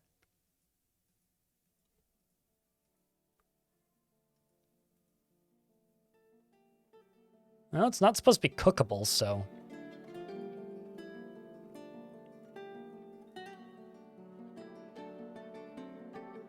But we're milling plants, so that's good.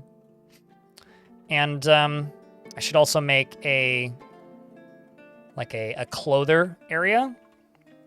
What I could do is I could just plop down here and make 2 looms. Hall of Steel. Yeah, it's the stonework. It's the engravers / stoneworker guilds from the last fort. So to give you an idea, I had like 80 legendary engravers in the last fort by the end of it.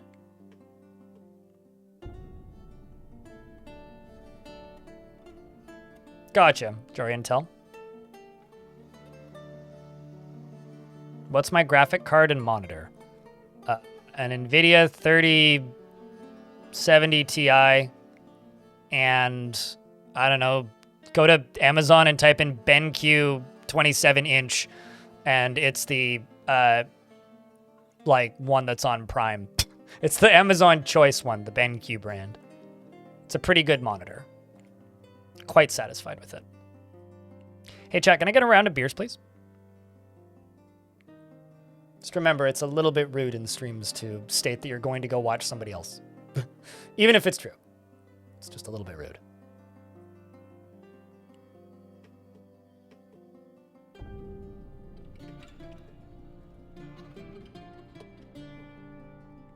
Okay, so I'm going to make a loom here to start getting clothing going. Start getting an early cloth industry rolling.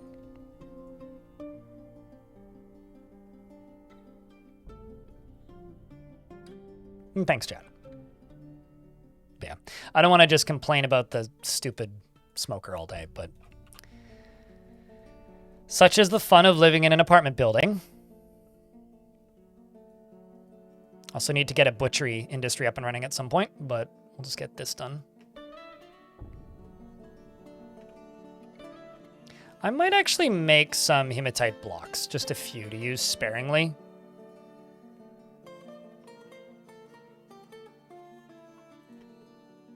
Because I could make those look pretty nice, I think.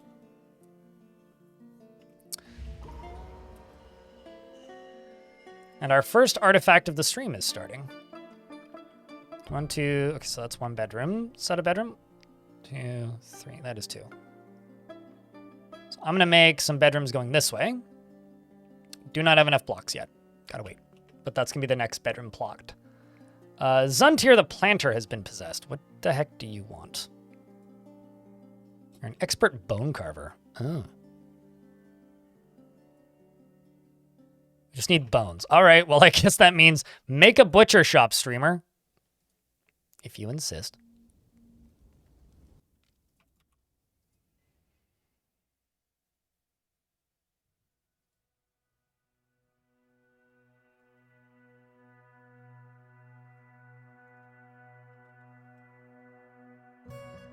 Let's go Tanner. That's what I was looking for. So I have a reindeer I can butcher, I think. Yes. Set you in for slaughter.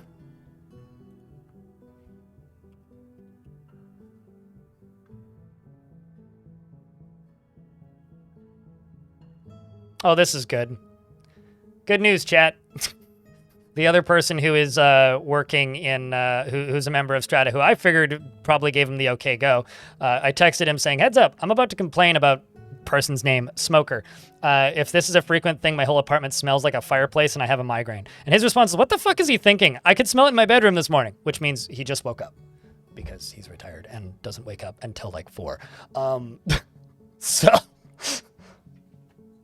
at least we're on the same page with that, so we can get that dealt with. Ay.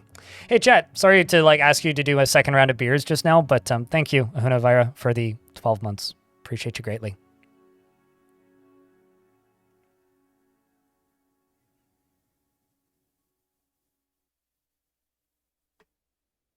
They need to fix the different faction and city statuses before the random generation first. What?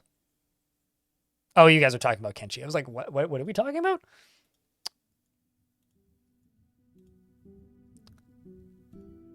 YouTube chat had me really confused until I realized they were talking about Kenshi. Yay for United Empires? Yeah, well, right now we're a 50-50 vote on every subject, so it's like kind of a cautious neutrality that we have when it comes to deciding whether or not we're going to do something or not. There is a yak who doesn't belong to me in my fort. This is suboptimal. I'm going to go over here, and we're just going to make rock.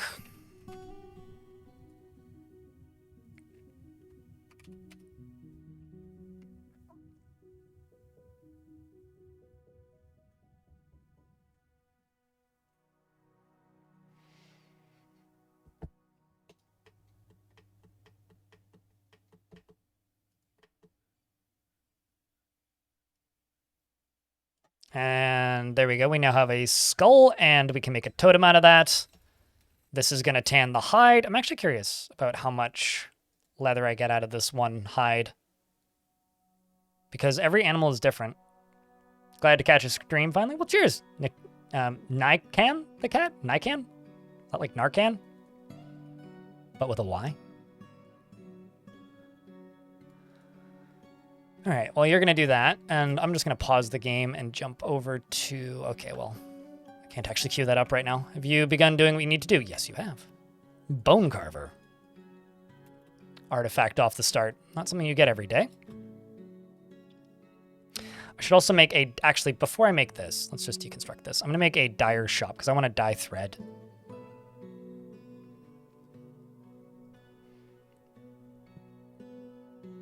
Because this is something I literally never do, is dye thread. There it is. Is there a mechanic that you do not interact with enough in Dwarf Fortress that you forget exists sometimes? For me, it's dying. Not death, meaning, but...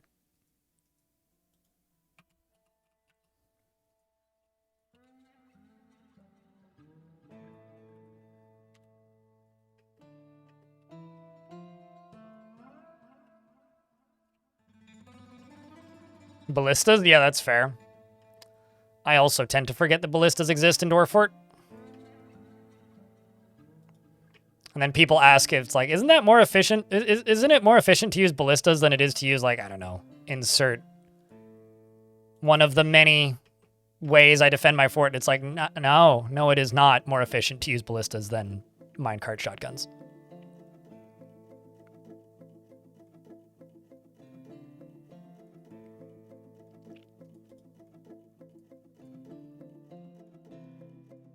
So let's do this.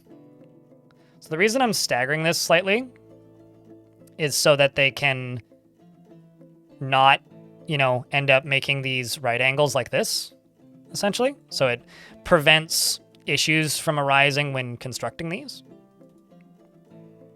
So I can just like click and drag a large zone and they'll just construct them all without running into conflicts. And it gives it kind of a nice staggered-ish look. See? Like this kind of thing. It's making a fungi wood farm in scope for this fort. You mean like cavern trees? Is that what you mean when you say fungi? Because I'm kind of almost doing that already here. But I was actually planning on just bringing, what's it called?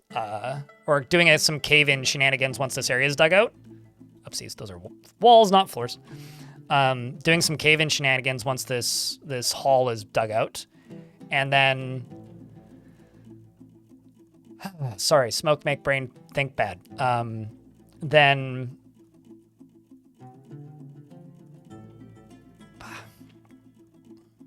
cave in, like the ground layers, that I have surface flooring underground and then growing surface plants and trees underground. That's kind of my plan.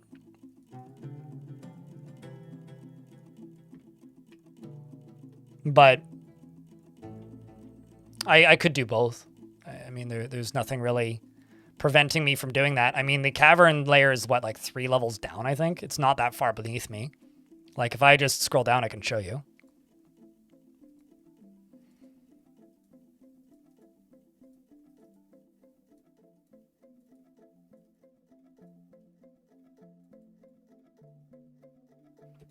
Because, like, yeah, this is the cavern layer right here.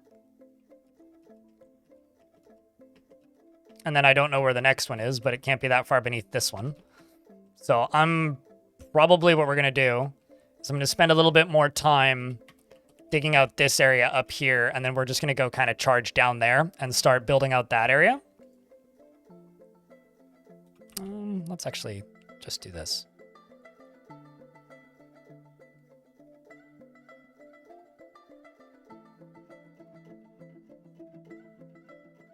And do this.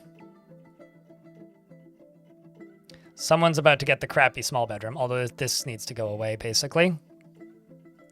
So someone gets this, and then someone gets this. That'll work. It's not quite crappy small bedroom situation. It's more just like awkward angle bedroom. But yeah, this is going to just end up looking like kind of a crowded metropolis by the end of it, I think. If I keep up with this. What do you guys think of the visuals of these? And yes, I'm aware that I need to be cautious about making pinwheel shapes because they might look like swastikas. I'm well aware. Before somebody points that out. But what do you guys think of the like general visuals of this kind of setup so far?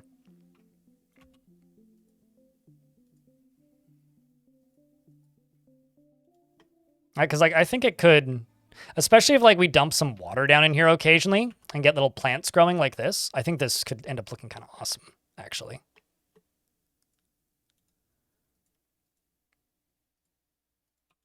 So you here,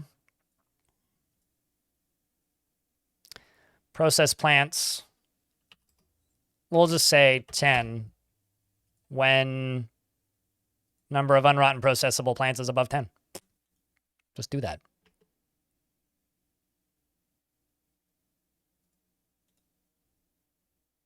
Especially if I do twisty streets. The idea behind the twisty streets is it stops the dwarves from seeing each other as much, so it helps with frame rate. Like this, I'm going to end up getting rid of all these shops, right? We're going to do like twisty street up on this side and like weird patterns going everywhere.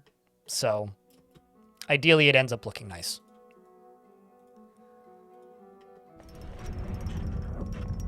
Planter has created, Eshum Ilid, a reindeer bone ring, and offers it to the small farm. What do you think we should do with this ring, chat? Is it a good bedroom size? So in this fort, I'm being very, very, very, very, very careful with my space usage because the goal of this fort is to have 500 dwarves. I normally do like 3x3 or 5x5 bedroom sizes. But because I'm on a very small map and our goal is population density, I'm going with very small bedrooms. But normally I would go with much bigger bedrooms. Throw it on the pile? Come on. Rude. I want to do something with this item. It's a reindeer bone ring, after all. This is a reindeer bone ring. All craft worship is of the highest quality. It is, on the item is an image of a forgotten beast in reindeer bone. I think this item is going to be given as a gift to my manager. God damn it. I would have thought about doing something else with it, but nah. That's going to be given to iMiner, the manager and hero of the fort. We're going to dye thread. Just repeat. We'll just dye thread if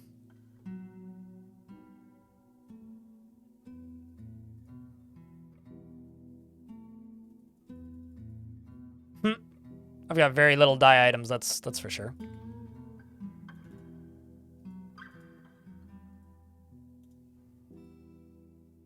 Sitting here milling plants very slowly.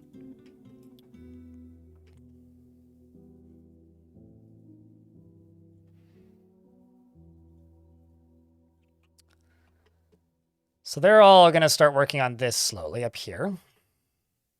And I'm also noticing my dwarves are quite upset. What are we upset with?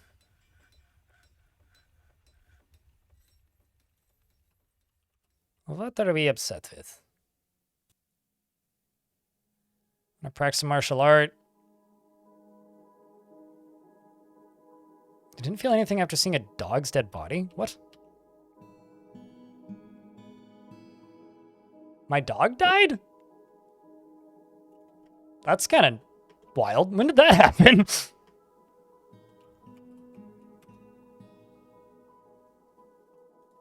Let's go over here and also put refuse into this.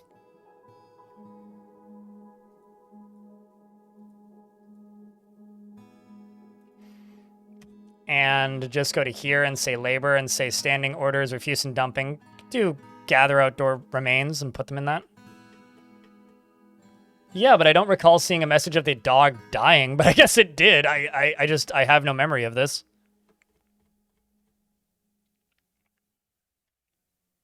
No, it is not possible to fulfill every single need that every single dwarf has in your fort. And if you try to, you will drive yourself insane. Similarly, I'm tired of being single, but that's a difficult need to refill in real life.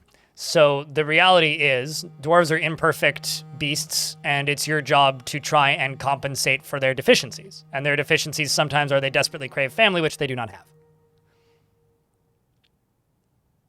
Makes them be believable little characters.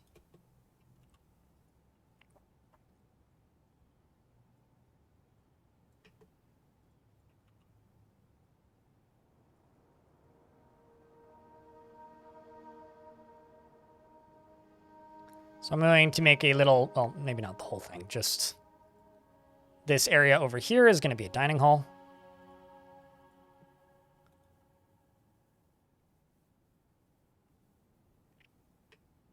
Oh, many, many times, Max and Fett. I kind of did that earlier today with a bunch of dwarves that showed up as,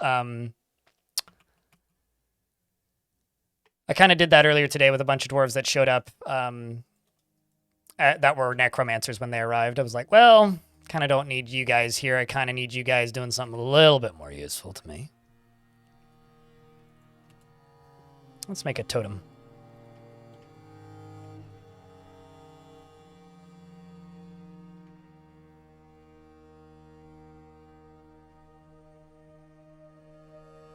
No, I told them to go invade and take over a camp and then left them there. I didn't expel them. When did I say I expelled them? I said that I sent a squad to go capture a site, and they did, successfully, so they're still alive. They're just living elsewhere. Safe distance from me. Sort of like that one person at work who doesn't ever shower. Like, you want them to be on a shift that's not on yours. So they can still do the job, just a safe distance away from you.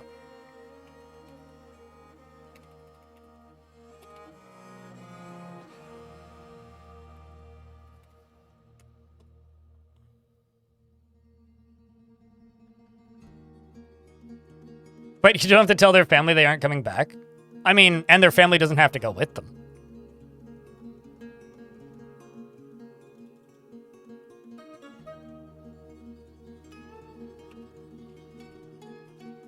I'm also going to go down here and we're just going to...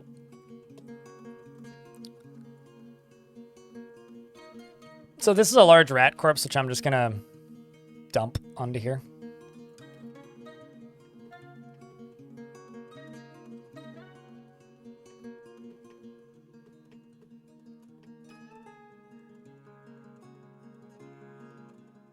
I didn't realize that dyeing thread used so... Rather, I didn't realize that they could dye so many threads at once. More you know, I suppose.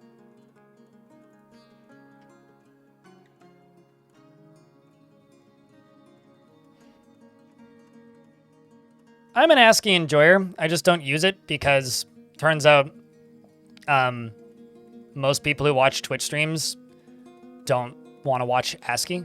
So because of that, I just don't bother.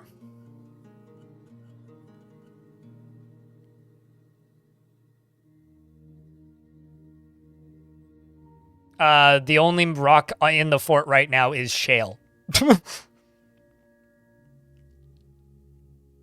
I wouldn't say it's poison for views. It just makes your audience niche. Although I've had people for years tell me that all of the games I stream are unstreamable trash, so...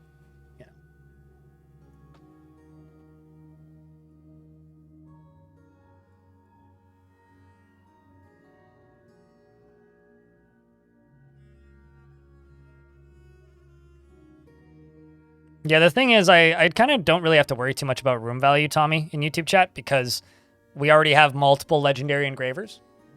Any unnamed beards? Probably.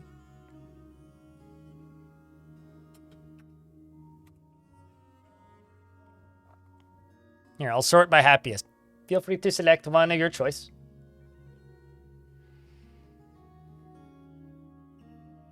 Yeah, the thing that like you need to describe it to them as, if you have friends that are scared of ASCII, is remind them that like if you look at Endgame Civilization for the first time, it's just as daunting. Or like Crusader Kings for the first time, or any like grand strategy game or large scale 4X mid game or late game for the first time. Of course, it's like it's the same thing. It's just a matter of staring at the different symbols and learning what they mean. If they're capable of reading, they can play a game that's ASCII. And being against a visual style that's cheap, affordable, and quickly modifiable, which is the entire reason Dwarf Fortress is as deep as it is bewildering to me.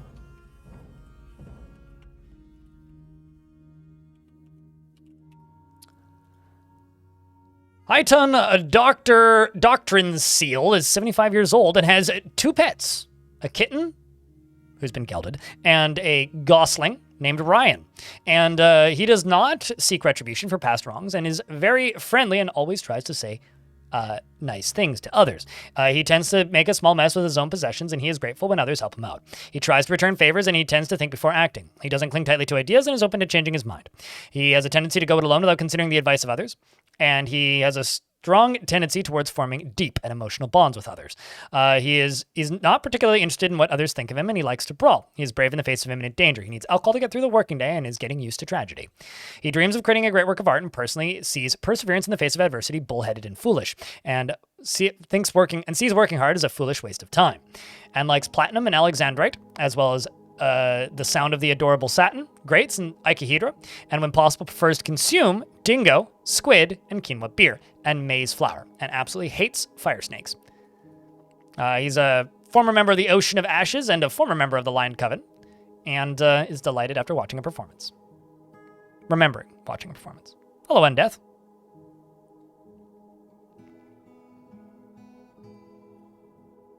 You have crafted bacon and eggs with butter. Did you also use pork at some point? Otherwise, it'd be very hard to make, like, bacon and eggs out of butter, which is how that reads. But I'm presuming that's not what you mean, so...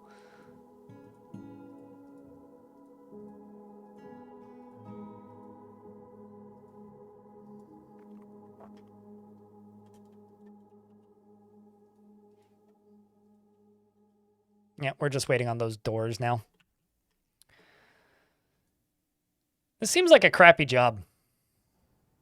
Working on the quern.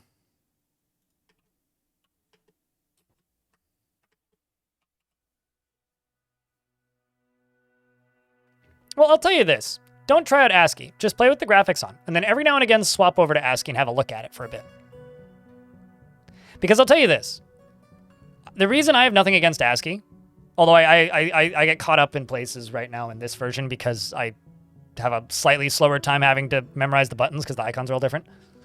But actually looking at the gameplay, it's exactly the same to me.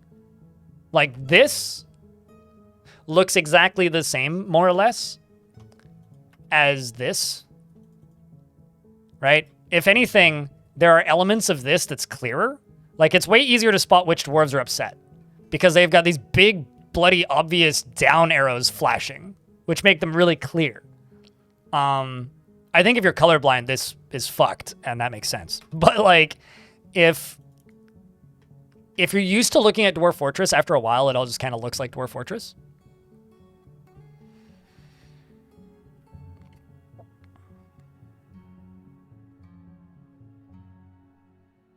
Yeah, I mean, that's fair. I grew up on monitors that were taller than they are wide, so.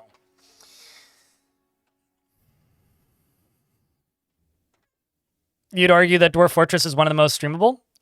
Well, here's the thing, Sis Nico. How many people are streaming Dwarf Fortress right now versus a game that's designated as streamable by streamers? If streamers think something is streamable, then they all stream it all the time.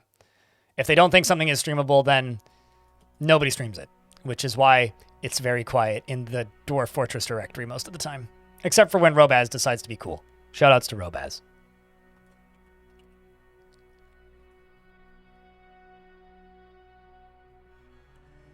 Leaved while yelling at somebody in charge. Yeah, her dog died. Like, where did... Oh my god. Okay, so this is why the moods here are so bad. Because there's just a dead dog in the middle of the everything. Wild.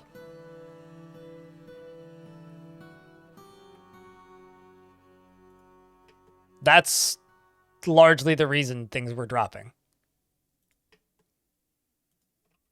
Yeah, it must have gotten gored to death by a yak. Like, that's... Yeah, that does suck.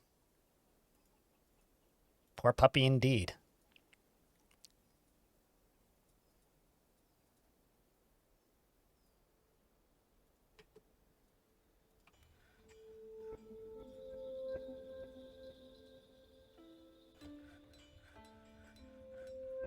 Okay, it looks like we cleared those doors really quickly, which is what I wanted.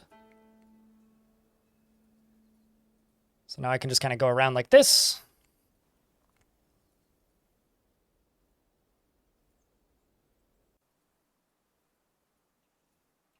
Ran out of chests.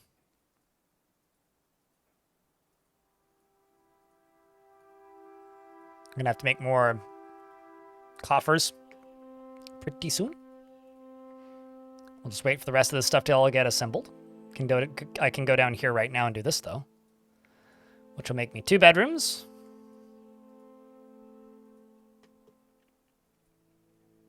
And then this can just get moved to over here.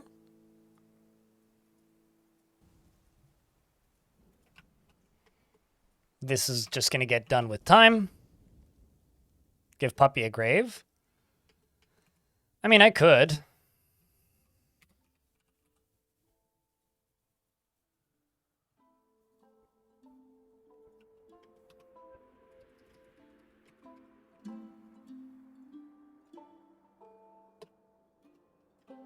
Question is where do I put it, though?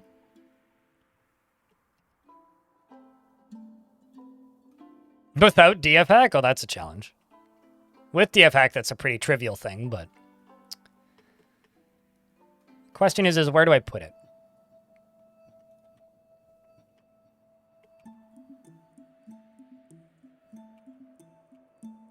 I think probably down a layer, right? It's probably down here somewhere is where I should put it. So maybe like... What if I go... like right here, down into here? I just put a little tomb right there. Although, what's the priority on that? Priority 1? Yeah, they should get to that pretty quick. Although currently everybody's just gathering plants, which is fine.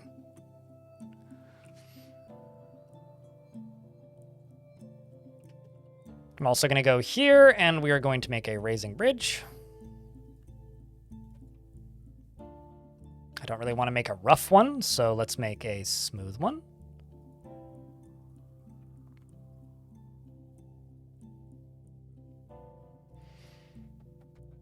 When it comes to armor stands storing armor when squads are on break, why do they keep going back and forth between their clothes and armor? Are they still set to train at that location? You have to unset them to train at that location. So, like, if you have a barracks, right? And it says, this squad is set to train in this barracks. If they're on break, they will still train in this barracks. So you have to disable that, which is why I generally enable and disable breaks manually. So I'll let them train for 6 months and then manually put them on break. Because there's no way right now to schedule the unscheduling of, like, doing that stuff. Which is a bit of a pain, and certainly not ideal, but it is what it is.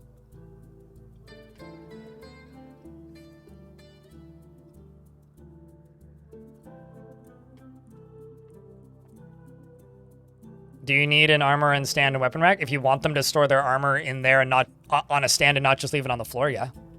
If you're okay with them just leaving it on the floor, then I'm pretty sure they'll just leave it on the floor. Like, it doesn't really bother them too much, but blissfully remembering the amount of practice that goes into mastering a skill is so impressive. You say as you're mastering being a crutch walker. Soon to be legendary crutch walker. I wonder if it would be worth putting a mill in a tavern. Because it's, like, the quern is such a slow job that if it's in a tavern, then they can get served drinks while it's sitting in the tavern. Quarry bush leaf roast. ASCII needs zoom in this version? Oh, it needs a lot of things. Trust me. It needs a lot of things. But at the very least, it is modifiable now. I've seen people with old school tile sets in this version. I don't know how they did it or how they install it for that matter. I just know that they've done it because I've seen it. And it's pretty cool. At least I think it's pretty cool.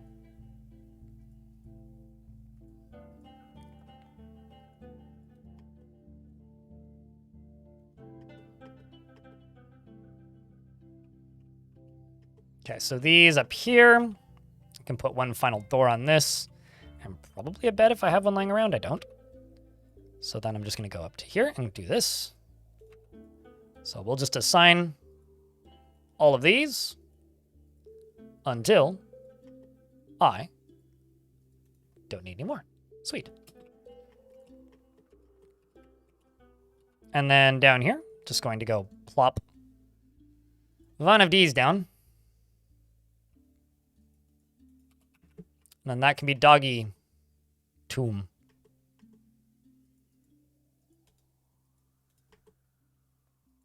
On the bright side, I can just, forbid a bunch of jobs right now and they just fill out areas. I think this is going to be a pretty cool looking fort once it's, like, if I can keep this level of density up, I think this could be a pretty rad looking fort. Like, I could cram some more bedrooms in, like, right here as an example, right? Like, if I can just keep this same level of density up and densification up, I think that this could be a really cool looking fort, even though it's going to be very brown, at least for the initial constructions. But I guess then you'll be able to see the difference between Old Town and New Town at some point, probably. It's Old Town very blocky and, very shale looking. And then New Town will have probably other materials sprinkled in it. Sort of like, the difference between like old brick buildings and then more modern buildings. All right, well, this will be our inn/tavern, which I'm not going to allow visitors in right now. I'm in two minds as to whether or not I want to have a tavern keeper right now. But what do you think of our tavern, chat? Do you approve? Do you think the dwarves approve?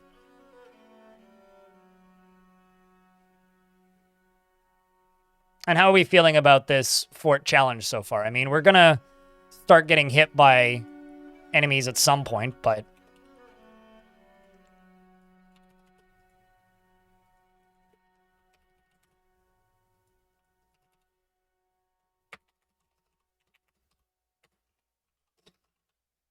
Tavern needs a chest. Only if you want mugs in it.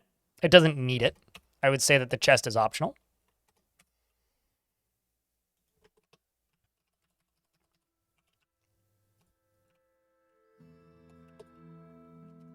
And dwarves can't take the instruments out of the chest unless they are a tavern keeper.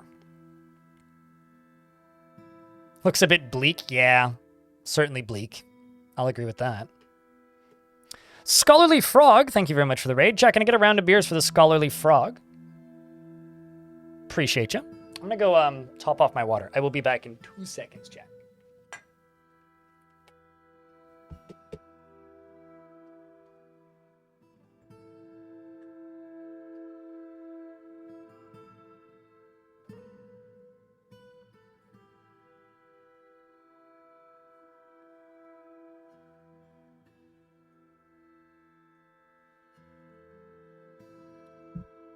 But thank you much for the raid. The swarm cometh. Bunch of tadpoles. I hope that your stream was good. What were you guys up to today?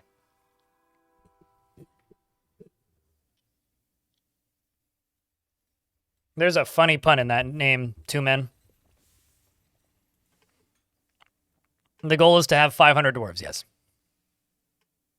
On a pretty small map, so my space is quite limited. But depending on how fast we can pull it off, I might actually just increase the possible numbers of dwarves. But we'll see.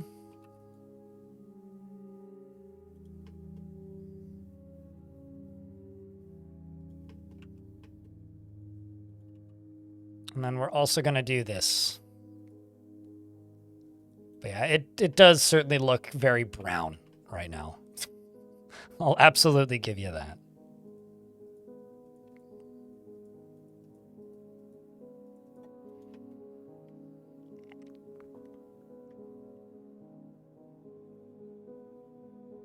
Since there's no other stone. Well, there might be other stone. We just haven't gone down deep enough to find it yet. I mean, see, here's the thing. Actually, something I'm kind of tempted to do is to just unlock the lower levels right here and then pasture my elephants down here. Like, just pasturing the war elephants right here. Might not be a terrible idea. And so if there's anything dangerous in here, we'll just deal with it. And then I think I'm going to go down to here. And I'm going to make probably just a mostly temporary burrow. And we're going to go from here up to here. And I'm going to assign everybody to it. I'm also going to go down to here, and I'm going to make this into a tomb proper.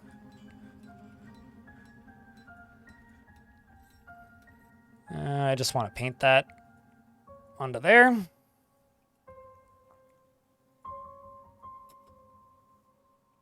Pupper can get a tomb there.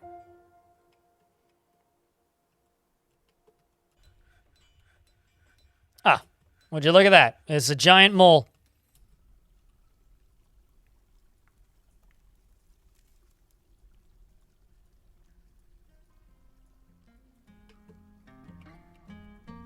Here come the elephants. Rest in peace, giant mole. I wonder.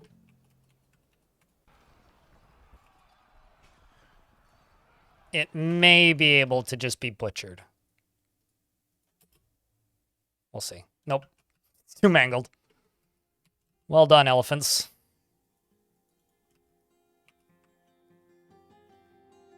Okay, we've got cave swallows. Sorry to raid and lurk. You're more than well allowed to do that. We just pulled a pizza out of the oven? Ooh. Well, enjoy spending time with your family. If you have a family that you can spend time with, I recommend spending time with them over watching some silly idiot on the internet play video games. Okay, so I would like to expand our vision of down here. So I'm going to go down here, and I'm going to set this to priority number 1 harvest, please. So some dwarf is going to come down here and probably just explore the last of this area by walking down there and picking that individual plant right there. Ah, Well, isn't that fucking handy? It doesn't work if you say it in response to somebody. My bot doesn't register it. This is a really cool cavern layer, chat. Like, this is a really cool cavern. Like, I might actually just channel this in down here and just have like an exposed lava layer. Like, this is pretty rad. Like, we could use this for power very easily. There's plenty of giant rats running around. Let's do the same thing down here. So I'm going to plop one of these. And then set you to be harvested. Let's set you to be harvested. And then expand this.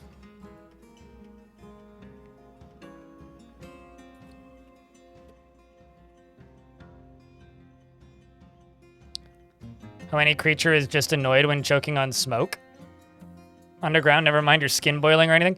There is no negative thoughts or pain associated with being on fire in Dwarf Fortress, and I love that about this game, even though it's ridiculous. It is absurdly silly. I completely agree.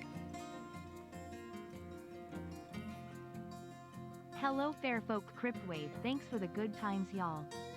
How you doing? Pax Mac, check. Can I get a round of beers for Pax Mac keeping that subscription alive for a 20th month? The number goes up, dude. It goes up. This is an awesome cavern lair. Like, there's so much in here, and there's so much room for activities.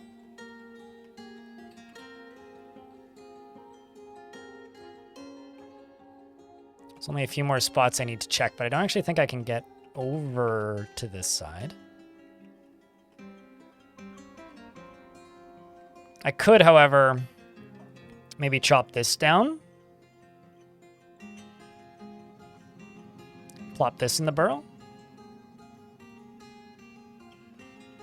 Maybe let's also harvest this.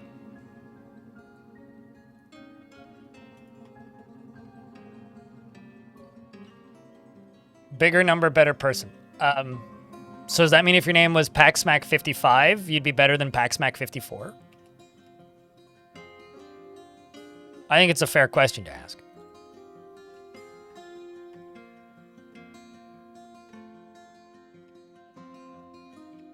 Okay, so if I were to use one for power, I think... Okay, no, I can't use this one because it doesn't connect to the edge of the map at all. But I could drain this.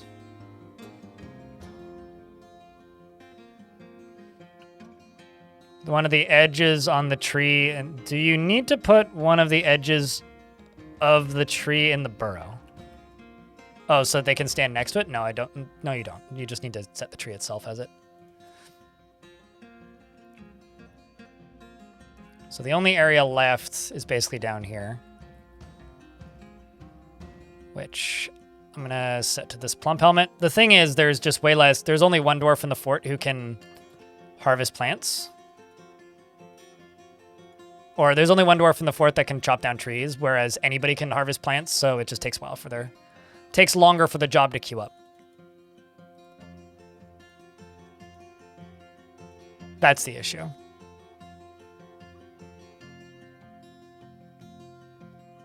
This is a pretty rad looking cave. Huh. I've discovered the Great Magma Sea. So what layer is it on? Layer 16 is the Great Magma Sea. Is this all still just shale? Man. It's all still shale. Uh-oh. Ilmirin, I shall be asking you a few questions about what exactly you're doing later. Why? Of all of the routes you could have taken there, why did you do that? Fortunately, I don't own a coffee table, so it wasn't my coffee table that you tripped on. Oh, look at this. We caught 2 large rats. I think it's time to eat some large rats.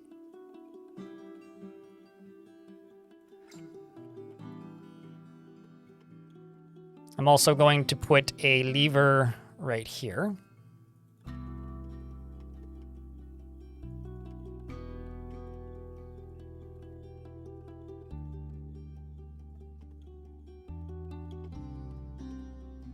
And then we're going to do this, this, and this.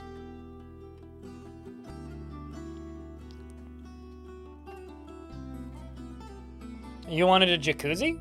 What? I'm confused. But that's okay, because that's also just kind of my normal state of being generally. Is some comfortable level of confusion.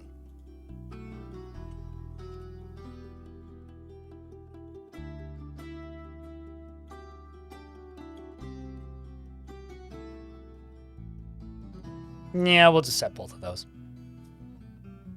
Did you die? Nope. You were climbing over top of it.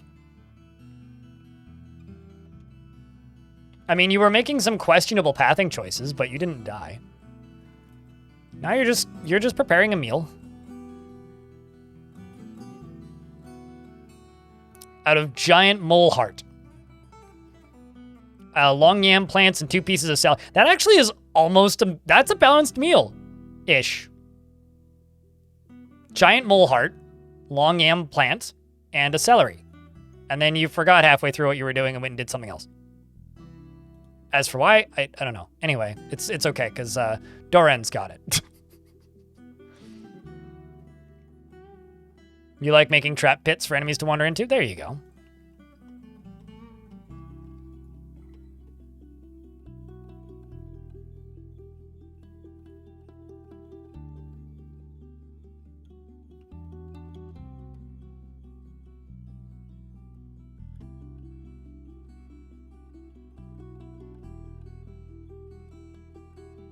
$500 population. Well, I just wrote 500 dwarves because it's easier to write than 500 pop, but yes.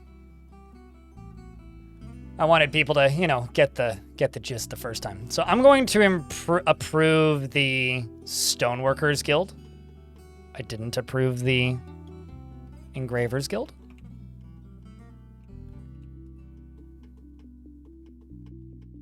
Just trying to figure out where I can put this. I'm not entirely sure about how many blocks I have. Not many. I guess they're all still... Yep, they're all still paused. Can unpause all these make block jobs. There we go. It'll pop back up.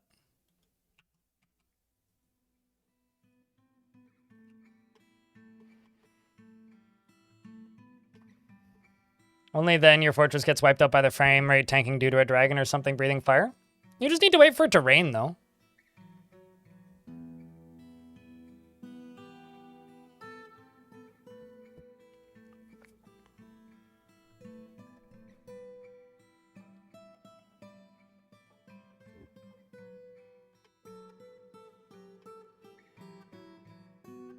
She was like, balanced meal, ew. I think she just got hungry, actually. So instead of doing the normal kitchen thing of just like eating some of the food that you're preparing, she just like decided to go cancel the whole job, I guess. Okay, so we're gonna go into here. I'm just gonna type in cage. Slaughter these 2.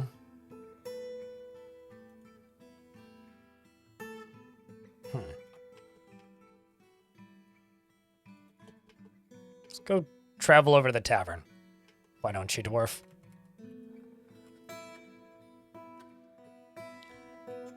Okay, so I'm going to go all the way across here. It's priority number 1. Sealing off the base level of all of this stuff. But in order to do that, I got to turn off the burrows, so we're going to do that.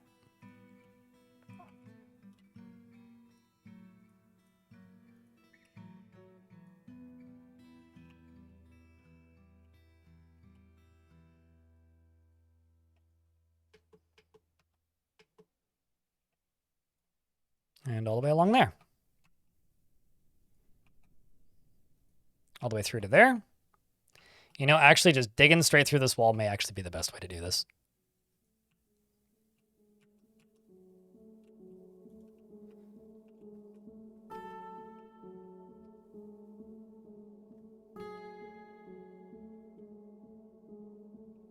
And then I think I can just go into here and add some more dwarves into mining.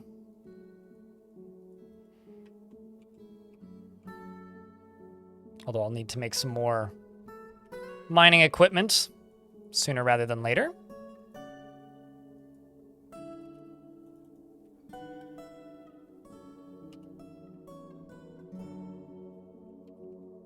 But you need to turn on waveform by default.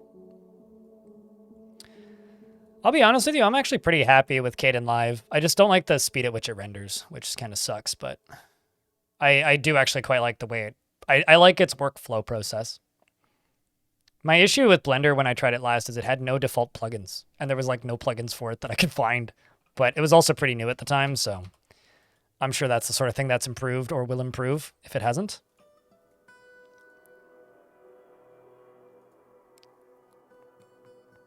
You really hate your internet? I know the feeling. I know the feeling. I feel like most people have kind of a hate-fueled relationship with their internet provider at the very least.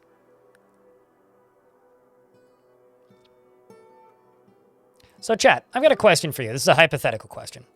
You guys like old school dungeon crawlers?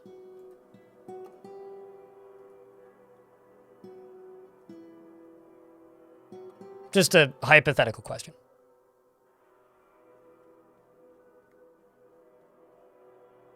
Give me an example.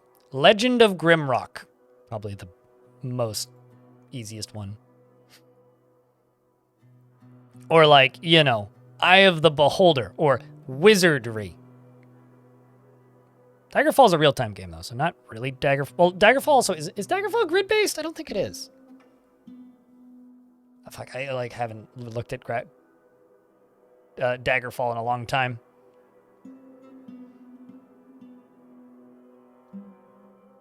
Okay, so in about 10 minutes here, we're going to change games. We're going to play some of this. It's like every 80s action movie mashed into a soup that's also a first-person dungeon crawler with a very well-animated pixel butt.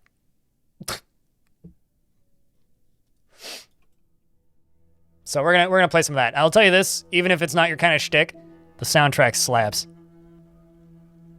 Johnny Bravo crossover with Doom? That's an intriguing series of words that I never thought I would hear in the same sentence, but here we are.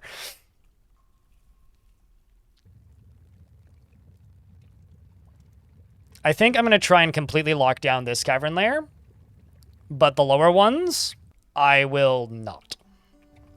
I love how close this lava is, though. So many possibilities because of the lava being right there. Because I could turn this into like an obsidian factory, quite literally, if I wanted to.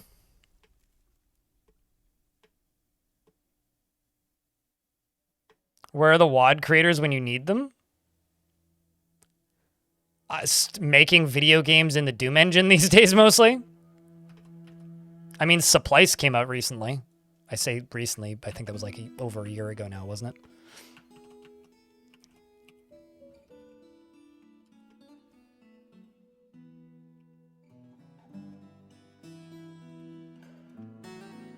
This is getting worked on. This would work on. I mean, in a world where Chex Quest exists, why not Johnny Bravo Quest, you know?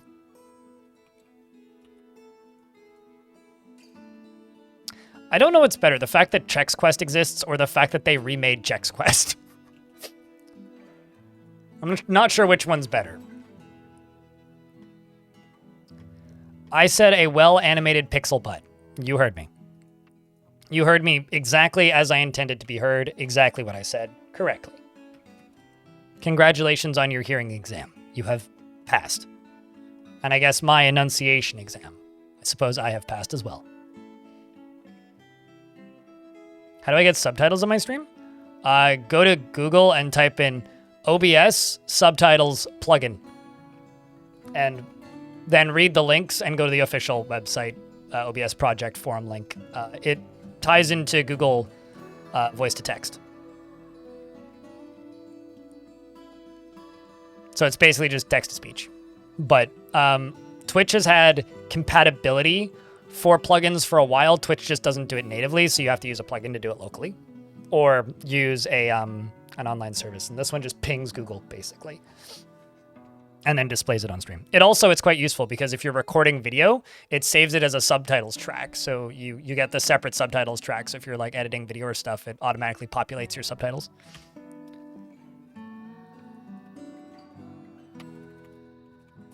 I'm just gonna make some wooden cages so I stop getting those cancellations. Just 4, nothing crazy. Yeah, it's pretty cool. Although the problem is like if you record to Twitch and then download from Twitch, it doesn't keep that file, but you know. Hope new fort has been going well. It's going. It's going. So far, so chill. It has been quite chill though, at least at the start.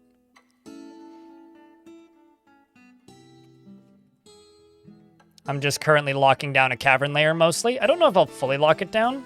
I might leave the water areas open. But large chunks of it I am definitely locking down.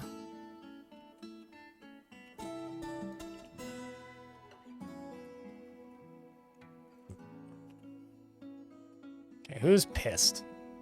It's literally this dwarf, Sodell. What do you want to do with your life? I want to practice a martial art. I don't know if I trust you to practice a martial art. Why don't I just remove you from tasks? Like, just go hang out in the tavern or something.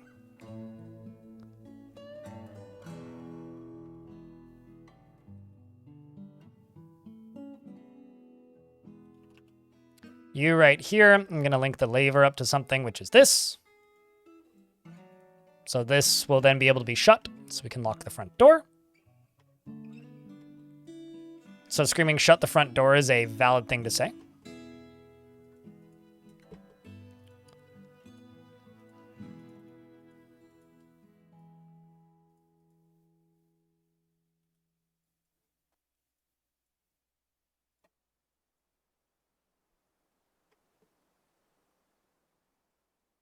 And it's just this slow process here of dying thread.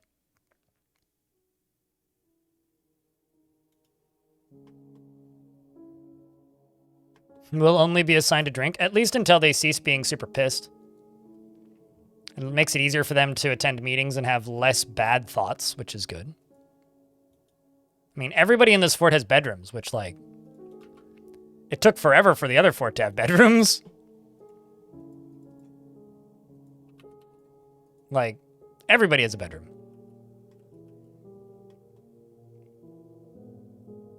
On a shrine by accident. Oh, that's pretty cool.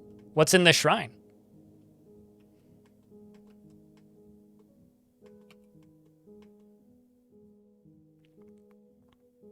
Thoughts on expelling unhappy dwarves? I try everything in my power to not do that, because it's generally not necessary.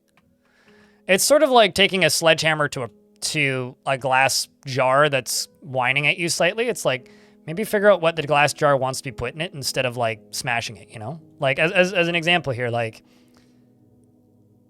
super moody dwarves, unless they're haggard, can almost always be fixed. Or at the very least, gotten to the point where they're less moody. So for me, it's kind of like giving up.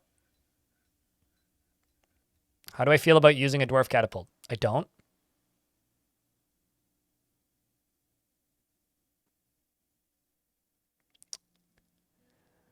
Just a Maghu kit. Hello. How are you? Welcome to the channel. Yeah, like, so I wouldn't consider Daggerfall's more of just an action RPG, first-person action RPG, than a dungeon crawler specifically. Actually, another good example of dungeon crawlers would be the Pokemon Mystery Dungeon games, which I've never played, but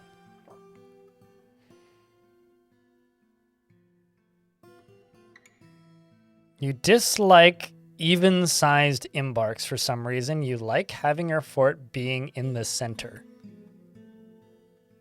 What? Oh.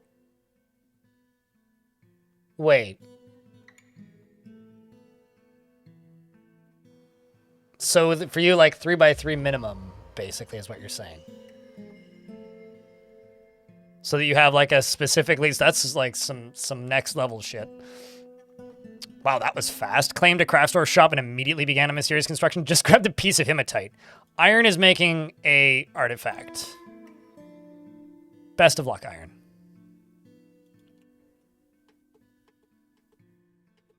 Yeah, I don't know. I never make anything even remotely symmetrical, so I don't really care. It's kind of a non-issue for me, to be honest with you.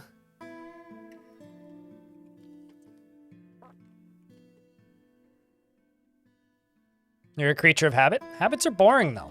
Break them habits. Do something different. I don't know. Play the game the way you want to play it. I'm not here to tell you how to play the video game. Dash not my gerb.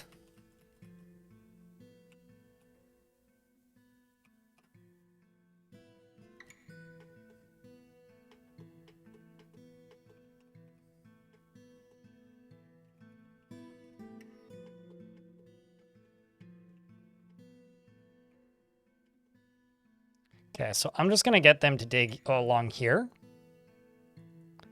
Over to here. And then along here. Over to here. That'll do it. Just don't forget to, like, reassemble once you've exploded, right? Part-time experience? The militia commander has created Etostellius, a hematite scepter, and offers it to the small farm.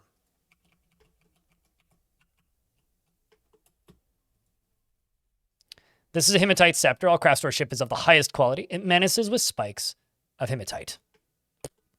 Very simple, but effective. I respect it. I think I'm going to make that guild that I definitely promised to make and then haven't made yet.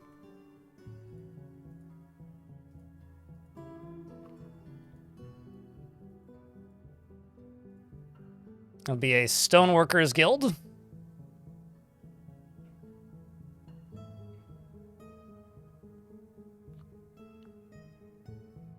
Which, sure, I can find that, and I definitely, there it is.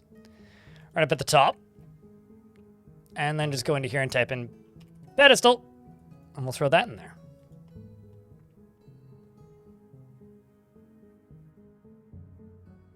I'm happy that my guides are helpful, though. I mean, I'm a little bit bewildered that you play the game that way, but that's the beauty of this game, right? Is like, doesn't matter how long I play for, and it doesn't matter how long anyone plays for. You'll run into somebody who plays the game completely, totally, and utterly differently than you in a way that you find baffling. And that'll happen constantly, which is why this game is neat. Because it just shows the variety of gameplay. Like, it's a compelling reason as to why this game is so cool. In my opinion. Because it, you know, just proves that this is one of the more manipulatable games out there. With more variety in play styles. It's cool. And every screenshot you see, you just kind of blink twice and go, what did they do? In fact, if anything, it makes me sad there aren't more streamers playing this game because it would give you more examples of wacky fort designs.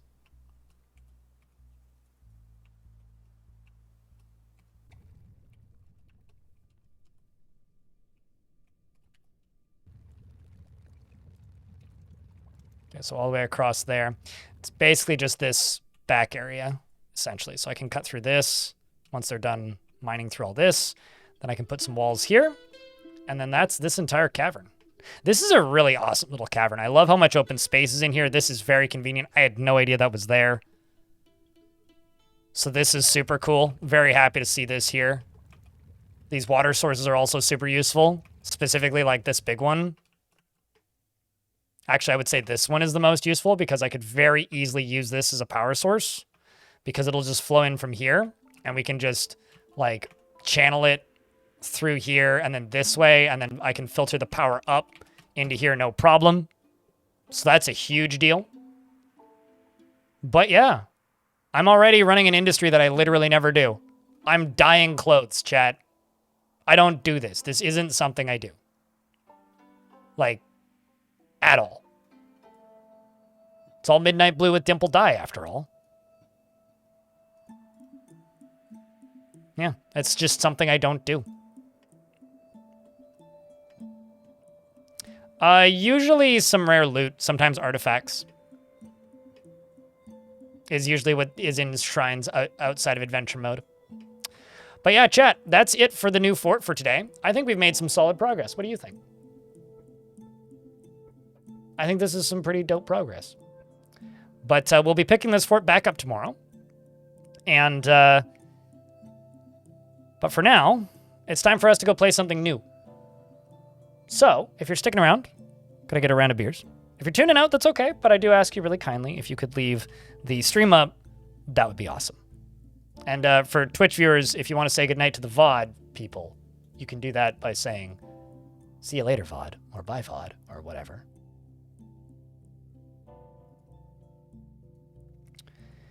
And I'm going to save.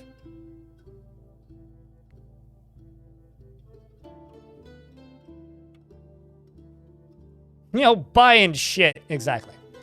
I will update the